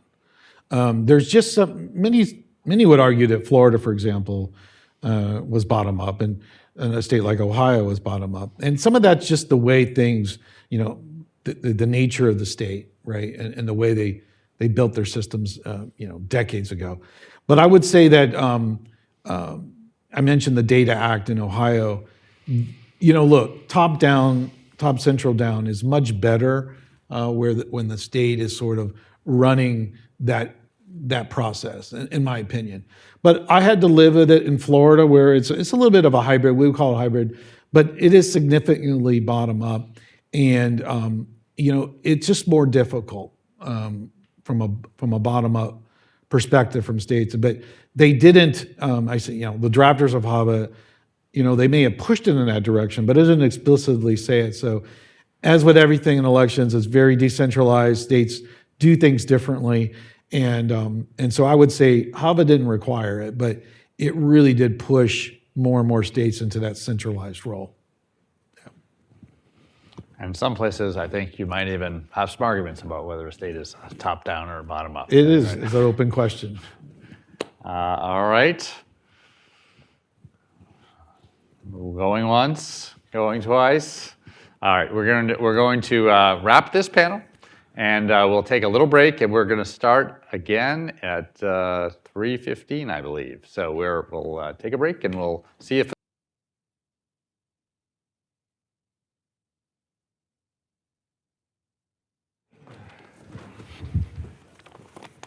Yeah, I got it. Thank you. We are live streaming ourselves, so yeah. I mean, we've got, I don't know, we have a larger online audience than we do in person, which I know that's not saying that much. So. Nice to meet you, Keith. Welcome back. We are moving through our day where we've looked at Bush v. Gore, the fallout of the Bush v. Gore decision, the Help America Vote Act, and the fallout of the Help America Vote Act. We've gone a little bit out of order, so what we're going to be doing in this panel, and then the final speech by Mr. Hoyer, is look at the creation of the Help America Vote Act. I will let our panelists really talk about it, but I guess one point is people may have quibbles about this and that provision, but imagine today we faced a Bush v. Gore-like scenario, and ultimately the parties come together for a significant reform effort, which involved a lot of work and ultimately spends a good amount of federal money for the first time, and then ultimately makes some changes that we've heard in the last panel have been significant for the way we vote today. So with us today, Don Palmer and I are going to co-moderate again, as we've been doing for much of the day, but we have three panelists who were there at the creation. I'll start down with Keith Abishar, who was a longtime staffer for Representative Hoyer, who you'll hear from later today. Worked on issues, all sorts of issues, including financial services, campaign finance, congressional ethics, but had worked and also worked on the House Administration Committee, where he worked on election issues and worked on the passage of the Help America Vote Act. He is also a political scientist, so I will note that when Charles Stewart rejoins us in the room, we will have three, which is a quorum for doing all sorts of political science things that we can't tell you about. Doug Lewis, in the middle here, is the former director of the Election Center. The Election Center is an important organization of local election officials across the country, and Doug was an early director of that and really grew it from a small organization to one that is the premier and very widespread organization that brings together election officials, certifies many of them, gives them training, and really improves the lot of election administration through its personnel and the people all over the country. And Doug was a voice at the time that was respected on Capitol Hill, and when the moment came, not just the voices of people on the Hill, but the voices of election administrators were very much present in that debate. So thank you for being here, Doug. And Paul Vinovich. Paul was a congressional staffer at the time of HAVA, was working on the House Administration Committee, or worked to pass the bill as well, but also spent some time on the other side of the Capitol and the Senate Rules Committee, also the Committee of Jurisdiction for Election Administration, did some work with congressional ethics afterwards as well. So three people who really can tell us how this incredible achievement of a major election reform bill after a very contentious election were passed. So I'm going to start with Keith and Paul, and maybe you can just give us a little bit of a sense of, we've just come off this election, and it's not as if there aren't some hard feelings and some differences of opinion on what to do on elections, but maybe just from the beginning, start a little bit and talk about, Keith, what sort of the Democrats' position, some of the things they cared about in some of the early days thinking about how we were going to think about getting to passing this major reform bill.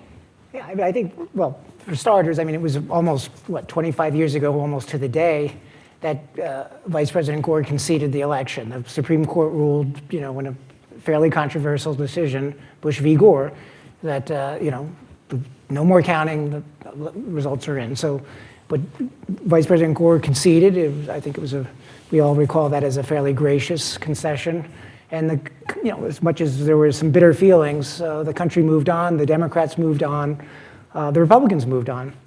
And when January rolled around and President Bush was sworn in, I think there was a feeling that something needed to be done. And it just so happened, fortuitously, that Paul's boss, Congressman Ney, was the chair. I think he was the new chair at that point, wasn't he? He was, yep. New chair of the committee, and Mr. Hoyer, who was a second-term ranking member on the House Administration Committee, were on that committee. These were not hyper-partisan people. They were people who cared about the institution of the House, wanted to get stuff done, and it so happened they were on a committee of jurisdiction over the mechanics of elections, which is the House Administration Committee. Typically, House Administration it's not considered one of the more exciting committees in Congress. It's mostly involved in office space and office supplies and things of the internal issues, but it happens to have jurisdiction over campaign finance laws and election laws.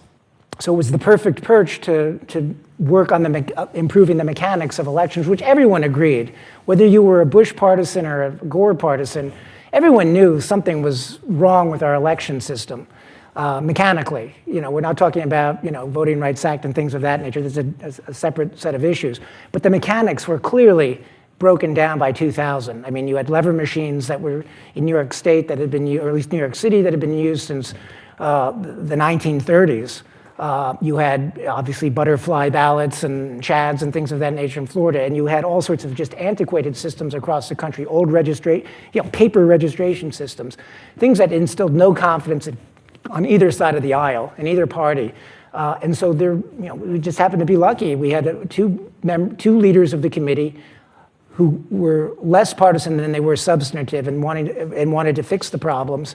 They happened to be on the committee of jurisdiction, and they were able to work with one another. I think that's really what really kicked this thing off. And I'll finally say, I think what really helped get this process moving is, and I'm sorry, Paul, if I'm stealing your thunder here, I think it helped that no one, and I don't want to speak for everyone on the staff level on Paul's side of the aisle, but my recollection is nobody on the staff level in either party knew anything about the mechanics of elections, because Congress had never really gotten involved in this stuff. It had gotten involved in the civil rights and voting rights aspect of things, but it never actually, it just took it for granted that states, you guys run the elections, you buy the equipment, you use your money to buy the equipment, you handle your registration systems, you figure out how to count votes. We'll just free ride. As long on the federal part of the ballot that you guys put together, just take care of it for us. So there was really no institutional expertise on Capitol Hill as to how elections really worked mechanically. So we all went in there, whether you were a hyper-Republican, a hyper-Democrat, or somewhere in between, we all went in there kind of like ignorant.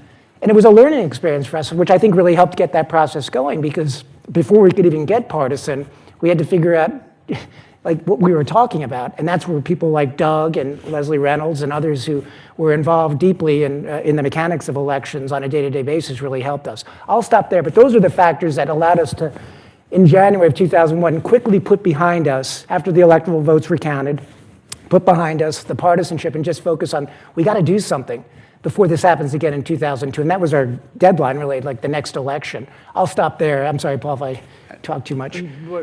Just one little follow-up, because I know you learned and it changed over time, but maybe early on, what were a couple of the big things that you felt like you on the Democratic side said, we got to make sure we have some aspects of these issues? I mean, I think we felt like, I mean, speaking for my boss, who I don't want to steal any of his thunder when he arrives here later this afternoon, but I mean, he wanted every valid vote to be counted. Every person who was qualified to vote, met the eligibility requirements. He wanted to make sure there was no eligible voter was disenfranchised. So it was making sure that whatever we did not result in a single person. I mean, we were using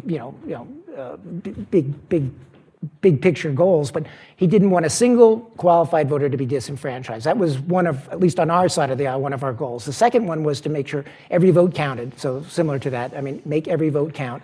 And it was coming up with reforms that would facilitate that goal, whether it was, and I think particularly provisional ballots. We saw in the 2000 election, a lot of people were showing up because the registration lists were wrong, because voter access information wasn't really very sophisticated in those days. A quarter century, it seems like yesterday, but it was, I guess, a quarter century ago. In those days, you had to take a horse and buggy to get to the polling place. No, but I mean, the systems were so antiquated, people were showing up at the wrong polls and being told you can't vote because you're supposed to be 3 blocks over there, and they'd say, well, it's raining, my vote doesn't matter. So what Mr. Hoyer wanted to make sure is that, people had the information to get to the right voting place, but if they, for some reason, didn't show up at the right place, but they were qualified to vote, they could at least vote provisionally. So that was another goal. And Doug was a really a graduate-style class in how provisional ballots worked. Those were some of the goals we wanted to achieve here. No vote was no voter disenfranchisement, and facilitating the vote for every voter who was eligible to vote. So those were, I don't know if I answered your question, but Perfect. Now, Paul, sitting in your place, and you're on the same committee, and you're working for the chairman. Where were you? What were your thoughts? And then ultimately, what were some of the key things that early on Republicans felt like we want these things to be in a final bill?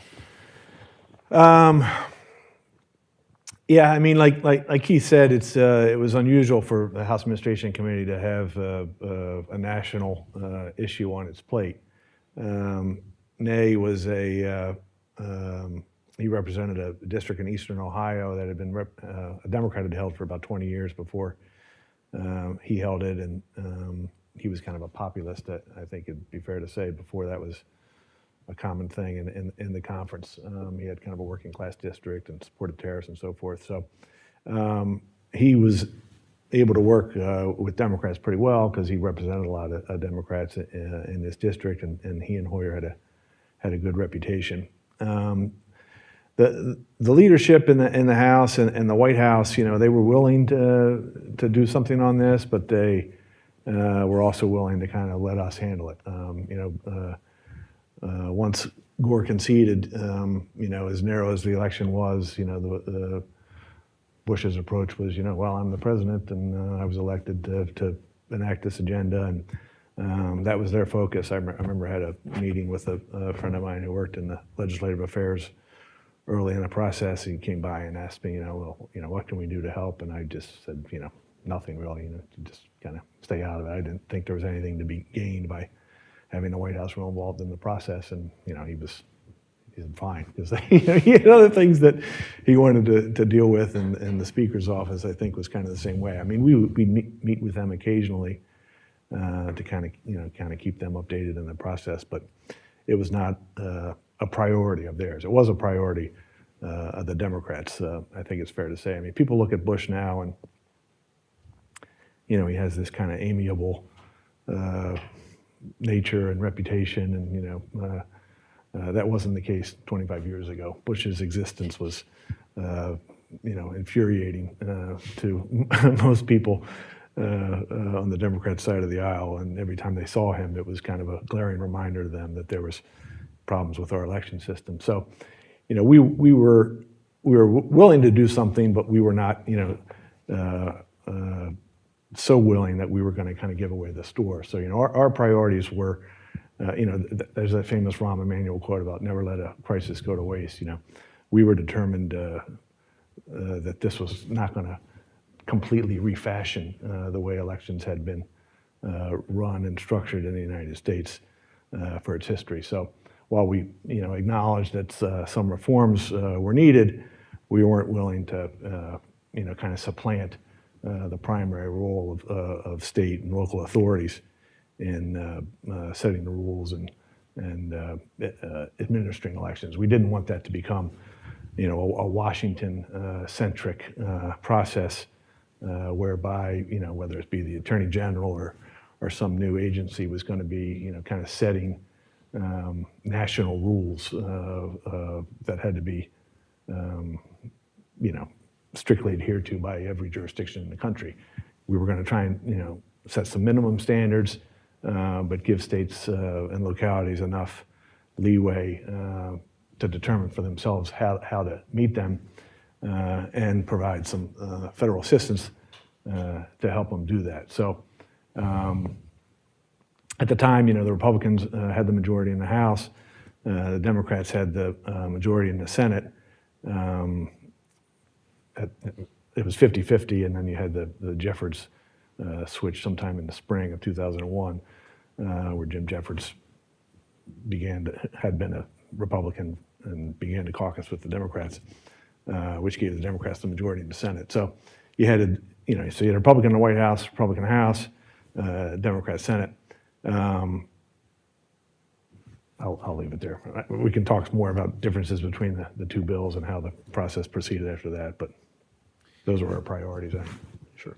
So Doug Lewis, talk to us a little bit about how you came into the discussions, briefing on, and what were the election officials' views that you expressed, and how did you sort of educate the staffers and the members to sort of find sort of the outline of what we now have as HAVA?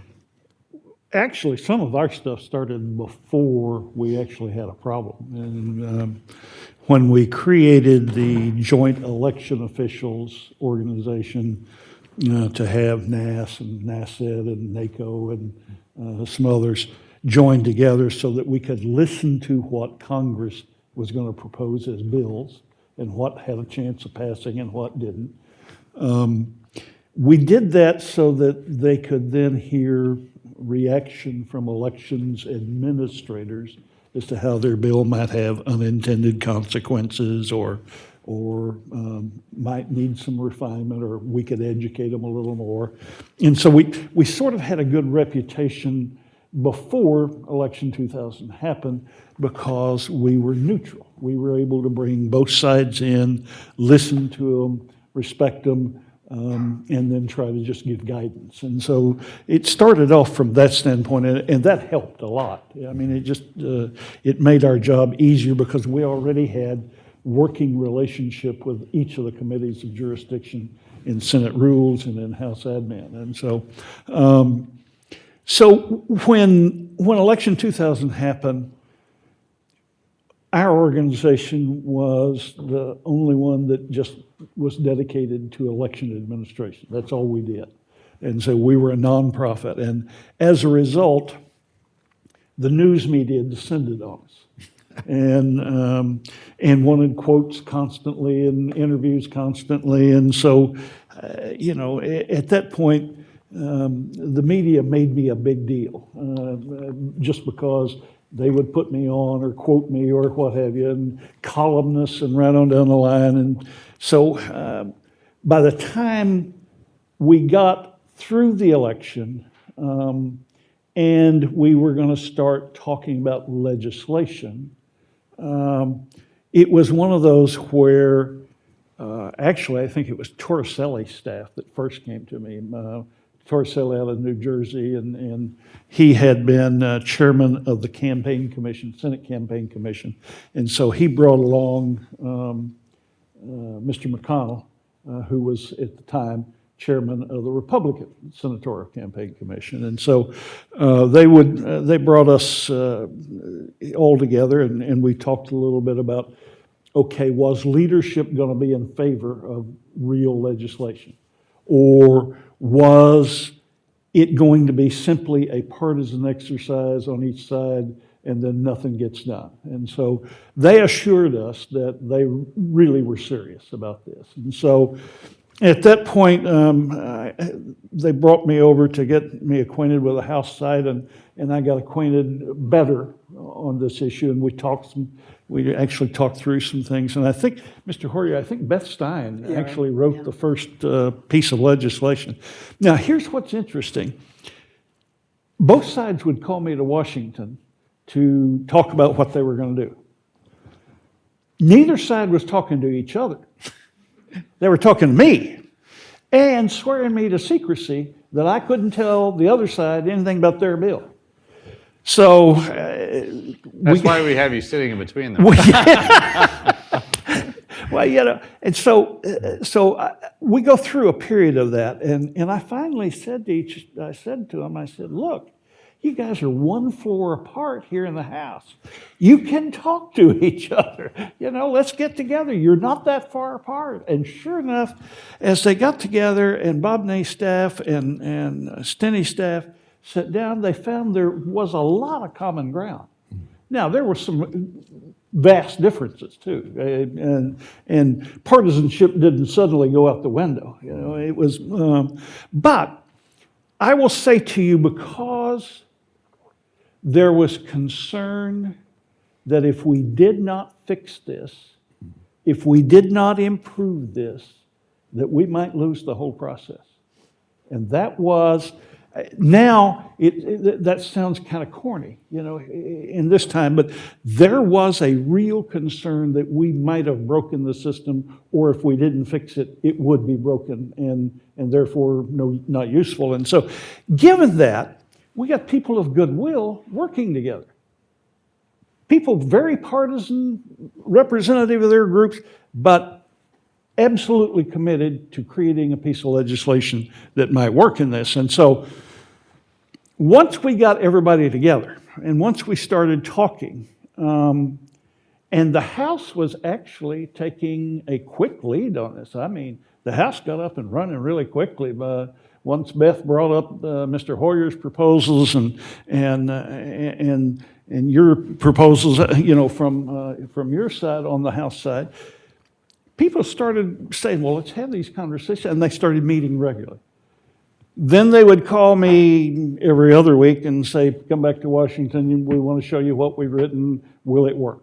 And so for most things it worked. I had to say to them at one point during the thing, they were talking about voter registration, and I said, okay, so is your intent that every state in the union have voter registration because North Dakota doesn't? Oh, wow, we got to fix that. And so they decided to let North Dakota not have, voter registration. And so, but little things like that that were stuff.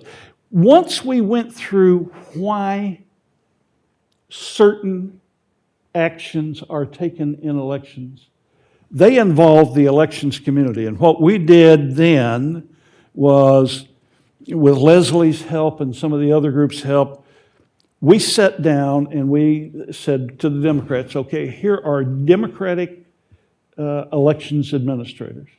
Here are Republican elections administrators. You all talk to them so that we're not lying to you about what the issues are and how these have to work. And so as we did that, there started to be a much better education of how does this process work. And Keith touched on this, not knowing. That helped get us to the point that people were going to finally make sure we had something that would work in the process. And that is what led to where we got to in terms of the legislation. I will tell you, the legislation almost died 3 separate times.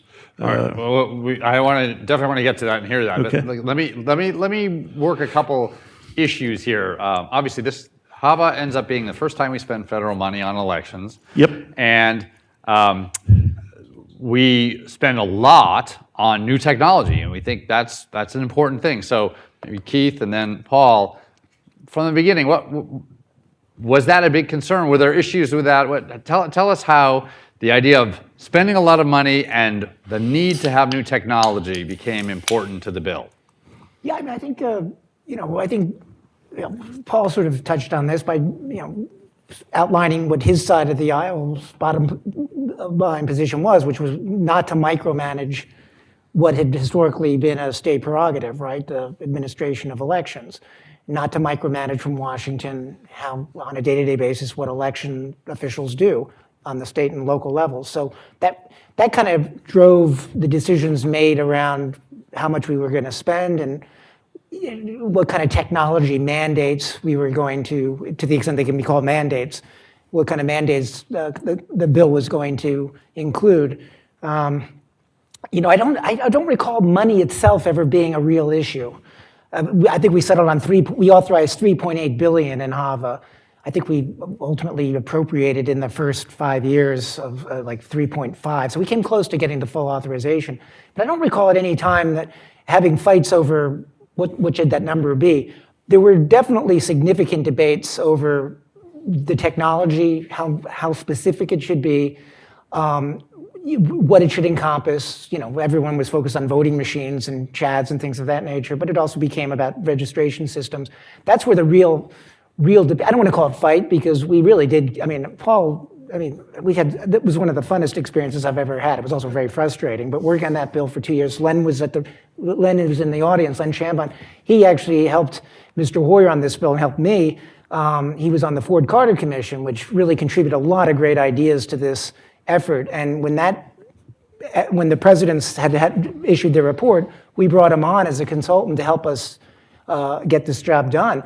But to answer your question, money was never really an issue. And I think it was also because we had bosses who weren't gonna, they didn't think you had to spend $50 billion to fix the problem. I think they were very reasonable. In $2001, what it would take. And we had people like Doug Lewis advising on that. But I think the real question is, what are we gonna actually require our election system to look like if states take this money? What are we gonna make them do? And again, it was mostly carrot, not a lot of stick. It was mostly carrot. You take this money, you need to do the X, Y, and Z. But it was getting to Paul's point, what's the right balance? How much prescription should the federal government impose on the states as they reform their election systems, but not so much that they can't do the job on a day-to-day basis? So Paul, if money wasn't maybe the biggest issue, but these questions of, we think technology is an important part of the solution. What was the feeling from your side? And then I want to hear from Doug a little bit about sort of your going back to the varied types of technology we had out in the country. But what was the thinking on? Yeah, we really need technology, or we need to get rid of certain things, or this is the answer. What was the feeling on your side of the aisle? Yeah, we kind of spent basically 2001 negotiating with each other. We had some hearings in the spring, and we spent most of that year kind of negotiating between ourselves on what the House version would be. That bill, we wound up passing, the Ford-Carter report came out in came out that summer, August 2001. We wound up dropping the bill in November, I think, and passed it in December. There was, I think, a consensus that the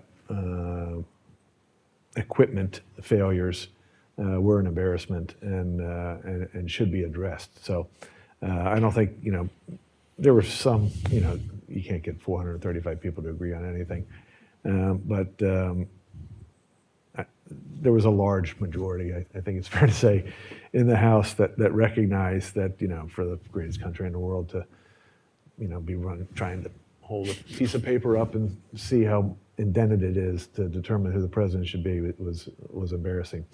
And I think a lot of members were kind of exclusively focused on that and thought just a technology fix alone would kind of solve our problems. But the Ford-Carter Commission identified a lot of issues on registration and so forth, that also needed to be addressed. So we were willing to do that. As Doug said, we worked with his group, and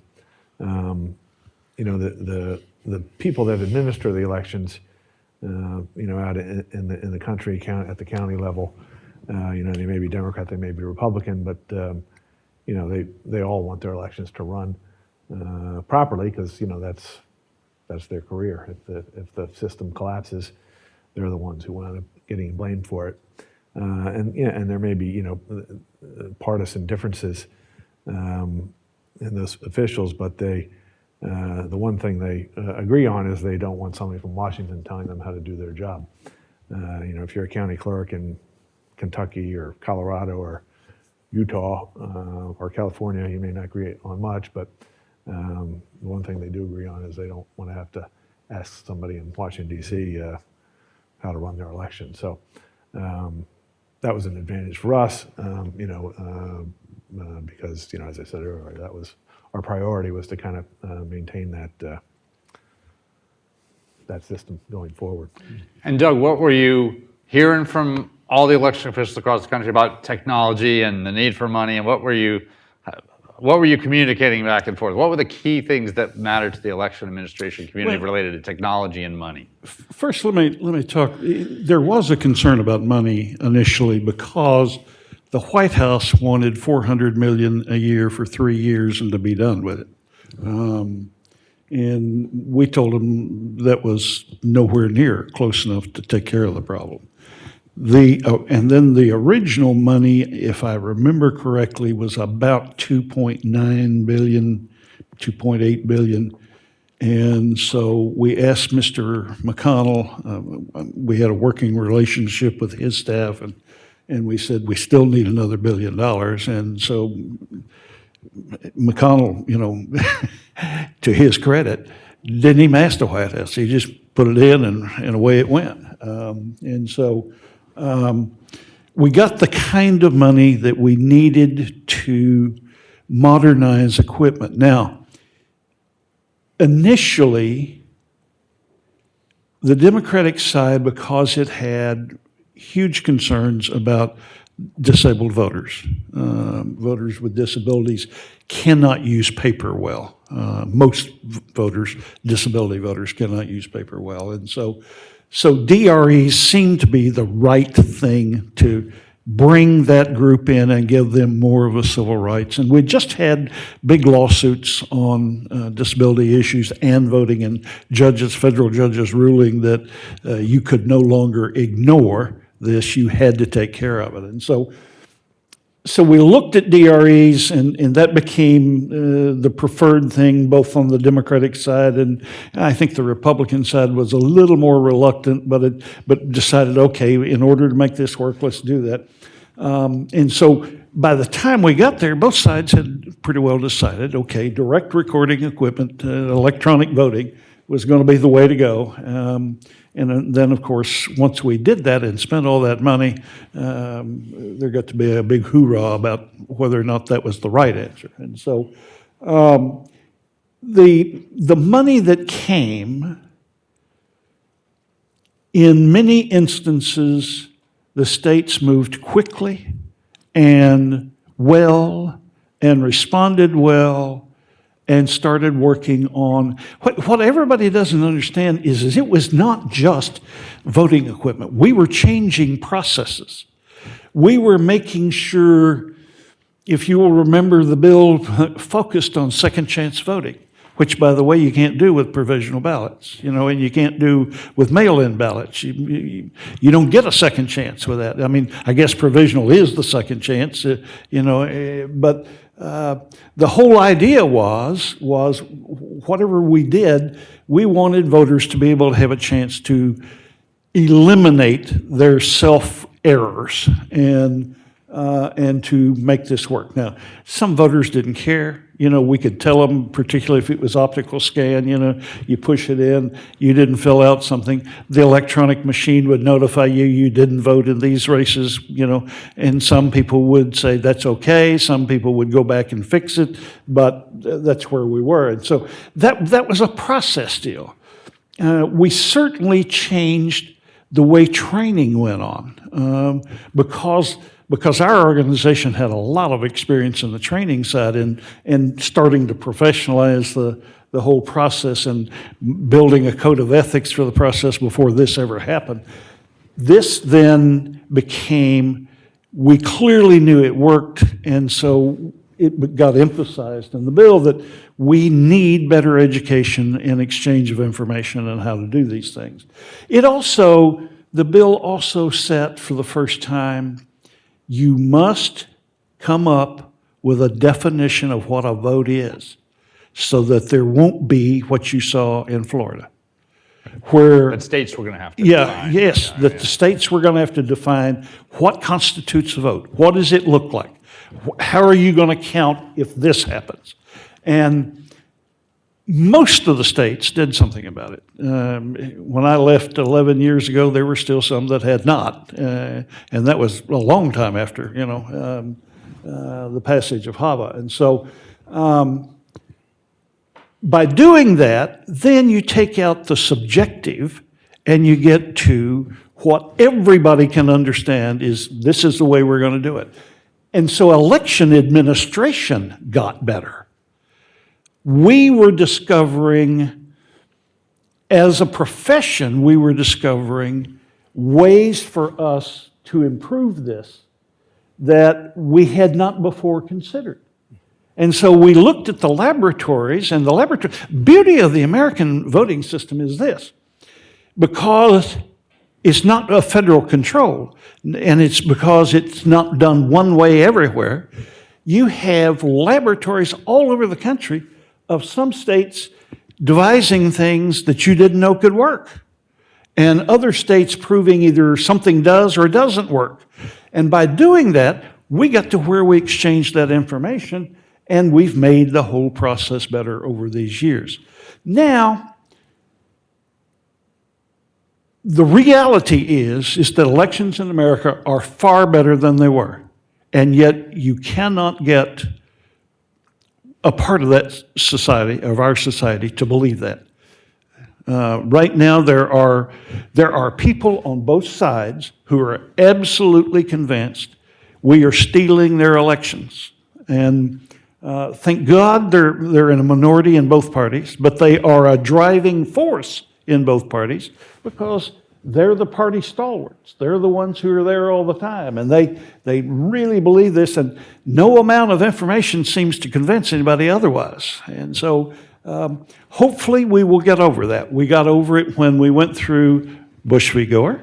It took 9 years. Took 9 years for us to get back to the point of where the public had the same level of faith in the process. I'm going to guess that it's going to take at least 9 years on this batch, and so, but. We'll be back for another panel on that. Okay, all right. But where we are now is it's better. The process is better. The elections officials are better. The voters are better than they were. We keep trying to make it foolproof, but voters are creative. Golly, they find ways to do things that we didn't know they could do, And so we have to fix it every time we discover that. So I'll leave it there. Well, you mentioned a little bit, the Help America Vote Act has a significant part, an accessibility law feature to it. Yep. The right to a private and independent, right to vote. Yes. So, when you talk to some folks, they really believe that this was one sort of engine that got HAVA across the line.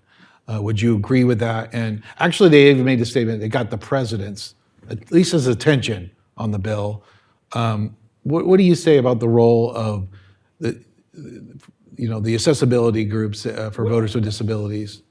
Part of this was driven by the lawsuits, and they were sort of pinged one after the other, of disability groups getting the courts to say it's not okay to ignore their right to vote. It's just not okay. And so we've heard all the excuses, now you go fix it. And so electronic equipment, even today, electronic equipment is still the right answer for a lot of those voters. It makes it far easier for them to read, type. It makes them far easier to correct errors.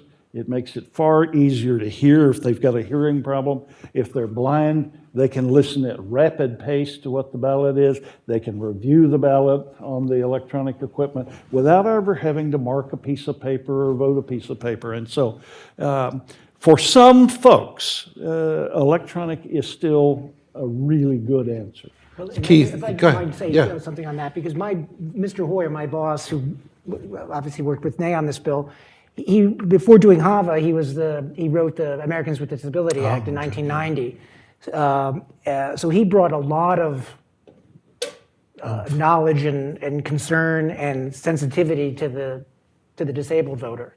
The role of making sure that whatever we did in this bill answered the needs of the disabled community in the United States in a way that allowed them to vote independently and privately. That was, again, one of the mantras was, we've got to make, and it was difficult because you're trying to craft a bill that encourages and motivates states to buy the right equipment that is accessible to disabled voters. And that it was actually a very tricky part of the bill, taking care of that category of voter. But it was, in the end, one of Mr. Hoyer's key principles that needed to be satisfied, and it wound up improving the bill because, by improving the election experience for people who are physically challenged in some way, shape, or form, you're improving the experience for everyone else. Right. And so that would wound up actually being an extra, that principle actually made the bill better. It helped that group of people, but it helped every single voter. Senator Dodd had a blind sister. Dodd was the chairman of the Rules Committee, and one of his siblings was disabled. And Keith is right. That Hoyer's history with the ADA, Dodd's family history, and just the involvement. Those groups were very involved and very vocal. Bob Day's staff, worked hard with the disability groups to bring them in to say, what do you think? Are we there? Have we found the answer? So one additional question. Just the Supreme Court just heard an argument on independent agencies and the issue, the FEC and the EAC come up. So ask the question is, as you developed the EAC, was it always on your mind that this is going to be an independent agency, this is going to be similar to the FEC, and not just an executive branch, agency? No, that's it. Well, and Paul, you'll remember these discussions. The EAC, the FEC up until 2001, or actually 2002 when HAVA was signed, October 2002, the FEC had this annex, which was, I forget the name of it, but it was basically the kernel for creating the EAC. It was the election... Office of Election Administration, I think it was called. Yeah. And it was just a kind of, I think it was like one person who was in, Leslie Reynolds with the executive director of NAS, she worked very closely with this FEC annex. And it really was, it was kind of like the attic at the FEC, which is saying a lot. The attic. It was really, the person who ran that did everything she could to make that thing succeed, but it was still sort of a neglected thing. But that became the kernel of the EAC. And then, of course, the question became, again, going back to some of the points that Paul and I started with, which was, if we're going to create an independent agency, what sorts of authority do you want to give it? Do you give it rulemaking authority, which, of course, on our side of the aisle, we were comfortable with at the time. If the federal government could create an independent agency that could craft regulations that states would have to follow, that would almost invariably, from our point of view, improve the election experience and make sure every vote's counted. Paul's side of the aisle, I don't want to speak for you, but... No, you can speak for me. We actually, sometimes we couldn't tell the difference. Like, who are you working for? Because we agreed on a lot of stuff.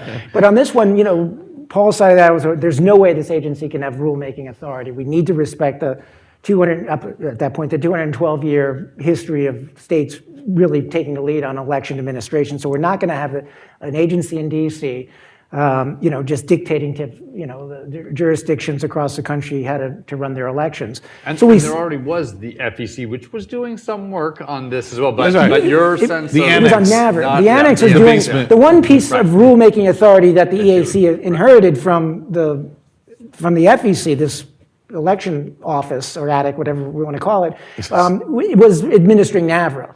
So that piece was really the sole rulemaking authority that the EAC wound up having, apart from making grants and things like that, once the EAC was up and running, because the GSA was making the grants initially. But the agency that exists today, and Tom, I know, it really does not have rule-making authority. All it has is really the power of persuasion, the power of the grants it can make when it does have grant money to distribute. It's the quality of its work that motivates or discourages states from doing the right thing. That was the agency we settled on. Maybe, Paul, you want to give some color there, because I know we had some heated debates over the scope and powers. Certain people on your staff were particularly worried about the EAC, becoming this power-hungry organization. Some of the early drafts, there was a new commission, and there were dozens of bills on this subject that were introduced, and a lot of them, referred to the new agency as the Election Administration Commission. We called it the Election Assistance Commission because we never wanted there to be any confusion about who was administering elections. Just the name itself, I think more properly describes our vision for what the agency is supposed to do. It's there to assist states in their operations of elections, but not to administer the elections themselves or tell them how to do so. So, yeah, we feel good about how the outcome of that issue. We're gonna run out of time, so I want to make sure we get some other key issues. Registration, voter registration, a big issue, one which, again, more money was spent on systems, but there are also a lot of priorities of both sides, including provisional ballots and how one looks at the cleans the rolls, some of that have been done in NVRA. What were the big things on registration that you cared about, and sort of how did it happen, and then maybe to Keith as well? So Doug was talking about, the laboratories of democracy. Michigan had adopted a statewide registration system. I don't know, some years before all this went down, they had, I think, 1,300 different jurisdictions responsible for registration. You just have like a notebook in some county clerk's office, somewhere in the Upper Peninsula. They had decided even before all this happened that there was a better way to do this. And they had adopted a statewide system, and, it had the immediate effect of, trimming their voter rolls, because you had people, who on the rolls in 5 different counties. So, from our standpoint, that appealed to Republicans. Republicans had a lot of concerns about how the NVRA, the motor voter law, had bloated voter rolls.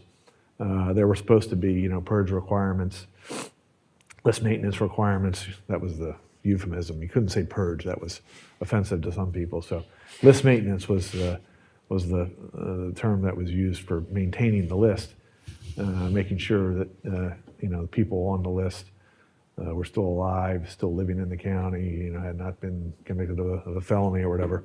I think from our standpoint, the efficiency and the accuracy of a statewide list was appealing, just from a administration standpoint, it obviously it's more reliable. People can have a better expectation that they're going to be on the list if it's has the resources and professionalism that you can get if it's a statewide system instead of one that's operated at the county level and 100 different jurisdictions. I mean, from our perspective, from Mr. Hoare's perspective, and I think Democrats generally, it was protecting the processes that were in what we call NAVRA, the NVRA, in terms of facilitating registration, not in any way diminishing the registration opportunities in NAVRA, but it also was protecting the. Again, no one wanted, on either side of the aisle, bloated registration rolls with people who shouldn't have been on the registration rolls. But what our side of the aisle was very determined to protect was a process in NAVRA that minimized the chances of purging the wrong people who should have remained on the lists, but were removed because states got a little trigger happy in terms of, this person didn't vote in the local election last week, so let's get him off the list. We were really worried about empowering state and local election officials to purge their lists. I'm using the term, I know it's a controversial verb, but I'll use it here. We didn't want to make it easier for states to purge qualified voters from the registration lists. And we were worried that some of the ideas coming from the other side, no offense, Paul, but we were worried some of those ideas may have made it a little too easy. We wound up in the end pretty much protecting the process in NAVRA, which was really very important to this effort from the Democratic point of view. Doug, I want to hear about registration, but I also want to make sure, before we run out of time, throw one other term out there, which I know the election officials were concerned about. This is this question of whether there would be a private right of action. So tell us a little bit about registration from the election administrator's point of view, private right of action, Well, where you guys were. the one problem we had, truthfully, with elections officials all over the country was when we told them that both sides of the aisle wanted statewide voter databases. Once we told them that, they were up in arms. They did not want to give up control of their local database and the way they did things and have to learn something new and have to count on the state instead of themselves to do it. And so that one got to be a tough sell and was built with some people complaining continuously until we finally convinced everybody. I had to bring these guys in, just talk to them and say, it's coming, and no matter what, it's coming. And so what we discovered was, I think Arizona was the one that really actually made this thing work really well through the DMV. And they'd gotten where they were doing registration online, and they were making it, it was eliminating a whole lot of errors in this stuff. The beauty of the statewide registration is because now the poll books can accurately tell a voter where the voter should be voting.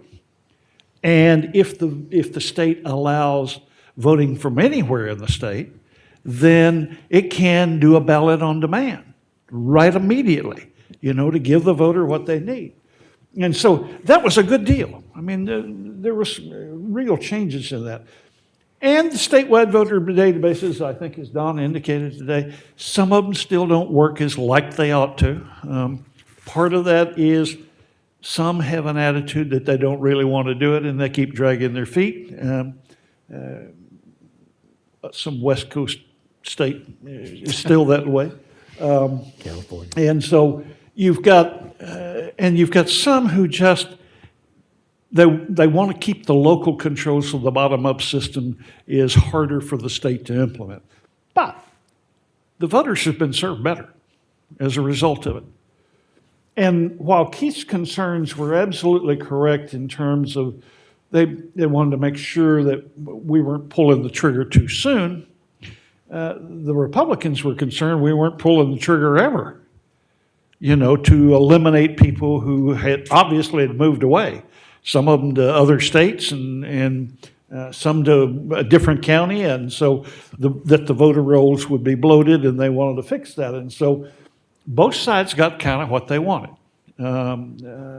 Not totally, but mostly. And so that was good. What was your other question on Private right of action. Private right of action. This is the one that, quite frankly, got bloody. I mean, it got bloody. There was battle royals, particularly over on the Senate side, about private right of action. We told them from the very beginning that if they were going to do private right of action, we were not going to be involved. We'll let you go do whatever you're going to do, but we're not going to do that. And the reason for that is the local jurisdictions didn't want to have to constantly defend themselves in court repeatedly. And so we didn't want that. We also didn't want just any voter group deciding that for a political purpose that they'd come in and file actions against you so that they could then just, if nothing else, just mess up your time and your schedule of trying to conduct an election. So private right of action, we opposed universally. That was something that came out of both D's and R's in terms of elections administrators, liberals and conservatives in terms of elections administrators. And so that is the one that we just said, either don't involve us or don't have it. And once it got to the Senate side, that got to be a knockdown, drag out. And in fact, Paul, if you will remember, I think Kenny basically had one session where you guys were sort of whipped one side and down the other. And but finally, it came out with no private right of action. And I think, truthfully, for the administration of elections to work, if you have private right of action, you end up with a hodgepodge of decisions depending on where they file the private right of action. And so if you got a county that's going to do it one way and another judge says you can do it another way in another county, that gets to be a nutty deal. And so it's actually, I think, proved that it works far better without that because we've gotten to the point that we use lawsuits as political cudgels to beat people into submission to get it the way we want it, whoever we is. And so I think one of the better decisions was for them to not do this. It was a big goal for the Senate. Doug is correct. And it was a very contentious issue. And we, as Doug indicated, for the reasons he stated, the opposition to the administrators in the administrator community. But we just, we didn't want these officials to be spending their time battling lawsuits and devoting their resources to litigations. Our thinking was we're imposing these minimum standards, we're providing funds for them to meet them, and we want the funds to be going to election improvements, not to litigations about the sufficiency of their election improvements. So we were determined not to include that because we didn't see a benefit in having it in the bill, and a lot of negatives. So we got what we wanted on that one too. Before we close this down, if I may, just take a personal privilege.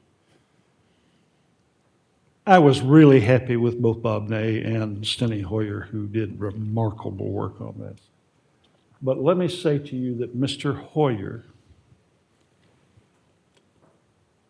we had every group in America that was still convinced it needed to reform even HAVA. And we kept hearing reform commissions, reform efforts. And I said to Mr. Hoyer at one point, if we're not careful, we're going to break this beyond repair if we keep doing this.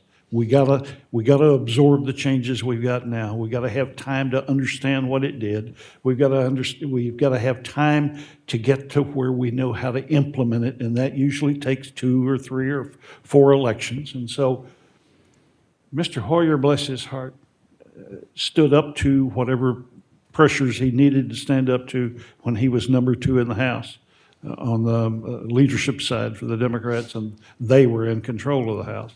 And so I want the world to know that Mr. Hoyer probably did more than anybody ever knows to actually make sure that democracy in America works.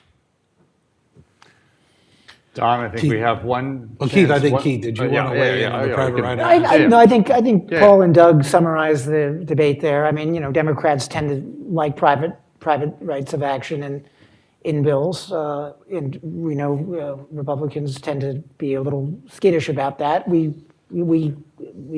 concluded that wasn't going to work in this bill. We were able to preserve some other priorities, and by sort of giving up on that, and we are where we are today. So I think I would wrap up the question as, there was some litigation early on enforcement. I guess that's expected.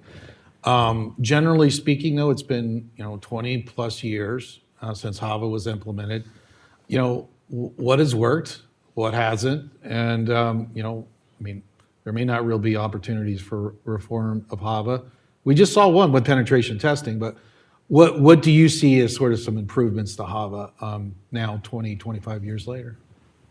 Well, I'll really quickly say, putting aside recent election controversies, I think it's worth noting that really no one has ever actually said, since HAVA was enacted and the funds started going to the states, that HAVA didn't improve the mechanics of elections. I mean, we had 2004 was a controversial election. Obviously, 2016 was a controversial election. 2020 and 2024 were controversial elections. But in all those controversies, whether the question of foreign influence in elections, whatever it might have been, no one in the mainstream of the Republican Party, the Democratic Party, ever indicted the machinery of elections, for the most part. There have been problems, here and there, but there hasn't been a repeat of 2000. in the last 24 years of elections. And I think that's a tribute to HAVA. Now we are at a point now where technology is changing like crazy, and it's a good thing we didn't mandate a particular technology in HAVA, because we would have locked ourselves into technology that is very dated, and we'd be back to the lever machine problem we had in 2000. But moving forward, what do we need to do? I really don't know. I mean, it's I think we need to. I think the EAC and the state and local election officials need to really. They better have a good tech person on their staffs. I mean, because today's technology can enhance and improve voter security and voter access and facilitate the vote. It can also mess it up. So, one lesson we learned, I think, and this has nothing to do with the 2016 or 20 election. I think one thing we probably should have focused more on when we did HAVA was, Congressman Holt. He was sort of some could say he was the Paul Revere of elections. Others might say, he pushed an issue that was, maybe wasn't timely at the time. But, the concept of voter verified paper trails. I remember when we were working on the bill, we thought we had really good voter verified procedures in there, and it turns out we really didn't. And over time, the states have actually and the EAC, I think they've really looked into this issue. And today we do have, in 2025 terms, the ability of a voter to check his vote before it's cast and to make sure, if there's an audit, that he can actually, that's my vote. So I think we're moving in that direction. That's something I think we could have probably worked better on in HAVA. We kind of didn't focus on it. Frankly, it was a late-breaking issue. And by the time this became an issue of any significance, HAVA was pretty much enacted. But that's something I think we need to focus on. Again, not getting into the controversies of the last 8 years in our elections, but we always want to make sure a voter has the opportunity, whatever the technology is that he's voting on or she's voting on, to make sure that vote is really the vote that was cast. So that would be, but I think just making sure the technology is, AI, who knows what, I don't even know AI well enough to even speculate how it might be incorporated into the way we run elections in this country. I'm fearful that if we don't get it right, we could be in trouble. But these are the sorts of things I think that we need to be looking at moving forward. And when our successors, Paul and Lou and Doug and my successors on Capitol Hill and at the Election Center, deal with the next big election controversy, which is what does the technology need to do to evolve with the times and the threats? I'll stop there. I don't know if I answered your question. No, you did. Paul, what are your thoughts 25 years later? If people don't want to accept something, you can't get them to accept it. So it's, people just, as Keith mentioned, when we replaced these machines, and a lot of them at the time didn't have a paper trail. Now most of them do, which I think is a good improvement.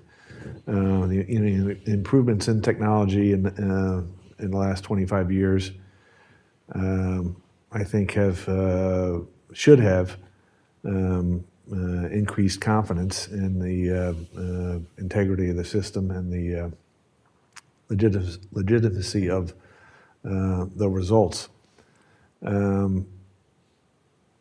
In 2000 and in 2004, people don't really think about 2004, but in a way that was, I won't say more than, but almost as hotly contested as 2000. There were challenges to the counting of the electoral votes then, and the House is divided to consider the challenges. The difference, of course, is in that case the losing candidate conceded and accepted the results, which I think kind of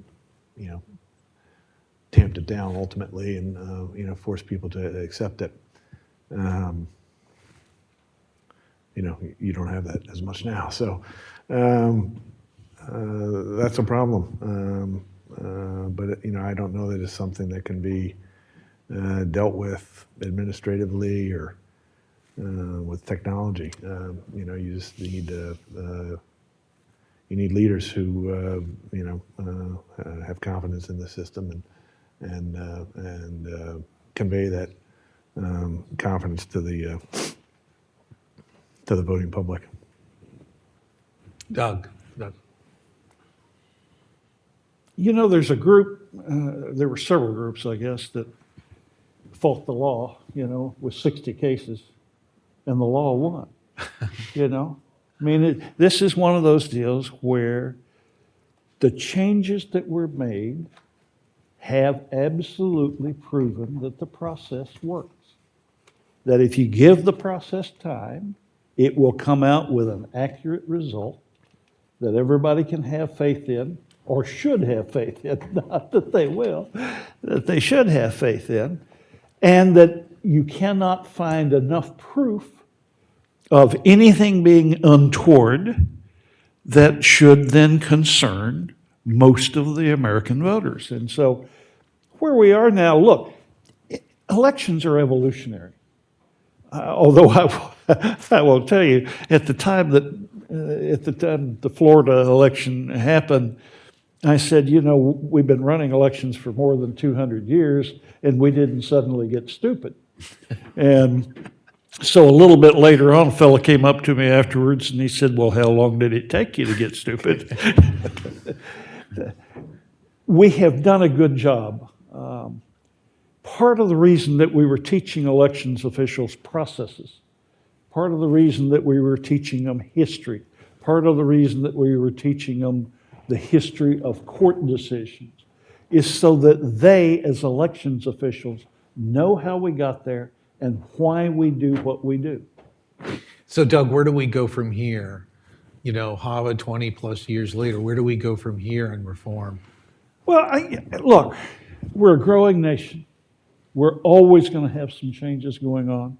Certainly when you've got nation states trying to penetrate American elections, thank God we've got the kind of system that we have. I mean, again, if we had a centralized election system, then we probably could have already been penetrated by China or North Korea or Iran or any of those others. But we don't have that. We have a diversified system all over the country that forces a national election, but is not a federal election. It's a national election. Difference there. And as a result, it works really well. Now, does that mean we can't make changes? Good grief. As a society, as we go along, if we discover something is a problem, we fix the problem. And we need to fix the problem. And we need to be open to fixing the problem if it's a real problem. The problem that we have now with the two sides, these guys were great to work with. Lord have mercy. I had a wonderful time because I had people of goodwill trying to do this. Now you cannot get the two sides to sit down and agree on what is a problem. If you can't agree what is a problem, you cannot come to a solution. It's just impossible. And you've got both sides catering to the worst elements of their own party because they're afraid they're going to get beaten primaries. Not in the general. Most of them can win generals. It's the problem of winning primaries. And so we will get through this. I have faith in Americans. I will tell you that having worked on this and having created history courses so that we understood this, America's really resilient.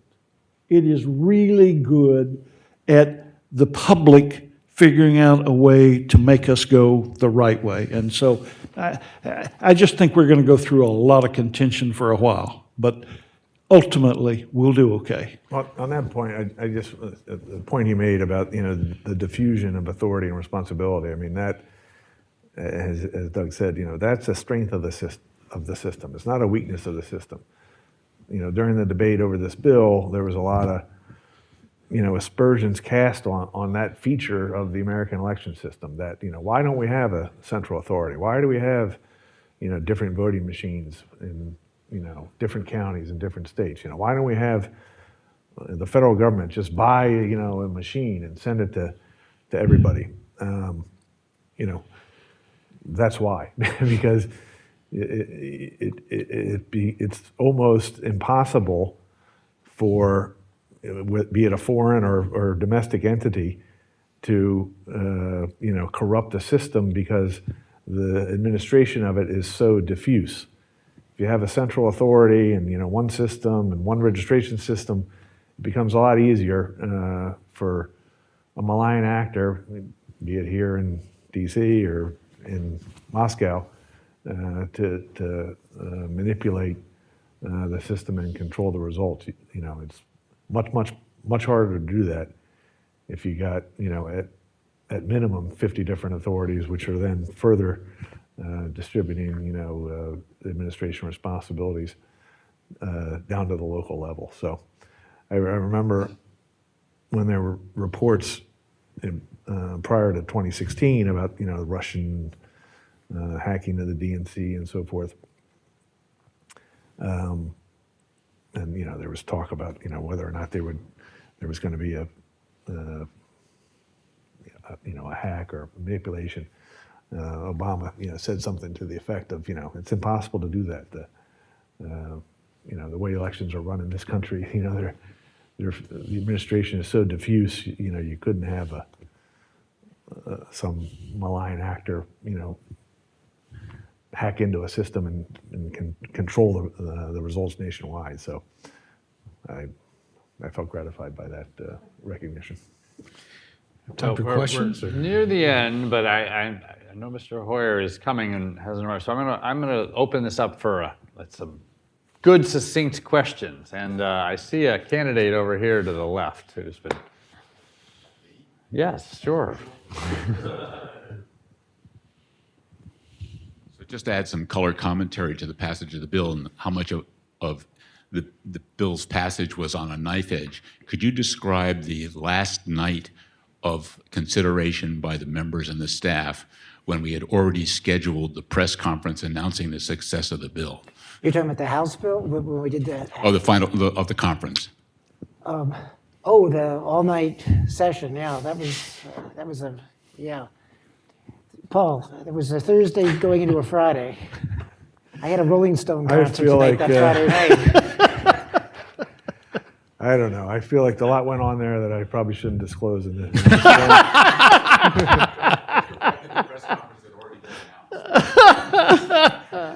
Yeah, I remember at one point, we had to send the conference report.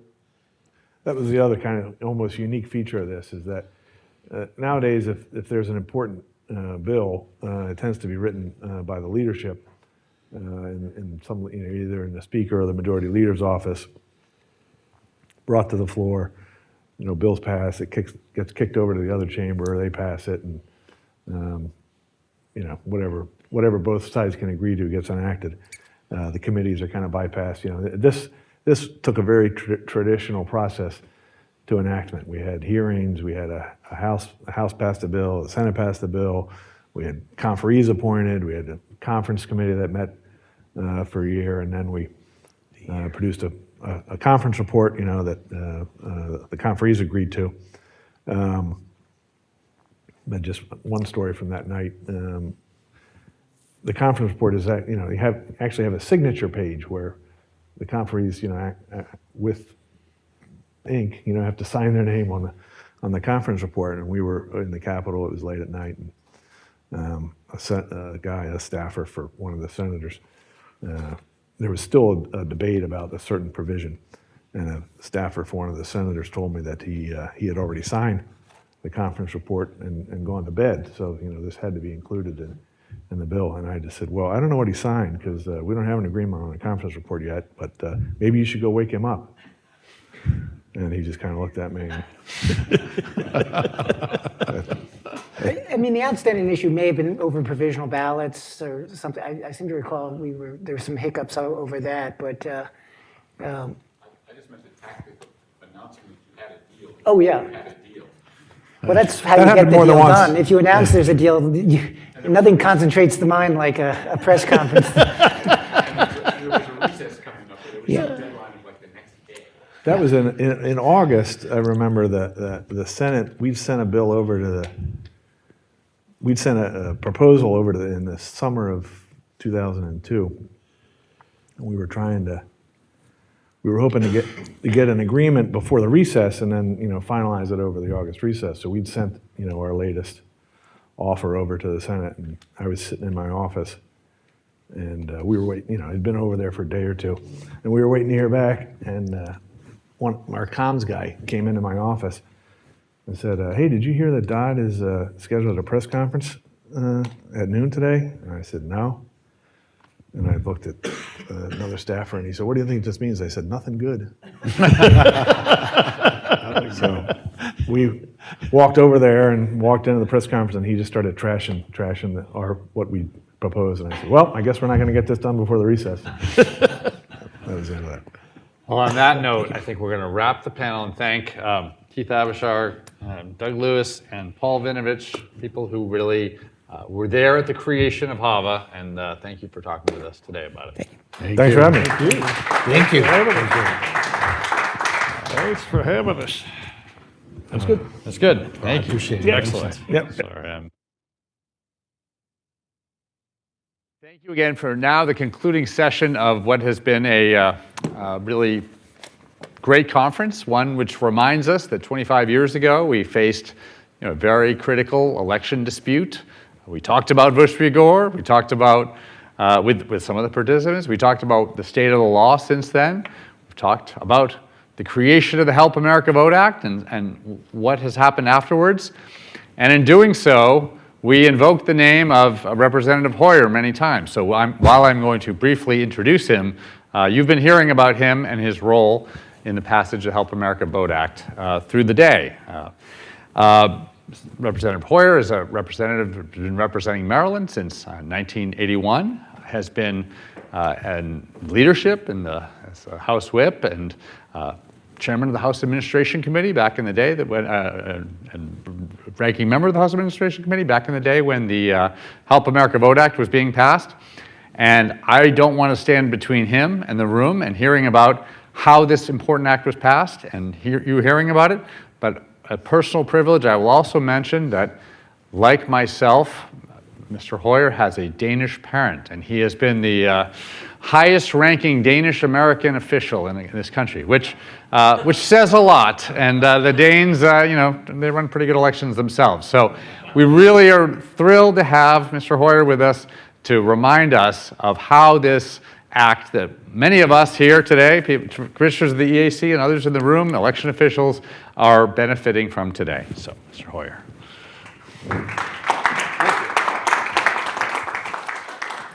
Now, your judgment was not as good as, however, as it should have been. Had you invited my wife to speak, the crowd would be overflowing.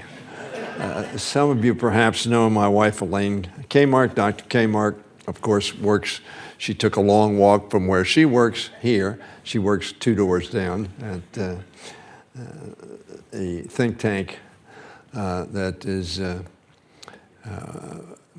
I want to say, sort of like AEI and sort of not like AEI. But it is a wonderful, Brookings does a wonderful job as well. But I'm sure she would have a subject that, like reinventing government, which she headed up for the Clinton-Gore administration, has a much greater resonance with people right now, given that she was essentially the Elon Musk of the Clinton-Gore administration. I kid her about that all the time. I'm so pleased to be here with all of you. When I leave the Congress at some point in time, I will look back on 2 major pieces of legislation. There have been others, but 2 major pieces, and I'm going to talk about both of them. One's the Americans with Disabilities Act, and one's the Help America Vote Act. And the reason I'll talk about both of them in terms of what I did in Congress during my years was because I think both of them had a very significant effect. The ADA, obviously, a greater one in one sense, but both of them will, I think, continue to have effects. The ADA has been carried out more perfectly, perhaps, than the HAVA has in some senses, but both have had significant effect. John, thank you very much for your introduction. Don Pomp, is Don here? Yeah, right down the front. I'm looking at him. Don, Tom Hicks, my friend Tom Hicks at the AAC, and the rest of you who have had such an effect. Unfortunately, the person who wrote HAVA had to leave. You know, I take credit for being a sponsor and initiator, Paul, and I'm going to talk about Bob Ney, obviously, but Keith was the one who really did a lot of the grunt work, as those of you who work closely with us know, as well as Paul and others on the Bob Ney's staff. Doug Lewis was a great help, worked hard on it. Thank you for being here, Doug. Leslie Reynolds, and so many others who made a difference on this. So I thank you for inviting me to talk a little bit about this bill. You know, they say the longest night of the year normally occurs on the winter solstice coming up on December 21st. Well, the longest night of 2000 occurred on November 7th. It lasted 35 days. You all know the story. You've been hearing about the story, talking about the story. An election in which 105.6 million Americans voted came down to 537 votes. Americans' confidence in their democracy seemed to erode with each passing day, and each mention of arcane terms like butterfly ballots and hanging chads, and they said, what the hell is going on? Ultimately, the outcome was determined not simply by a margin of 271 to 266. I say often that Al Gore lost the election 5-4. That's not the way elections are supposed to be decided. They're supposed to be decided by the voters. That was not to be. And whether you agree with the decision or not, ultimately it was 5 saying that the election was over and 4 saying, no, it's not. The majority ruled that Florida's recount violated the Equal Protection Clause and that there was no time to rectify the issues before the safe harbor deadline. Graciously, painfully, and patriotically, Al Gore conceded.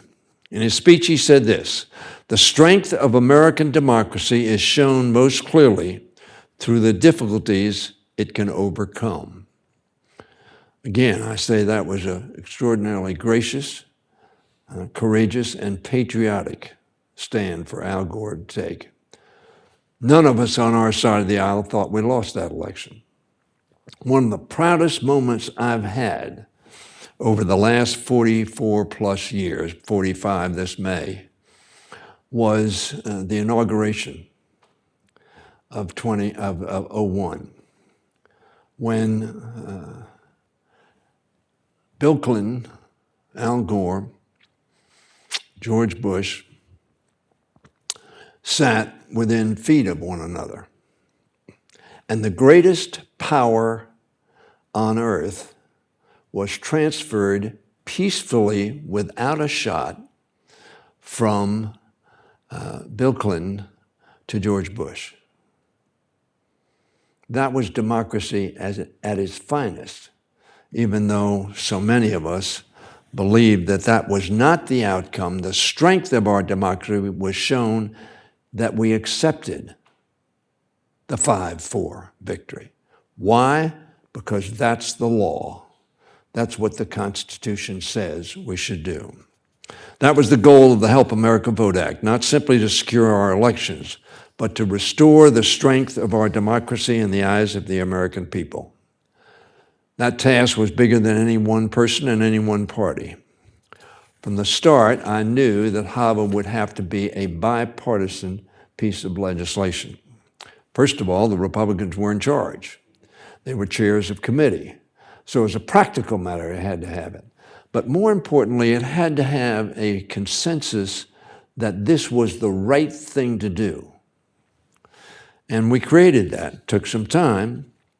I'd learned that lesson, as I said, serving as the principal House sponsor of the Americans with Disabilities Act, a bipartisan bill passed in a Democratic Congress and signed into law by George H.W. Bush on July 26, 1990. HAVA's success relied on partnership across party lines, across chambers, across levels of government. Fortunately, for the American people and for me, I found a receptive and positive partner in Representative Bob Ney. Bob Ney was as responsible for passing HAVA as any member of Congress, including myself. Had he been a person who was going to oppose because it was a partisan issue, it would not have passed. But he was bigger than that and more responsible than that and a good friend. I made the case that an overwhelmingly bipartisan election reform bill was key to restoring American trust in its elections, so critical for any successful democracy. For over 2 centuries, the federal government had not devoted any of its resources, not a single dime, to the electoral process that determined who would serve in federal office. So every president, every senator, every member of the House had been elected through a state-funded process. That had to change. Bob Ney agreed. And as a result, we worked very closely and very positively and very effectively together. And he was under a great deal of pressure, Paul, as you well know, from a lot of his Republican colleagues. He could have seized on that opportunity to push for partisan advantage, as some in his party wanted him to do. Instead, we shared a focus on reaching a real solution. And we weren't the only ones. Former Presidents Gerald Ford and Jimmy Carter led a commission on election reform. And I had the pleasure, Bob had the pleasure, of testifying before the commission in Ann Arbor in 2001. And we incorporated many of their suggestions in the bill. I also worked very closely with the Secretaries of State. Thank you very much for those of you who represented the Secretary of State. Where is she? I remember particularly Los Angeles County Registrar Connie McCormick. I don't know whether that name has been mentioned before, but Connie was an essential part of working with Secretaries of State. She was not a Secretary of State. She was the local Los Angeles County and had one of the most diverse electorates, perhaps in the world and certainly in America. And she was very, very helpful to us, as were so many Secretaries of State, Democratic and Republican. And again, Bob facilitated that bipartisan cooperation. Central to HAVA was the establishment of the Election Assistance Commission. We have 2 representatives of that commission here.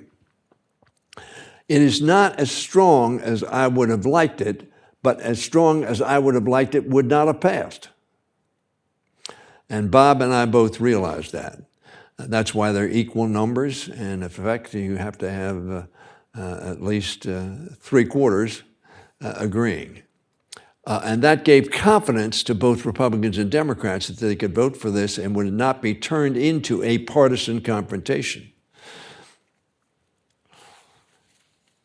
It can develop standards, share best practices, and issue grants to help states make their elections more accurate, more accessible, and more secure. I appreciate the presence of Mr. Palmer and Mr. Hicks, who have worked so long and so well together to effect successful implementation of that which we were able to do in this legislation. The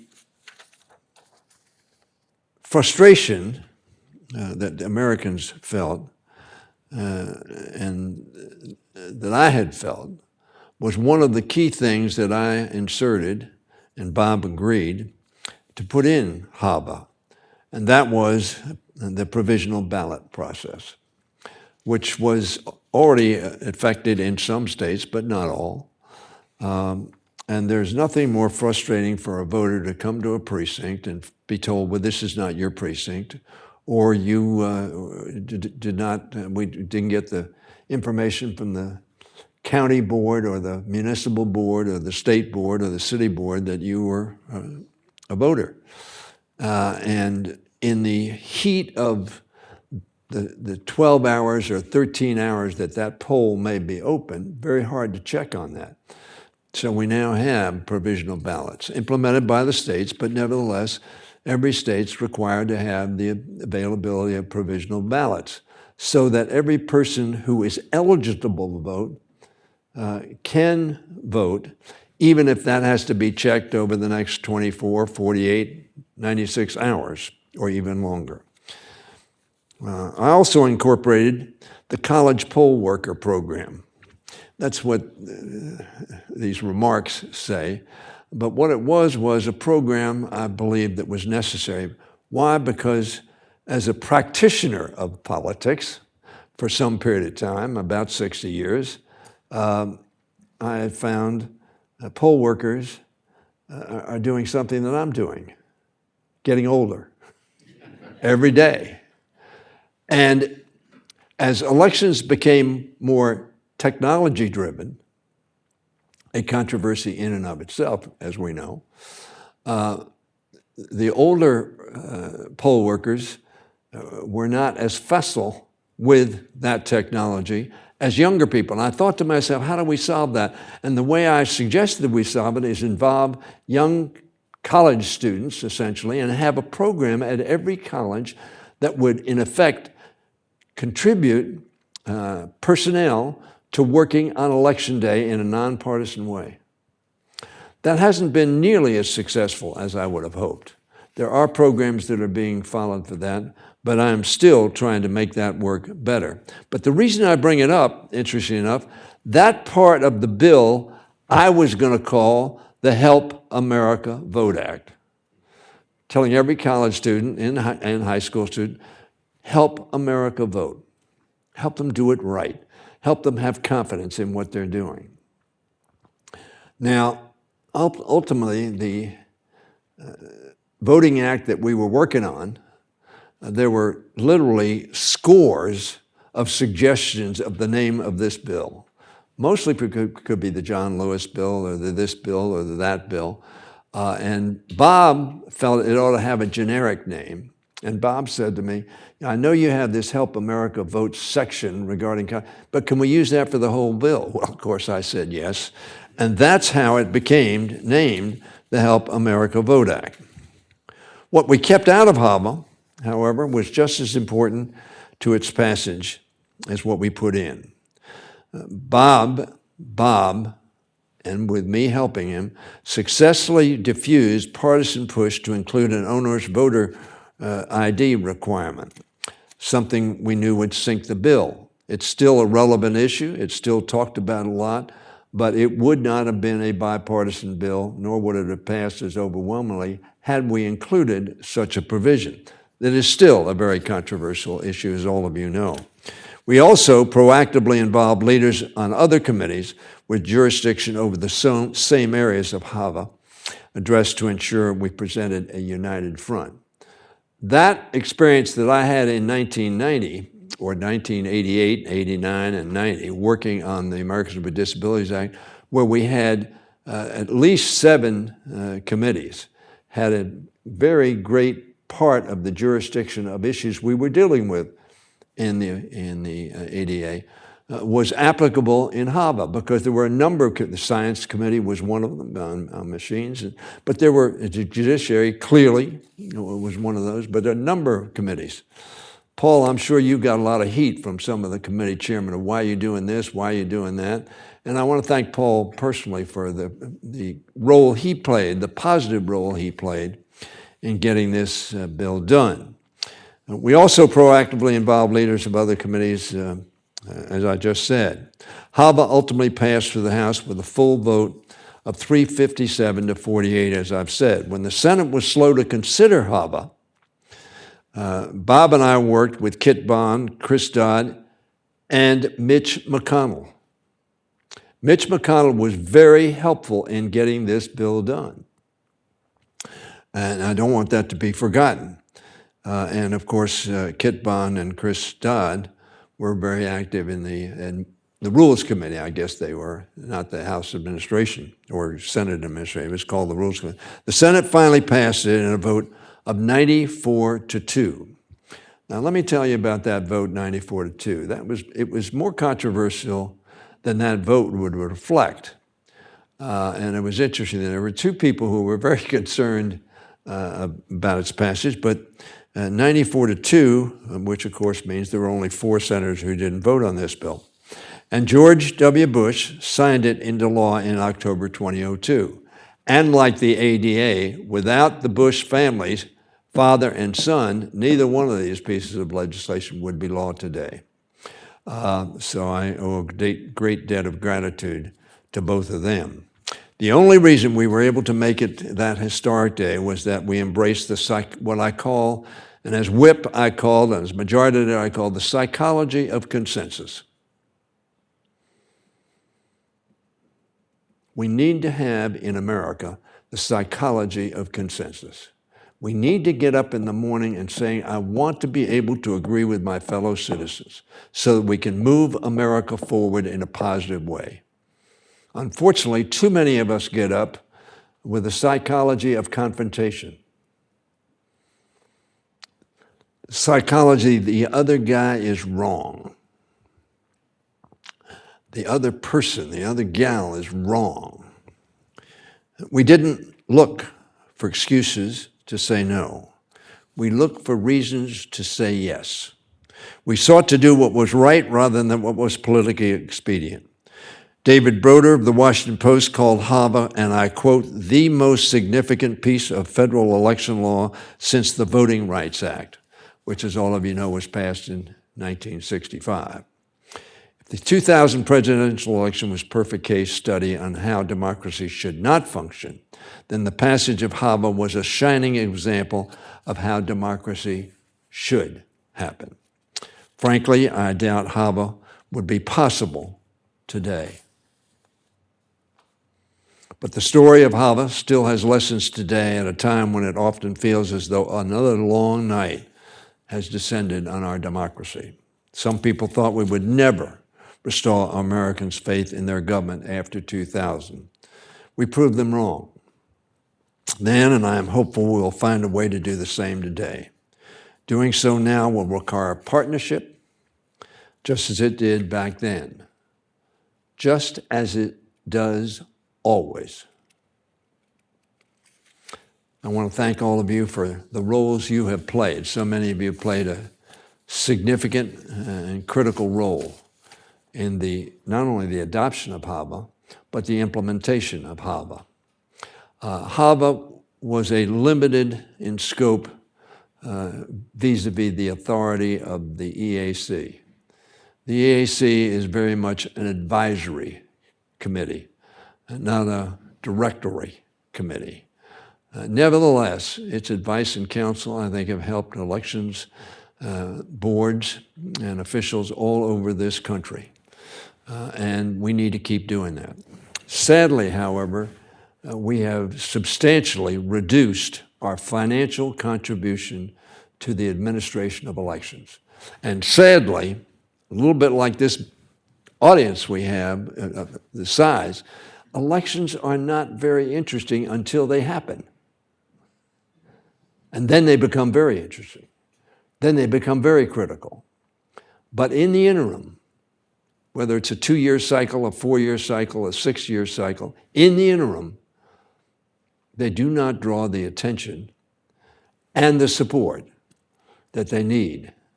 This meeting and your discussion here will hopefully remind Americans that elections are critically important and their support of them is absolutely essential. Thank you very much. We have time for a few questions, and I promised the first question. You are the creator of the EAC. That was a very Does important Elaine part get of the bill. first question? Well, Elaine, I would be happy to have Elaine ask a question, but I was going to start right in front of her with Commissioner Hicks. Okay. So, No, Tom, I was teasing. oh, there's a mic coming around. Yes, here it comes. Yes. I know I'm loud, but I still need a mic. First, I want to thank you for your years of service in the Congress and to America. I think without you, we would not be where we are. To talk about those two pieces of legislation, the Americans with Disabilities Act and HAVA, I think, are monumental and will be influential decades after we're gone. So thank you for that. And thank you for the job, because I wouldn't have a job without you passing the Help America Vote Act. So I was at Common Cause at that time, and being an annoying fly on the wall for a lot of folks in this room with that. But with the passage of HAVA and the fact that it hasn't been significantly amended in more than 25 years, do you attribute that to the bipartisan nature of it, or is it more of a "it ain't broke, don't fix it" attitude? And then my piece would be, and you talked a little bit about this on the college poll worker program, which is huge. But is there something that you would like to see changed or improved upon moving forward? I would like, you can all hear me, right? Yep, your Yeah. mic's right here. I have a mic. I forgot. I would like to see the federal government apply more federal resources to the grant program in HAVA. It has dwindled away to a very small sum when you divide it among the electoral administrators in America, of which there are how many? You probably know that, thousands. We did about $3.5 billion. And that was, as I say, as far as I know, the first time the federal government significantly participated in the funding of elections. So that we were relying on states to have the resources or allocate the resources. And we know when you're making up a budget in a local county or a local municipality, and you come to the election board, that's a place to save money because nobody's going to yell at you right then. But a lot of people yelled after the election. Our president thinks the elections are not being run honestly. That's of great concern. If Americans don't think their elections results are honest, they're going to soon abandon democracy. And that's not good for any of us. And I think that's what Bob Ney believed, and that's what I believed. And I want to again say how critical I think Bob was to the election, to the adoption of HAVA.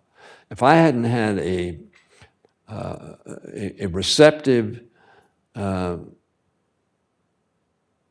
positive individual as Bob Ney, he was chairman of the committee. He could have stopped this. He could have told me, Hoyer, that's fine, but go away. I don't want to hear you. We're not going to. He didn't do that. He engaged very positively, had great ideas, made a lot of additions to, HAVA. Keith essentially wrote the basic bill first, and then we had, like any bill, you worked on it.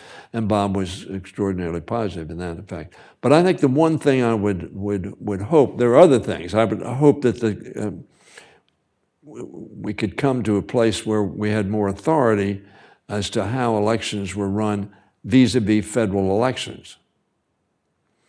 We now have 51, 52, 54 different jurisdictions, maybe more than that. I'm talking about the states, but obviously a lot more than that, thousands. But the states essentially set the laws as to how the elections are going to be run. And it's of such great importance, as we've seen in the presidential vote, and so many assertions of I mean, we really never had what happened, that the insurgency, in effect, was motivated by people who did not believe the election was fair, for whatever reasons. And so I think I would, if we had the ability to do it in a bipartisan way, I don't think it needs to be done in a bipartisan, I would like to have the EAC have more authority in trying to make sure that we met minimum standards in every election. Let me ask you, you mentioned in your talk the importance of election officials. You mentioned Connie McCormick and secretaries of state. We have Doug Lewis in the room representing all sorts of local election officials. Doug was very helpful. Every one of your colleagues, and you included, were elected, and you know something about the election process. But on the other hand, you had to hear from all of these election officials from very different types of election systems across the country. So what was the importance of that, and how did you bring the sort of knowledge of people who are actually on the ground running elections to the debate and the crafting of the bill using their First of all, we did what you do on legislation. We had hearings and we had discussions, a lot of discussions with the Secretary of States and their associations, and they were very positive. It was not as tough as the election had been. The Secretary of States were not as polarized as they are now. Election officials generally were not as polarized as they are now.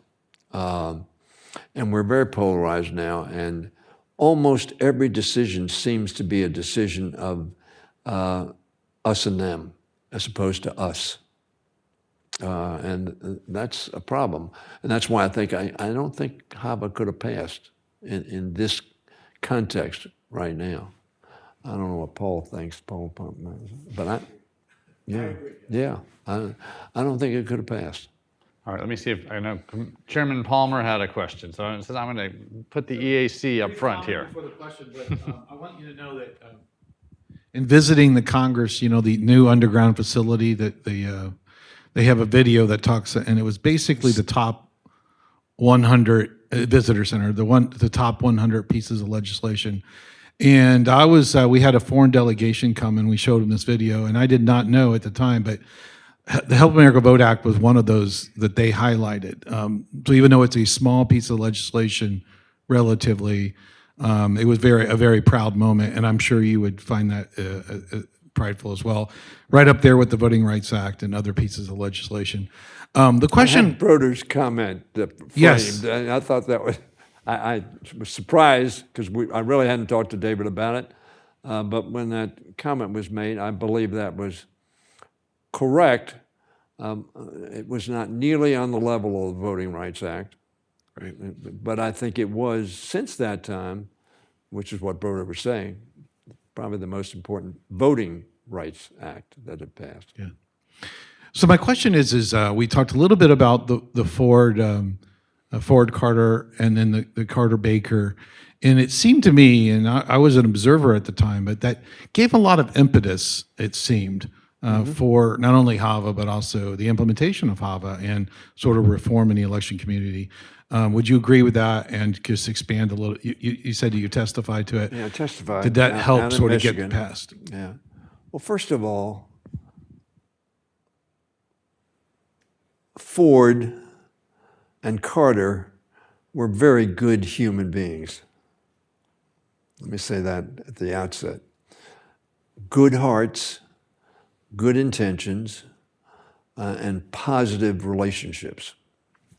And the fact that they worked together on this after this extraordinarily divisive,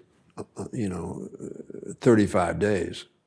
I mean, we can remember you looking down at Fort Lauderdale and other places in South Florida, and the intimidation that was visited upon election officials. It was tough. And Ford and Carter working together, I think, brought some civility to the debate and discussion. And like Bob Ney, a sense of this is something we need to do together. And they were very helpful. And I think it helped Bob a lot, I'm sure, that the fact that President Ford was, in this effort. I don't know his discussions with some. He had some hardline members who gave him a very tough time. He showed a lot of courage. So I think that Ford and Carter made a big difference. So I know your time is limited, so maybe we have time for one more question. And I think I saw a hand in this area here. I could go to Elaine, of course, but Well, they've been talking all. I feel badly for these folks. They've been here. By the way, I saw your speakers. Some of you were speakers, I guess. But it was a very, very, I think, representative group that knew a lot about election law in our country, HAVA's pathway. And I wish I could have been here for the whole forum. I couldn't, but it was an excellent forum. Thanks for putting it on. Good. Well, thank you for coming. We Appreciate really it appreciate your coming today, but especially appreciate your work on HAVA and getting it done. Great. Good. All right. Thank you, everybody. Thanks.